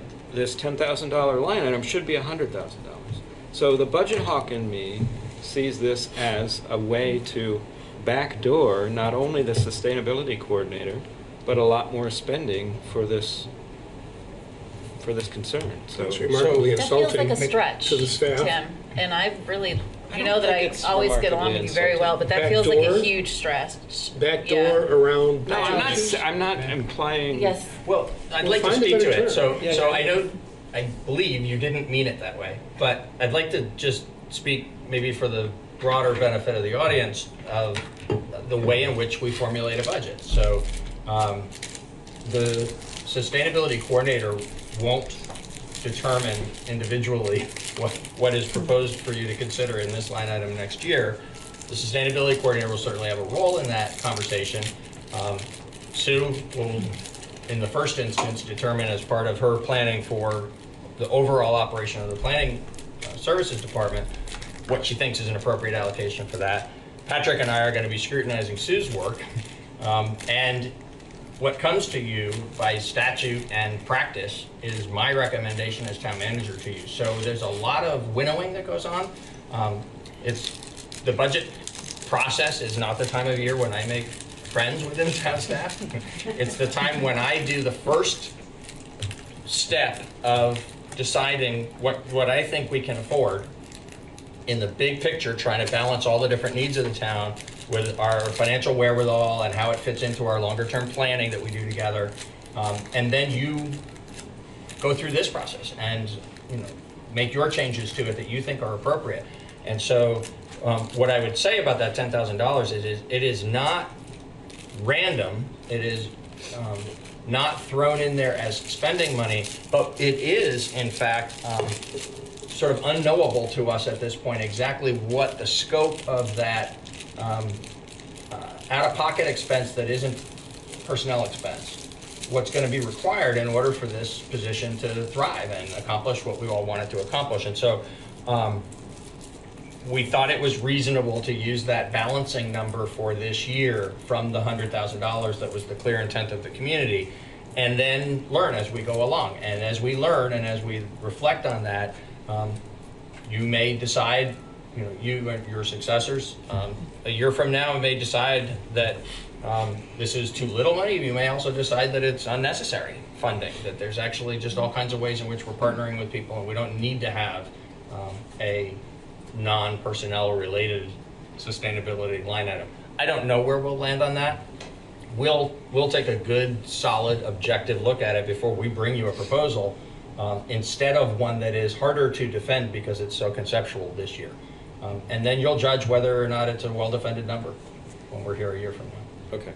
And I would admit that using the phrase backdoor was a poor choice of words. What I was trying to communicate is that just as it's very difficult to unstaff someone away from a very limited town staff, to take away a position when a community starts to get into a groove of a position, it's also it's hard as a board to get rid of line items, and they tend to increase. That's what they do. So my problem with seeing that there is sort of like the unknown nature of it. I have one more comment. Yes. I see this job, this position, as split between being a resource within the town staff on sustainability elements, and also have a public-facing role in considerable outreach. And I think that the funding is earmarked for the outreach. Absolutely. And really, of the two focuses of the position, I think the community was definitely focused on the outreach. Mm-hmm. And that, I think, will have more expenses than the technical internal staff position. And that just, it makes sense to me in terms of an estimate. But the other question I had for you, Tim, is this the hardball question or the softball? Lord. I went hardball first. Any time for anything harder than that, that's them. I'm happy. I'll give you the softball if you'd like. Sure. In the, oh gosh, I have to go back. I lost my place. In the revenue side. Yes. Which we love, right? We love revenue. I'm curious just about in the actuals from 2017 to 2019, the planning permit fees seem to be nosediving fairly steadily, and then you adjusted the budget from 2020 to 2021 from 50 to 40. Can you just comment on why that's sort of heading down? We're not seeing a lot of large development. So some of our high years were years with like Red Clover Common, which had, one big project can have fees of 10, 12 grand. So we're seeing a lot of small projects, and not a lot of big. It's always, it's kind of difficult to kind of think about what's on the horizon, what are those bigger projects that we might know that are there. So it's kind of a guesstimate every year. It's trending. So it kind of weights fairly heavily on larger projects. It does. Versus back decks being built. Yes. It's also highly variable. So while your conclusion in looking at the 3 years of actuals is fair because that's all we show here, if you were looking at a longer, more columns of prior years, you'd see that this is actually not a trend. You wouldn't interpret from this that it is going down and likely to keep going down. Rather, it's one that bounces around, and it's for that reason that we didn't see a reason to justify staying at the 50. It's been 50 for several years in the budget, and it's now been several years since we hit 50. And so for the reasons Sue described, we thought it was responsible to bring it down to 40, but we're not worried that it's heading down and not going to bounce back. Right. Thank you. It's pretty soft, right? Further questions or comments from the board? Okay. Star. Out of the hot seat, Sue. Thank you very much. And at this time, we move to item 3 under the FY21 proposed budget, and we move to Star Electronica from Brooks Memorial Library Director. And the library budget begins Goddess. on page 10. Boss. Lady. All right, Star, however you want to lead us in. Please All right, do. well, first of all, thank you for giving me this opportunity to talk about the library, because there's nothing I'd rather do. So the mission of the Brooks Memorial Library is to connect people with resources to inspire, inform, and empower our diverse community. And resources can be a lot of things. Naturally, people immediately think about books because that was the resource that people had when libraries were first begun in this country. However, for you people at home, we also circulate snowshoes. So you can hot-foot it on over there. We're open till 9 tonight, and pick up a pair of snowshoes and you can snowshoe home. We have, among other things, in our cataloging department right now, we have a meter that will measure the electrical presence that people were talking about in the cell phone tower discussion earlier. So you can take that home and see what the electric presence is in your house if you want to. So what we do is, libraries are about sharing, and what we do is come together as a community, purchase resources that we don't all need all the time, or that we don't have the resources to purchase for ourselves, and then we share them as a community. And after, it took me about 30 years of learning that, or of giving spiels to preschoolers when I discovered that, because I was going on and on about it. You can do this at the library, and you can do that at the library. And finally, a little girl raised her hand and said, that's sharing. That's exactly what it is. So also, I just want to say that, libraries, are built on the principles of sustainability. We're the original reuse institution, and also on equity, because we're open to all and available to all. So I feel so lucky to be able to support those two values every day in the work that I do. We circulate about 140,000 items a year. We have about 135,000 visits to the library in a year, and last year we had 565 programs, so that's almost 2 a day for when we're open. The programs truly do address lifelong learning. We have rhyme time For toddlers. No, it's a bad day. What day is it? It's Wednesday morning at 10:30. We'll try, make one or two. Because it's valuable not only for the toddlers that come, but it's wonderful for parents because they get to meet other parents. They also experience the modeling that goes on with presenting stories and songs and activities and engaging small children. And we all know that that's really how small children learn. So the other thing we know is that it's important for people to have human contact between 5 to 7 times a day in their lives to maintain their mental health.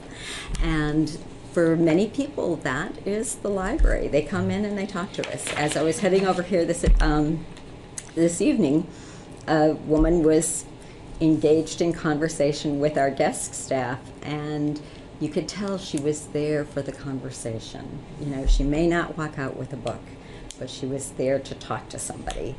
And then our programming continues on. We have our first Wednesday events that are sponsored by the Vermont Humanities Council, which brings us a really rich array of programs.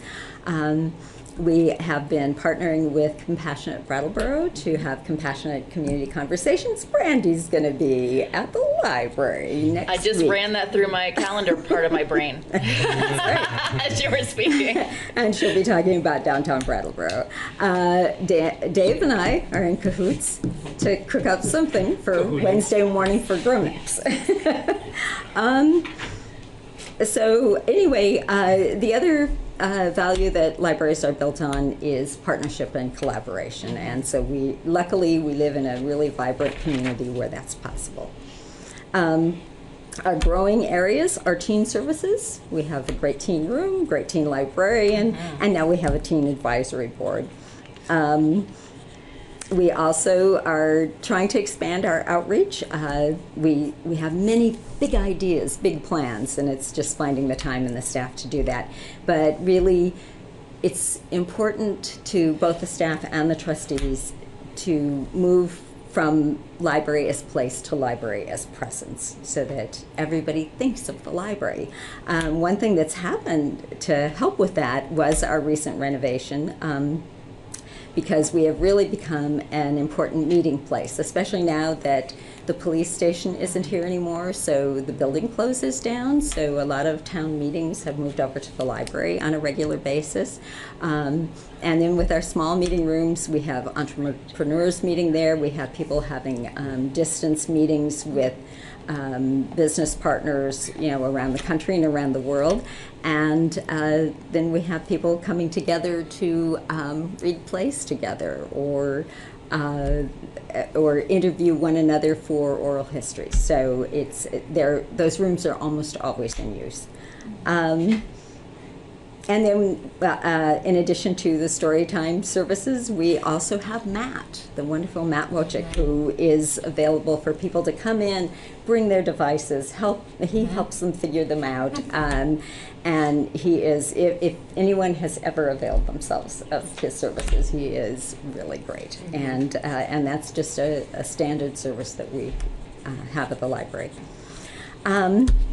So our funding comes from the town. Thank you very much. We really appreciate it. And but we also are incredibly fortunate that we have an endowment. So our trustees are very excellent stewards of that. They're very prudent stewards of that those funds. Our endowment does now just barely cap $2 million, which but that is held in reserve, and they draw down 4%, which is the recommended amount, every year, and most of that money goes to materials. So that the endowment took over funding a lot of our material purchases so that we could reinstitute hours that had been cut with staffing that had been cut with budget cuts earlier. And they also pursue grants, and that's how we got the snowshoes. And then we have the wonderful friends, the Friends of Brooks Memorial Library. Many of you are friends.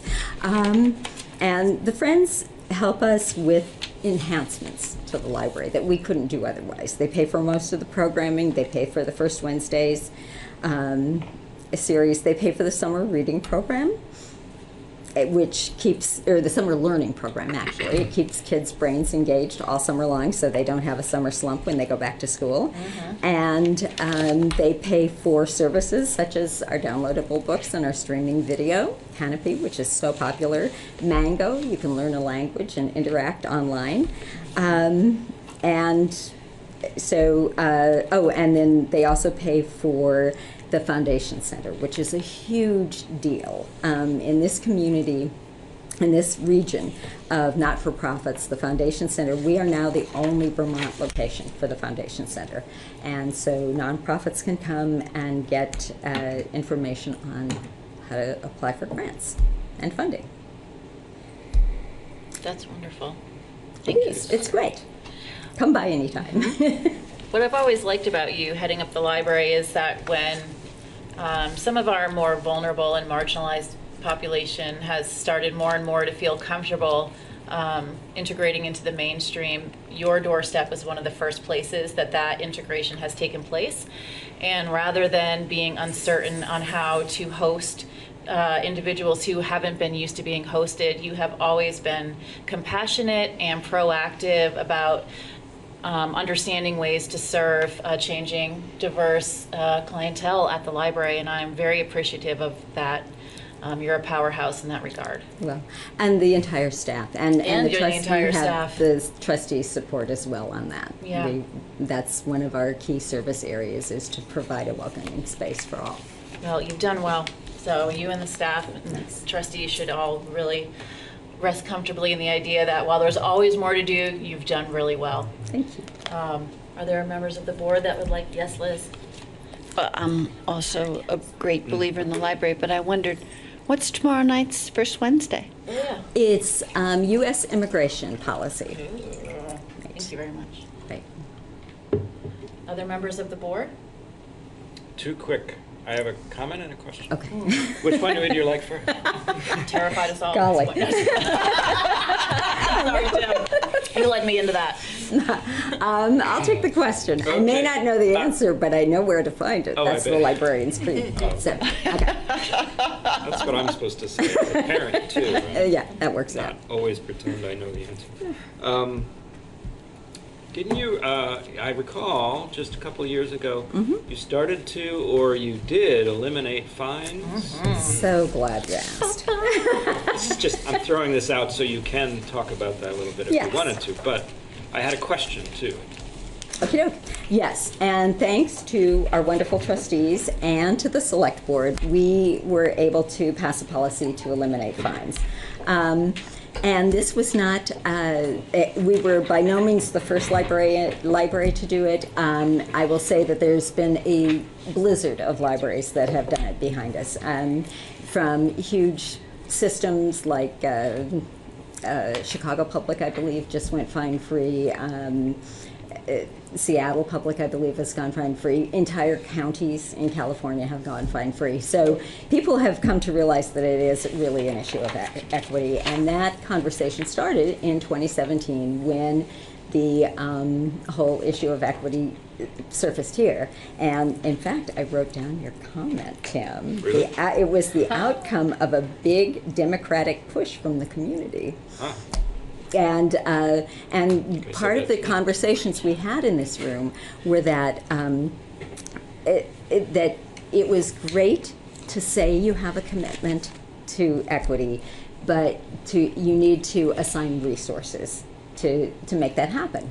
And so the trustees took on the purchase of a lot of more materials so that we could reduce that revenue. Nice. Yeah. And I'm in full support. My question is, just because someone else might have encountered this, we do a lot of board books, so we've been, so I think I had 4 out, and I was late getting the renewed. I did renew it online, and I was late, and it shows up as fines. Right. But are they not real? They're not. They are eliminated when you return the materials because we had to have some mechanism that people couldn't just keep checking out more and more Well, I materials. felt the shame. I really internalized it. And that's why we had to get rid of fines. We didn't want anyone to feel ashamed. I know. So just know This is me you'll come pulling your back. leg. You'll be welcomed with open arms Oh, and good. lots more board books. I feel so much better. Those board books are good, aren't they? They keep those little hands they're from good. just ripping things. His new thing is, he takes 2 books and he wants you to sit down and read one, and he reads his. And we don't even need to read it to him, and he's like, Cute. Yeah. You have done such a good job. Because that is the key indicator of reading success, is if a child sees an adult reading and then models that behavior, then they'll keep making the next step and the next step towards literacy. And then once you can read, the whole world's there for you. We just assume he's getting these good behaviors from his daycare, 'cause I'm not sure. Well, That's what I always assume about my kid. But I will say we have had so much anecdotal support for eliminating fines. Yeah. And once a staff member was coming in as a family was leaving, and the kids were clamoring with the parents saying, I love going to the library. I'm so glad we came back to the library. Is it because they don't have fines now? I said, yes. And that's what we want. Have that cloud hanging over Yeah. you. Exactly. The only easy comment I wanted to make is Canopy. We just discovered it. Right. Holy cow! Yeah. Do you know about Oh, this? do I ever? Okay, I got a movie for you, Charade. Canopy. Charade. Oh, yeah. 60. You Oh, know I what? knew Oh, I when love it that. First came out too. Well, Will okay. you check it out? Canopy is amazing. It was really good. And Who do you find truthful? Or do you probably already know? Canopy is amazing. It's Yeah. also super expensive. It's but it's paid for by the Friends of Brooks Memorial Library. Of course it is. You're awesome. And watch for your annual appeal letter in the mail. Okay, good. Good, because I'm going to check it out and Oh, want yeah, that it's annual really appeal. good. Yes. I'm just trying to understand that if the Friends and the trustees pay for materials, why is there a book item on here? They pay for most of it. So the book item is, I believe, $5,000 for adult books. The endowment is for $20,000 because $5,000 just wouldn't cover enough. Right. And book prices are always going up. Also, we do have, in order to service the community, because we have these intense readers here, we often have to buy multiple copies of a new title. Louise Penny, get out of the way. Yeah, I know. So we end up having to expend a lot of funds, to satisfy our readership. Thank you, I just wanted to understand that. People are always requesting that they buy new books. Yes. And they do. And we do, yes. Excellent. Okay, good. Thank you so much. Sure. Are there members of the Sue or Ricky that would like to make any comments? Thank you so much. Yeah, we're pretty spoiled with the library in this town. There might always be something we can say that we're lacking, but it's not the library. Thank you very much, Star. Thank you. I always have an affinity because of our names are spelled the same way. It's true. It's pretty special to me. All right. If you two got married, Star's name would be Star. Star gave me a shirt one time that is the Rosie, and it says it says Star can do it. It's pretty awesome. As long as I keep the tummy down, it looks great on me. But I'm never gonna do that because I don't care and I love pasta. So good. So that was tonight's episode of the FY21 budget. Stay tuned for next week's episode. We continue these weekly meetings and continue budget items at least through the 10th, possibly through the 17th and beyond for the next 3 weeks past that if we so choose. Correct. Is that like Man. to infinity and beyond? And beyond, better not be infinity. We got it. At some point, nope. May I summarize really fast Please for the do, public Peter. so they know what's coming? Yes. That was an excellent summary. So next week is focused on budget, and it's all the little items. So it's the small offices, the town manager's office, the finance department, the town clerk, along with things like the auxiliary services and the human services and all that. Star, something fell. So it'll be just budget, and it'll be a variety of things. Good. And then on the 17th, there'll be a regular Yep. select board meeting with other business besides budget to be done. But one item that night will be for us to take stock of where we are. We will have completed the first time all the way through the budget. Yep. And I'll summarize for you in a memorandum in preparation for the 17th where I think we are in terms of the issues that have arisen and what you're looking for from staff. We'll get your direction that night on the 17th of whether that's a good list or whether it needs to be modified. And then staff will provide those materials for the meetings that we have in January when you'll do your additional review and make your decisions. So That's great. The 17th is for all those things that you've kind of forgot to bring up. 17th is the catch-all moment. Like, Yep. You can put it break on the things list if you open want again. more information about it. Yep. And I know I've had a lot of questions about human services, and you just said that's next week.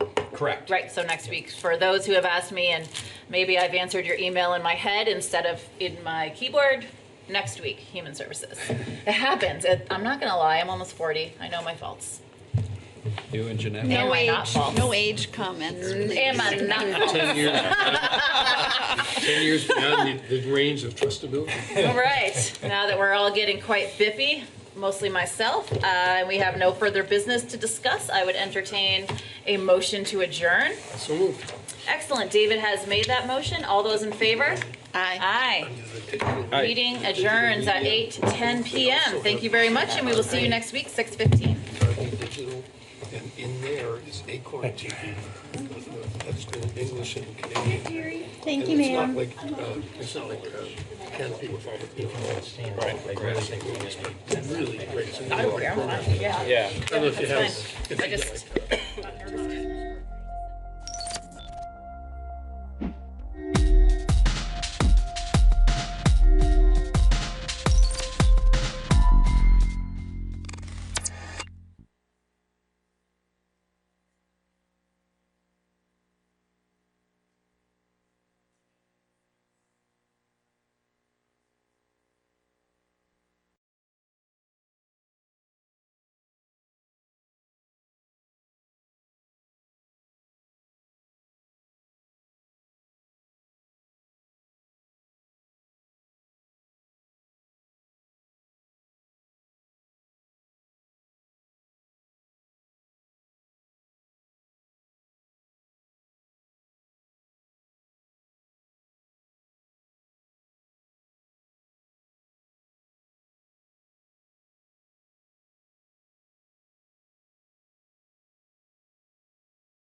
And welcome to another episode of Into the Issues. My name is Steve Pappas. I'll be your host.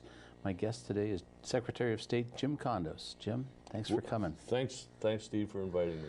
There's a handful of things that I want to talk to you about, and we're going to do it in order because I think that it will all make sense to the viewers once they hear our conversation. And none of this is going to be a surprise to you, but in recent weeks, there's been what's turned out to be a very controversial case out of the Burlington Police Department, which has now been pretty widely publicized and reviewed, and it's involved body camera footage of a police department incident. And but there's more to it than that, and what's come from that has become an issue of what the public needs to know and how the public should get that information, which is of obvious interest to the media, but it's become of interest to you as well as Secretary of State. And I'd like you to kind of explain why that is. So first, our Vermont Constitution and our state statutes, and the state statutes actually refer back to the Constitution, but they've enshrined the public's right to know. And that means that whether it's an open meeting or public records access, that the public has a right to have access. It's about holding government accountable. It's about knowing what your government is doing. So it's actually, I think it's pretty fundamental to transparency. And we can talk later about the transparency tour, but I think it's pretty evident that this is about having the public, and I include the media as part of the public, having that ability to hold their government accountable.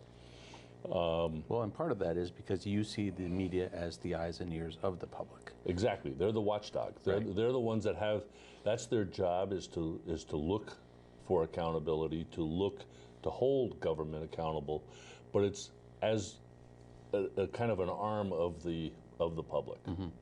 So why is this particular case so concerning to so many people? So there are two aspects of public records that sometimes get lost, if you want to call it, in the shuffle. One is whether you want to just inspect those documents or do you want a copy of it. Right. So it's clear in the statutes for both sides. At least I think it's clear, and I think the courts have determined that as well. But the idea that if you go into a government agency and say, I would like a copy of those documents or a copy of that body camera film, they have to do something to prepare for that, to give you a copy.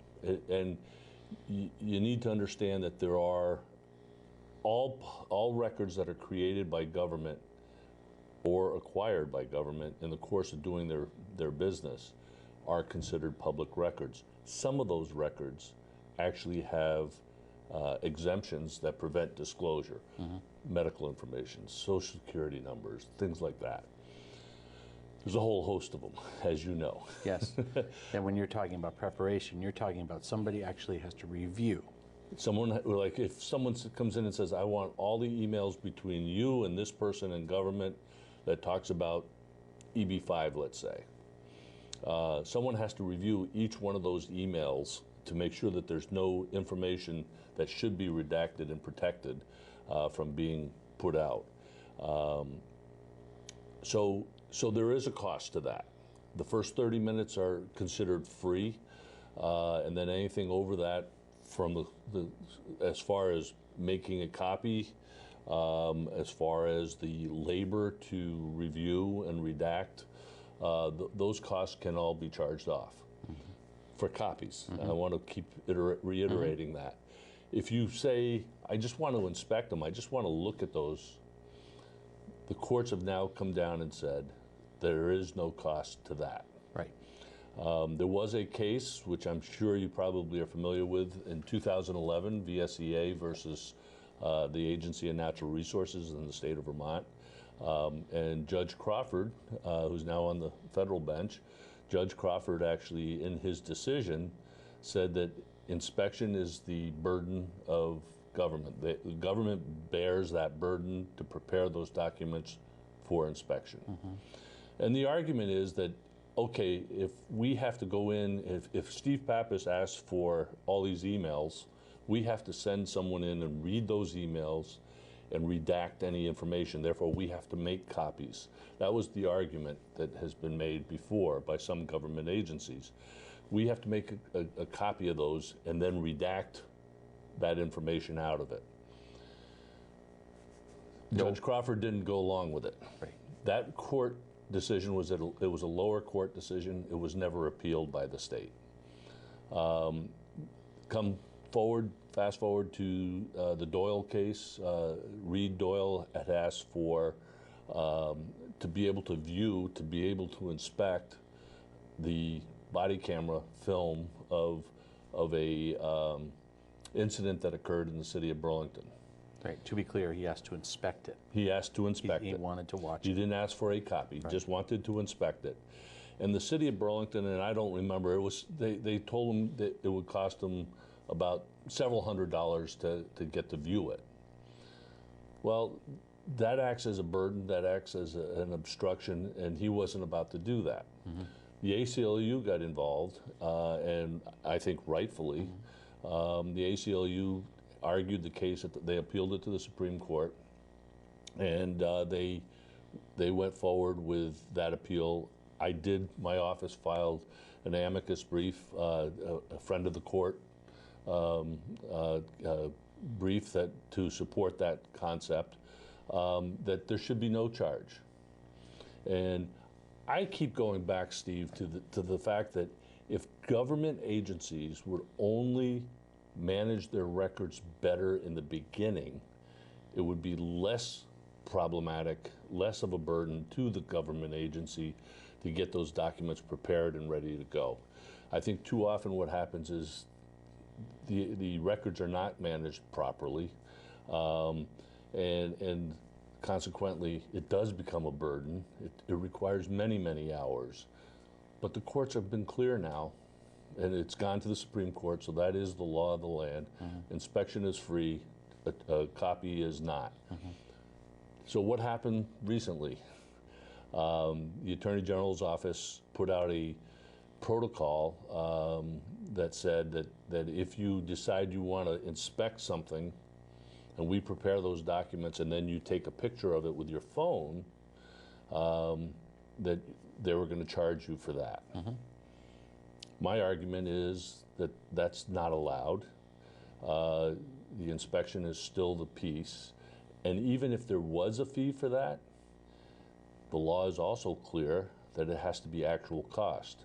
So my question is, if I pull out my cell phone and take a snapshot of a computer screen, what's the cost to the state? There is no cost. Right. Therefore, it should not be charged. And the Attorney General's office, in that protocol, basically is coming at the same, they're not disputing that the records themselves are not public. What they're disputing is how you should be able to charge to have access to those. And what's interesting about that is that you have two arms, and by the way, for all of you watching, the media came down on the same side as Secretary Condos, the ACLU, the New England First Amendment Coalition, the governor's office. The Attorney General at the moment is kind of out on a limb by himself on this one. And contrary to kind of all of the discussion, nobody's at loggerheads. Nobody's butting heads over this. It's just a philosophical difference in the interpretation of who should pony up the money. Because TJ's office, TJ Donovan, the Attorney General, his office is saying, as you pointed out, there's a tremendous amount of cost and effort that goes into producing this information, often at the expense of his own staff, which is made up of lawyers. And they want to be compensated for that, and I get that.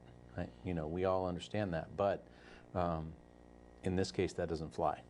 Well, you have a Supreme Court case that basically says different, and I know he is saying that well, yeah, but if you take a copy, that's getting a copy of that document, and you know, I can see where he's coming from, but I don't think that the Supreme Court case actually really went in that direction. Mm-hmm. So, TJ and I have talked about this, and I know he's going to go to the legislature to ask for clarification. Mm-hmm. I think the clarification should be relatively easy because the courts have ruled on it. But you know, we'll have that discussion. Mm-hmm. We'll have that discussion. Another interesting little nuance here is that the Attorney General's office is the counsel for state agencies. Correct. Including your office. And yet you had to file an amicus brief in this case. You couldn't use the Attorney General's office, so did you have to go out and get somebody else to do that work for you? I did. It was, I think what really happened was that the Attorney General's office wasn't sure where they were going to come down on this case, Mm-hmm. and they were considering their own amicus, perhaps on the side of the Burlington Police. Mm-hmm. In the end, they did not. Mm-hmm. But we found a lawyer, an attorney in town that would do the work for us. Obviously, we helped edit, but we submitted what I like to call a 30,000-foot view. We didn't get into the specifics of the Reed Doyle case. Mm-hmm. What we did was we said, look, here's what the law says. Mm-hmm. So we tried to stay at a very high level. Mm-hmm.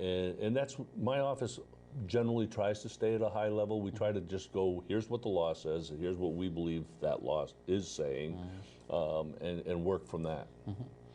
I'm going to pivot a little bit. Same topic, and you mentioned it earlier. There are a lot of exemptions. There's too many exemptions as far as from my point of view. There are too many exemptions on public records, and I point a finger at Jim Douglas on a lot of that. But a lot of the governors have done the same, and they've made it more difficult. But I think it needs to be clear that.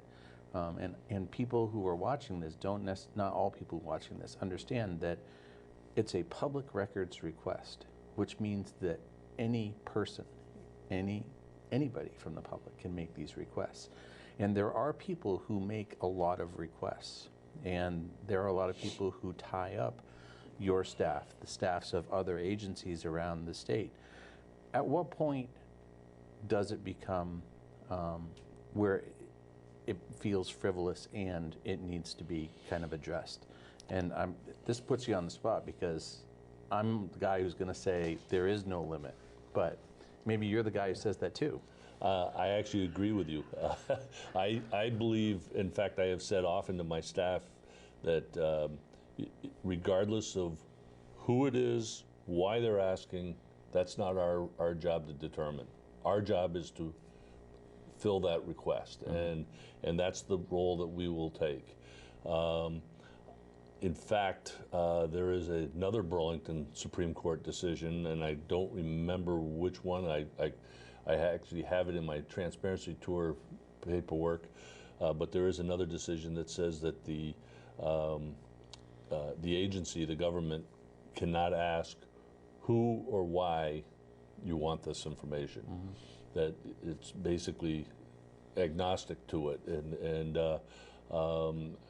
I agree with that. I mean, you know, yes, we have some frequent flyers out there who will keep us very busy, keep us on our toes, but my job is to provide that information as long as it meets the law. And you're right, there are too many exemptions. I believe that. I know the legislature has worked to reduce them, but every year additional ones get thrown in there. So right now, if you look at the statute in Title I, which is where the public records access language is, there's about 40 exemptions there. But scattered throughout the state statutes are other statements, are other exemptions that are put into a section, a specific section of the law. We estimate there's around 260.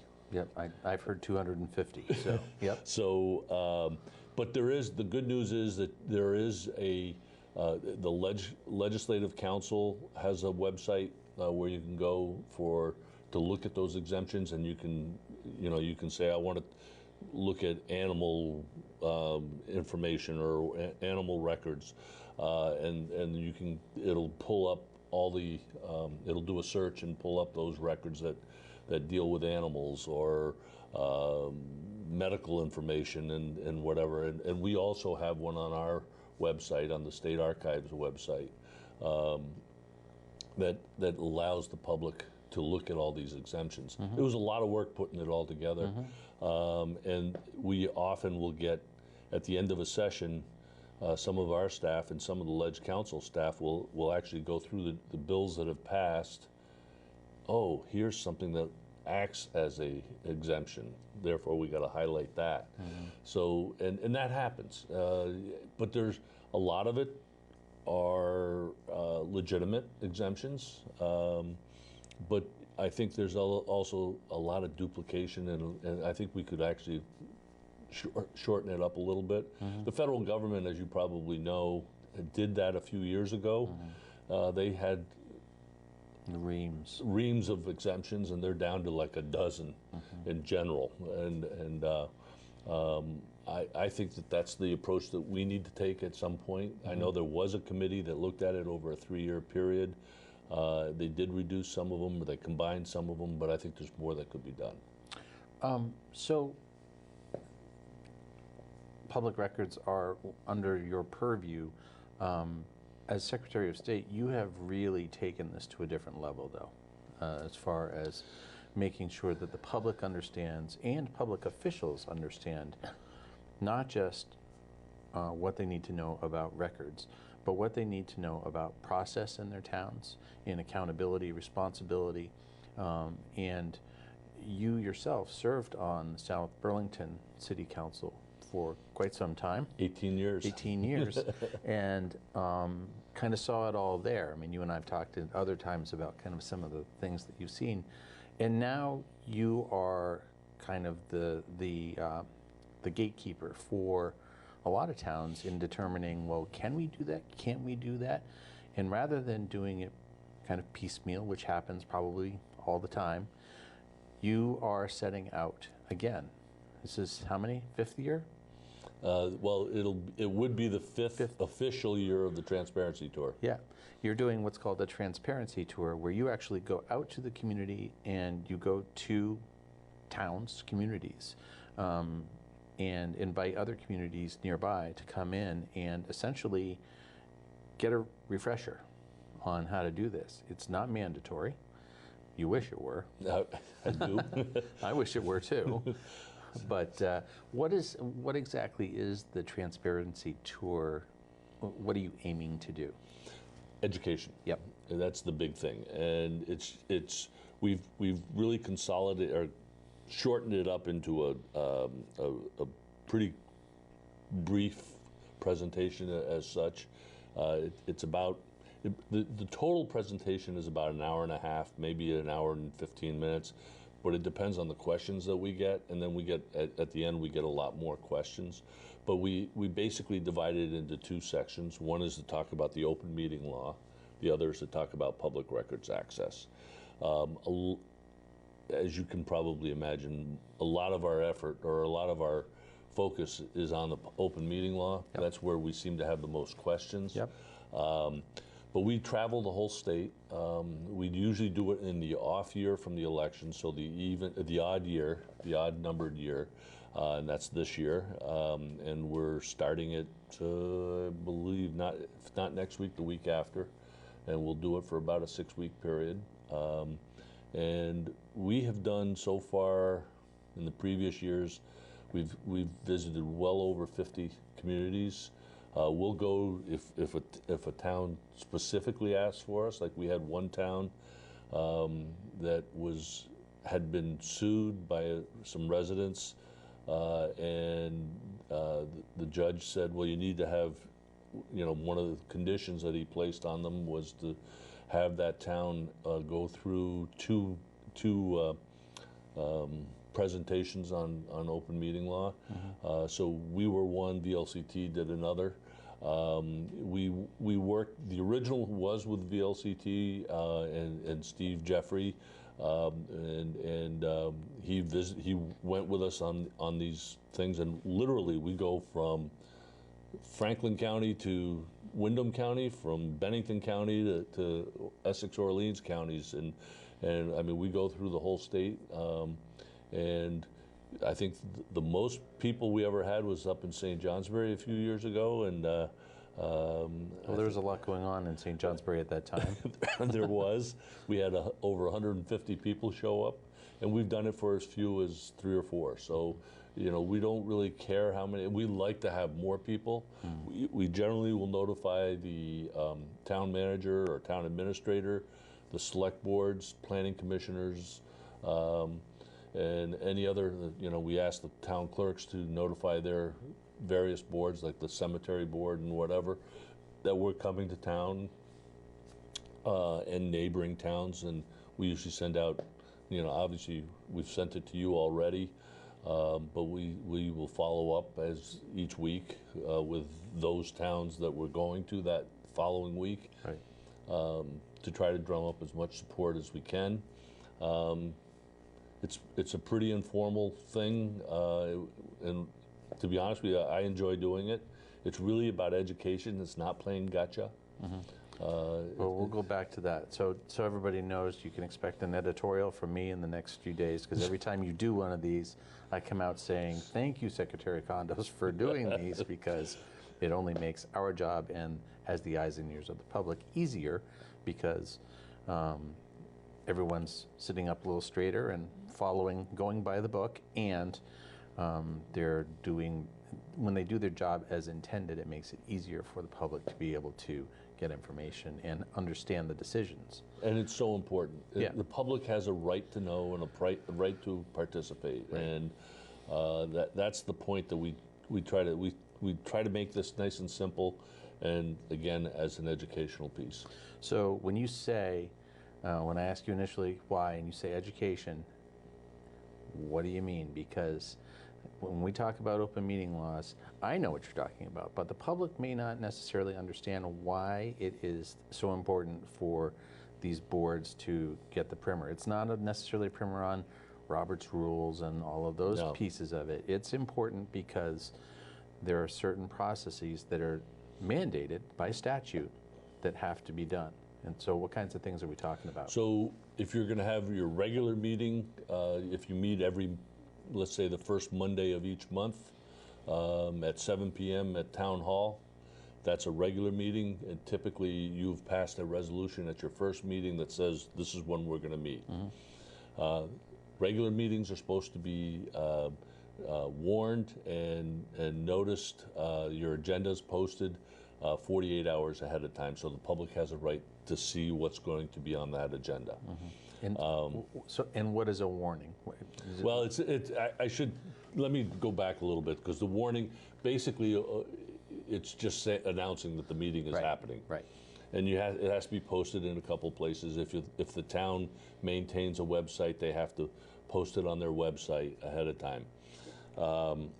If it's a special meeting, so if any one of the factors, if it's not going to be on the regular day or the regular hour or the regular meeting place, if any one of those 3 changes, it's called a special meeting, and you only have to notice that 24 hours ahead of time.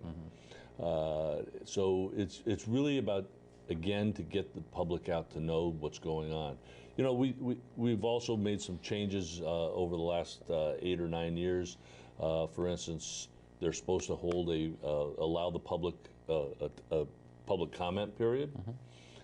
Typically, it's for comments for items that are not on the agenda. One of the first things that a public body is supposed to do is ask if there's anything that on the agenda that needs to be changed. Are we deleting something? Are we adding something?